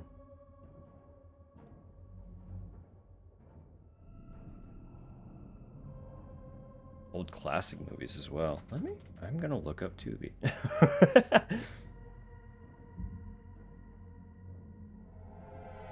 I don't know anything about Tubi, so. Godzilla ticks? That's cool. Head really hurts. Is the weather doing some weird shifts right now? I know the temperature's dropping pretty quick with the sun gone down.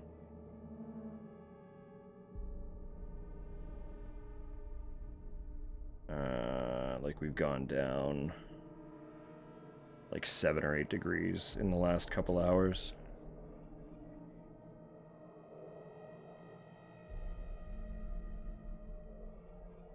I don't know, the weather flux is not fun. I will agree with that.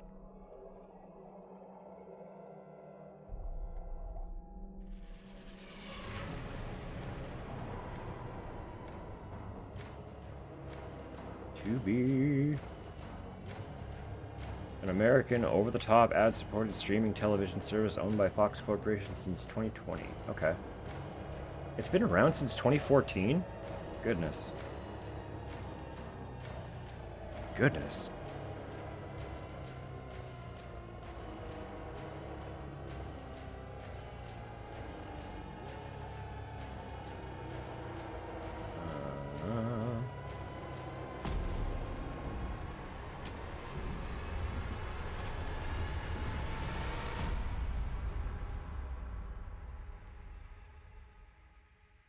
Original documentaries. They have original films and stuff too.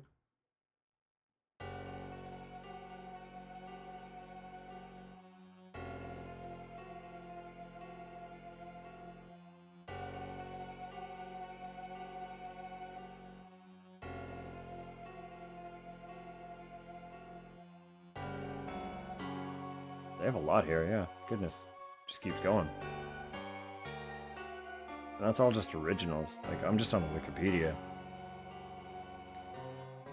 Bit of a dumping ground. Can you even pay them money? That's weird. That's so weird.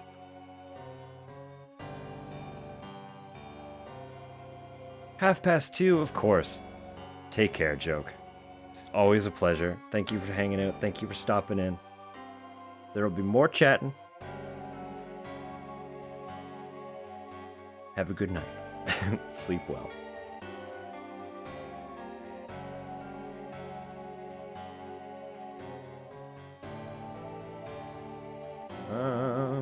Wow.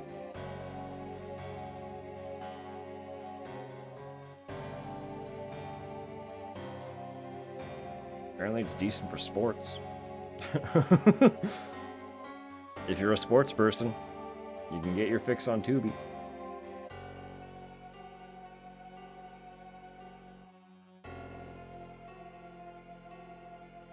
Saw something just there saying that there were a few different things that they were able to like offer as free streaming, like a half hour after they aired live. So that's a pretty quick turnaround.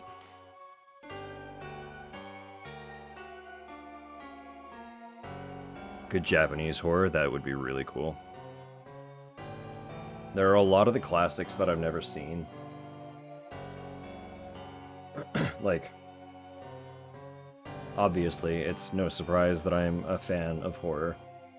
But I didn't really grow up watching a lot of movies. And when I was younger, I had a much harder time with horror. When I was, like, young. I just, like, didn't have the stomach for it. I wasn't afraid of anything, per se. It's just very, like, uncomfortable, you know? This is why I'm here. Yeah. You helped. You did help. You introduced me to a handful of things. But now, obviously, like, I can palate a lot more with very little issue. But I don't watch much of anything at all. So there are, like, just a shitload of classics that I've never seen because I couldn't watch them when I was younger, and I just haven't watched them recently. So, tons. There are tons that I would love to see sometime. And a handful that I was able to watch that I would love to rewatch now that I'm a little more able to engage. Like, I know one that I've only seen the once, and I was quite young. But looking back on it, I remember it fondly. It's the Thing. Like, watching the original The Thing. What a good film. Honestly, what an incredible film. Long list of horror movie homework? Oh, I know. Oh, I'm well aware. I'd love to get my hands on all the Alien movies. I know that the reception for them is a little bit mixed, but I would still love to get my hands on them, watch them all.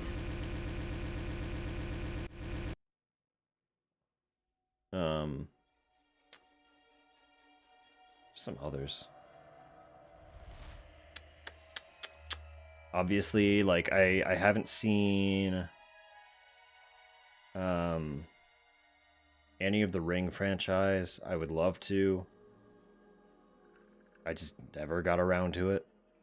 I would love to watch The Grudge, both the original and the American. My Beloved, I know. You mentioned it earlier. Someone brought up Sadako. And every time Sadako comes up, I'm like, I need to fucking watch those movies.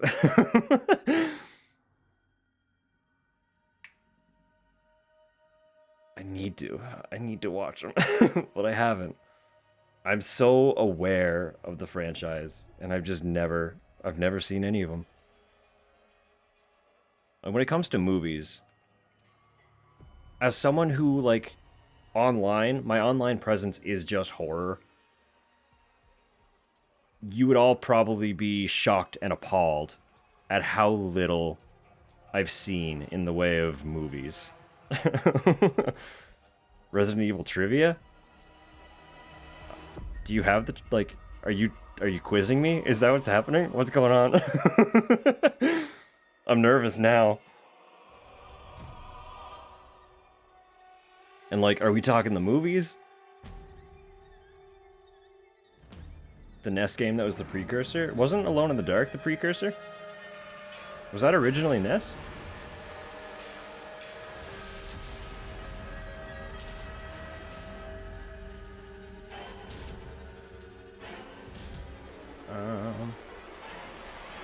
Sweet Home.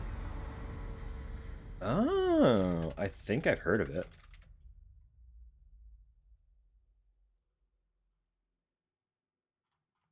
I am just getting Korean movie.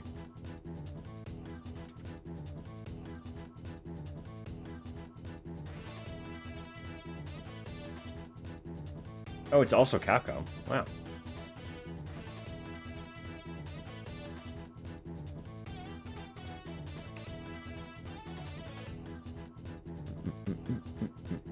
RE Speedrunner occasionally pops that one. Cool.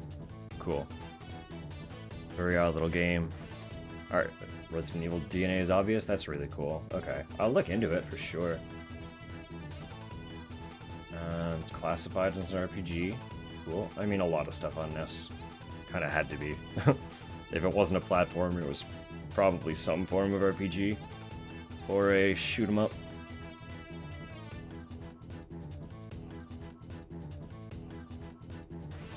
Fan translation for Sweet Home. Maybe I should play that one and claim that I'm playing JRPGs now, because I keep talking about how I'm gonna get into Final Fantasy games.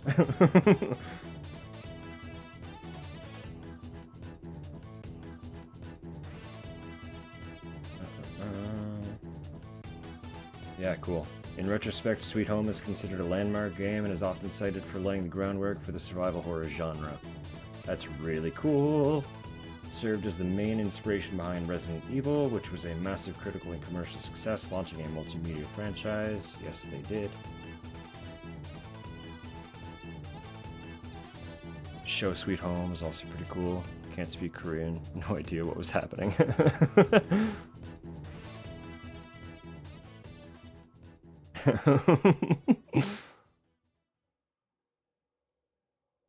Oh, mongoose.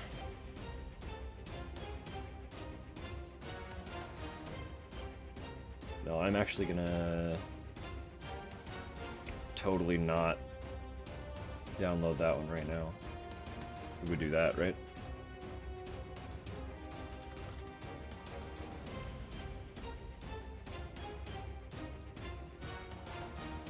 Definitely could not be me.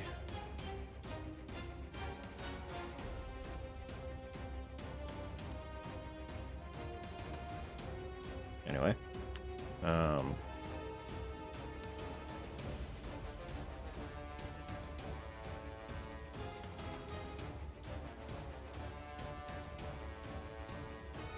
yeah, no, it's cool to see. Sweet Home's Metroidvania-style exploration, storytelling methods, and horror elements have been cited as the precursor to key elements found in other successful games decades later. Yeah, that's wild. I feel like I know that name. Tokuro Fujiwara. What else have you done? Ghosts and Goblins, right, of course. You did Bionic Commando. You did a lot. You did Mega Man 2. You were the producer, not the director. You were the producer on DuckTales. Gargoyle's Quest, Chip and Dale Rescue Rangers. Producer on tons of these. Mega Man 3, Super Ghouls and Ghosts, Little Mermaid. Did a lot of Mega Man, actually. Did tons of Mega Man.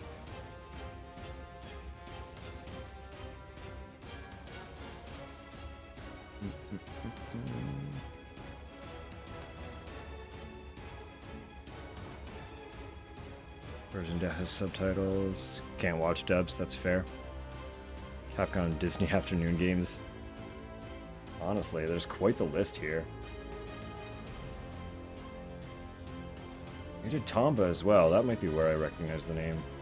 I played a bit of Tomba growing up.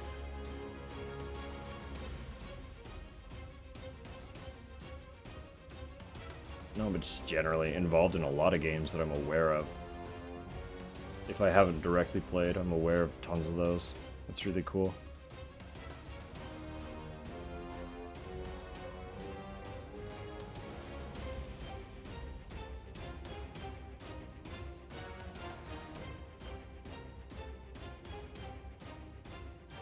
Yeah, I'm always very torn on that. Just like I prefer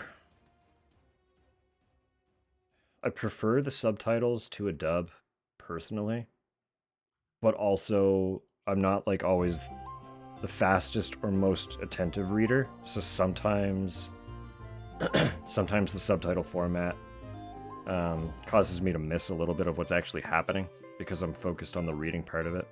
But like dub and, I mean, that's fair. You can't really multitask with a sub unless you're content not having any idea what's happening.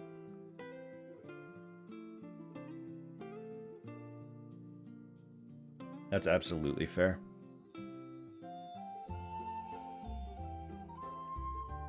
generally, I don't have anything like against dubs. I just prefer the original performance most of the time.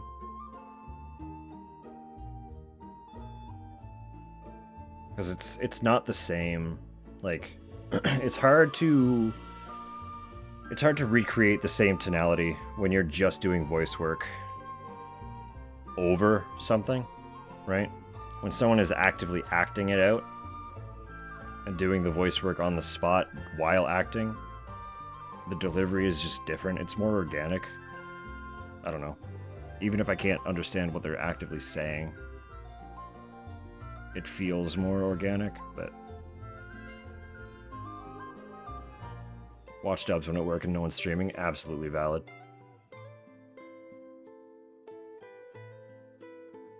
Scratches my brain in a bad way. If the voice doesn't match, that's fair. It can be a little jarring. It's definitely weird to get used to.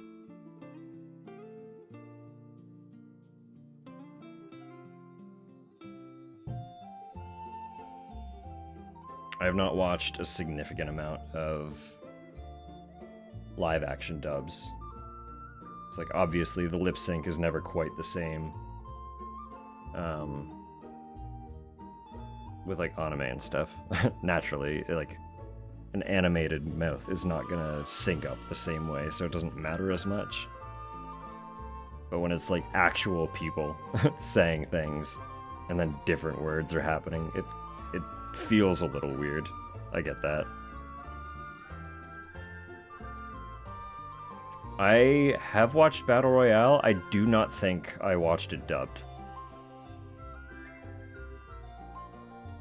I'm pretty sure. I feel like I watched it with you, Mongoose. And if you hate the dub that much, we did not watch it dubbed.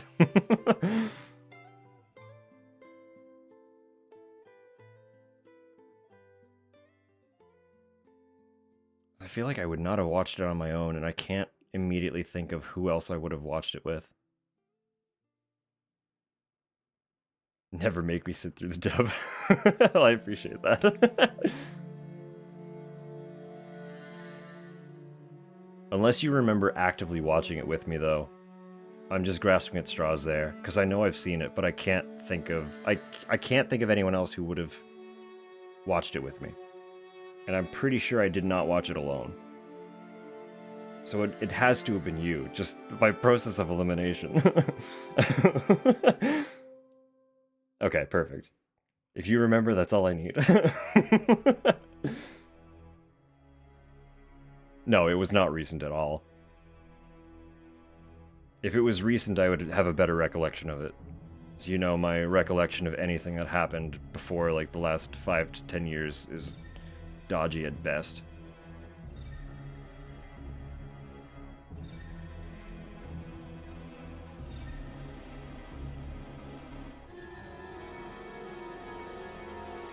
Very patchy brain. Very, very patchy brain. Diverting slightly into foreign horror. Good Hindi miniseries. Just called Ghoul? Let me pop that up as well.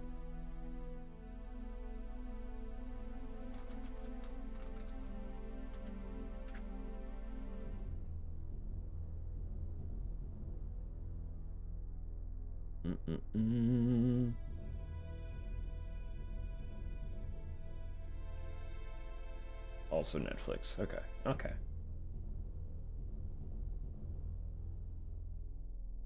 Three episodes. Yeah, that's really mini. That's really mini.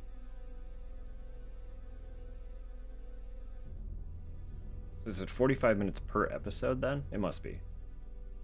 It says running time 45 minutes. It cannot be 3 episodes are a total of 45 minutes. That'd be wild. Rapid fire.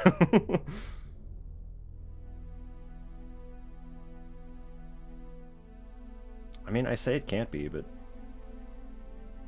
people used to figure out fitting a whole episode into 15-minute sockets, didn't they? Mostly for cartoons, but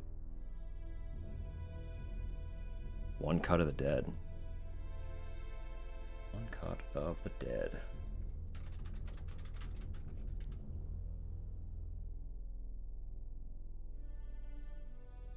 A horror comedy. Ah. That, based purely on the cover,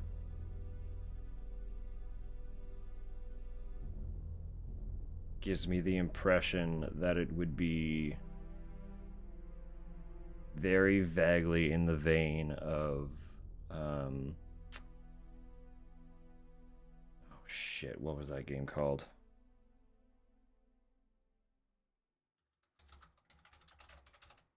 Michigan Report from Hell.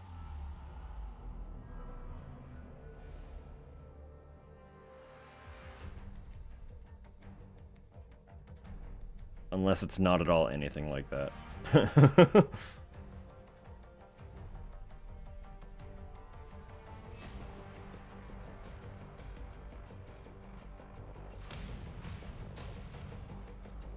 Going to it blind for optimal viewing experience? Heard. Heard and understood.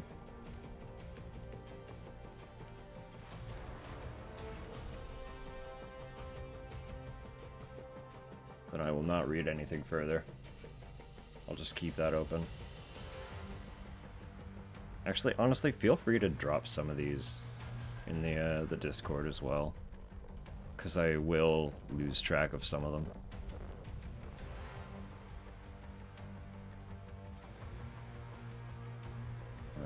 But for now, I'm just gonna start pasting a couple of titles.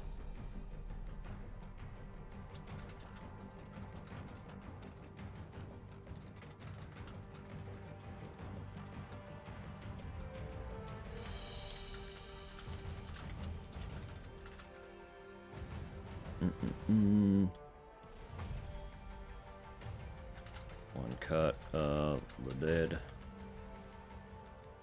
And ghoul.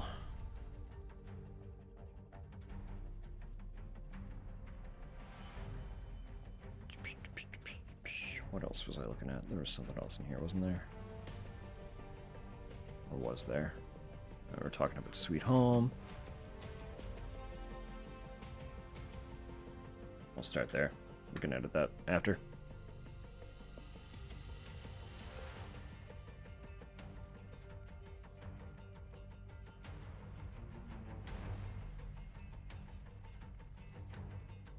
Sweet. Cool. Wonderful.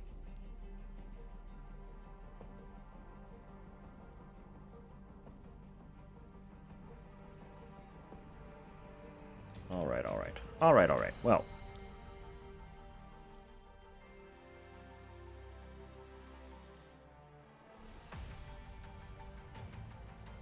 I think, friends. I think for now it might be time that I start wrapping up. Calling things. I don't know how we managed to do that. It's basically been 3 hours of yapping, so thanks for hanging out. Because it's literally all we've been doing. I knew that game was going to be short, and I really wasn't sure what direction to go in after that, so it's cool that you were willing to just vibe with me for a bit. I should have planned that a little more thoroughly, knowing that it was probably going to be shorter, but I wasn't sure what to expect, so I didn't. But I'm glad we did it. That was the second of the Gun Survivor games, and the second to last that we will actually be playing.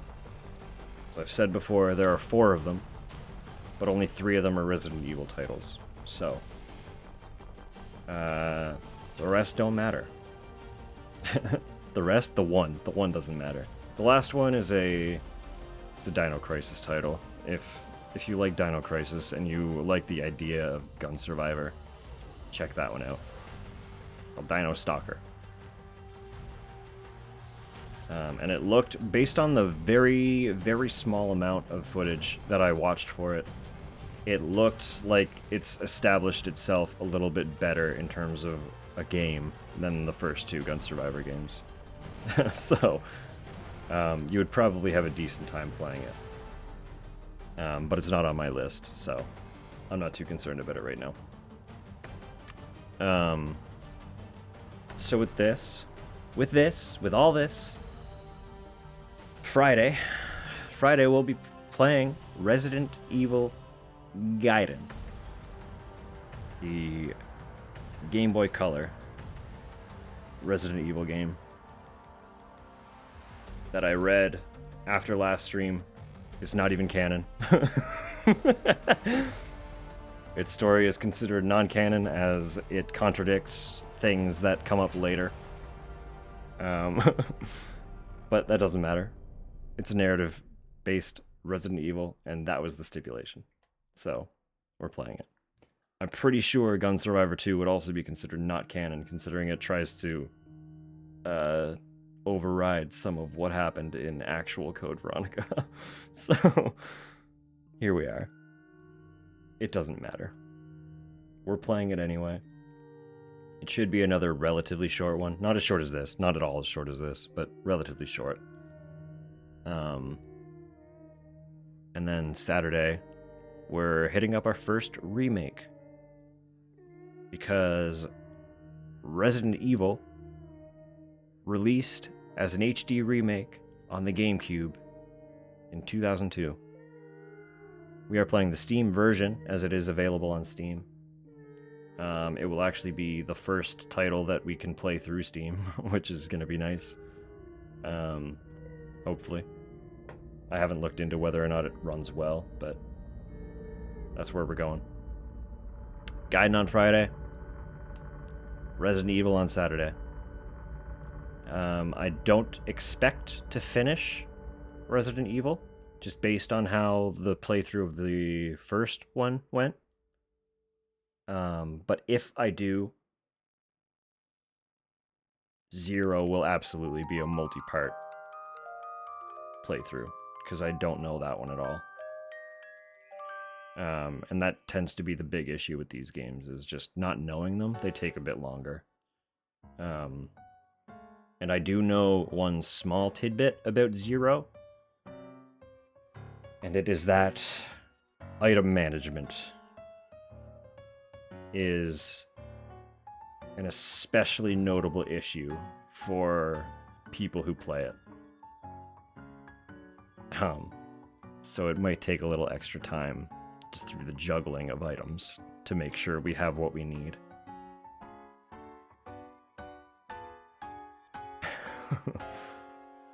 But anyway,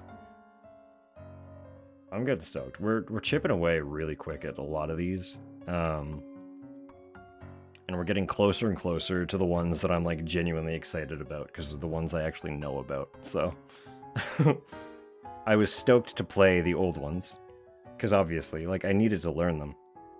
And I'm very, very happy that I played them and finally know, like, the origins of all the stuff. But it's been quite a few titles now, and I'm itching for something a little closer to modern, you know? Just a little. 4 is no longer considered modern, but, like, it's comparatively pretty modern, right? It's comparatively pretty modern. So, we're getting there, bit by bit. We have a couple more PS2 titles to work through. PT is modern-ish, but PT is not Resident Evil. That's the issue. I'm actually genuinely going to add PT to my Silent Hill repertoire. Do like a full-scale deep dive at some point. I just need to figure out how to get my PS3 streaming so that I can play my copy of Homecoming and Downpour. Because then I would have a means of playing all of the actual mainline titles and PT. And in theory, depending on what the date ends up being listed as, I could play all of that leading up to Silent Hill F, which would be a really fun rehash of what I did leading up to the release of 2 Remake. Because I'll reiterate. Origin? Yeah. I mean, I can play it, like, I can play the PSP version. But it also released on PS2. So there is you can totally legally attain a PS2 version as well. But I do own it on the PSP. The first time I played it was physically on an actual PSP. Copy is totally legally legal, of course. I would have no doubt. Never a doubt in my mind. Why would it be? I couldn't tell you. I wouldn't know either. Would not know either. Not even slightly. I don't remember which version I played. I'm gonna... Is that so? Well. Innocent until proven guilty and all that. No, I don't remember. I did stream Origin last September. I don't remember which version I played. It was one of the two. Because she doesn't play Zelda. Oh. Oh boy. Oh boy, oh boy. Alright. For realsies, though. Clearly, I could just keep yapping in circles if I really wanted to. I should start getting ready for bed. So I can actually kind of call it a little bit early for once. Because I have had a bad habit of running much over what I probably reasonably should be, so. Went real deep in the survival horror pool. Listen, it's a deep pool. There's lots of room in here. I'm more than happy to share. We can all fully stretch out, and there won't even be any touching happening. Not without permission.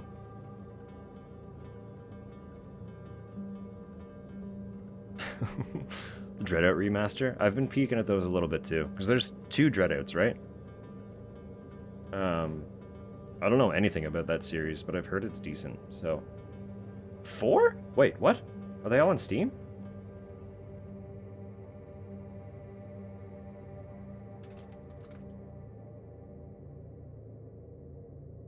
Oh shit. I guess Dreadout 3 isn't out yet. 1 VR? Oh shit, that's cool. Hold up.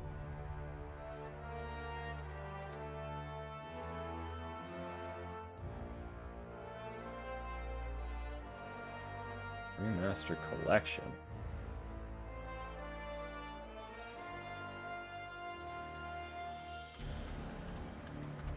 Dreadout Keeper of the Dark. Okay. More of an experience than an actual game. Fair enough. I'll still add it anyway.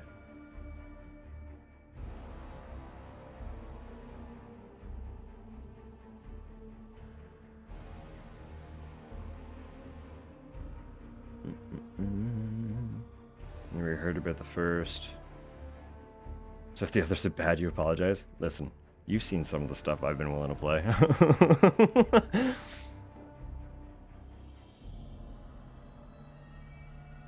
I'm not too perturbed. Don't worry about it. Alright. For real. I just used my last ad snooze, so this is my final 5-minute window to say my appropriate goodbyes and let the music run out before ads are thrust upon me. So, as always, whatever you do from here, all I can do is ask that you make it a good time for yourself. Pretty please. Pretty please. Just be good, do good. Enjoy, in whatever capacity you're able to. Drink some water.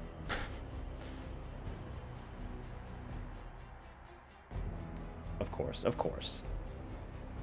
Take it easy, everyone. Have a lovely night. Have a lovely day. Lovely time zone, as we say. I'll catch y'all Friday. Play some fucking Resident Evil Gaiden. I hope you guys are ready for Game Boy Color. Alright. Peace out, y'all. It's always a pleasure. This one's gonna be a weird one to upload.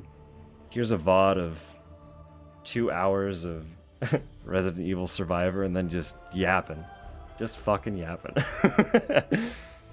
Have a good night. Take it easy, everyone. Catch you next time. Peace out.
Let me ask you, have you seen a little girl around here? Short, black hair, 7 years old?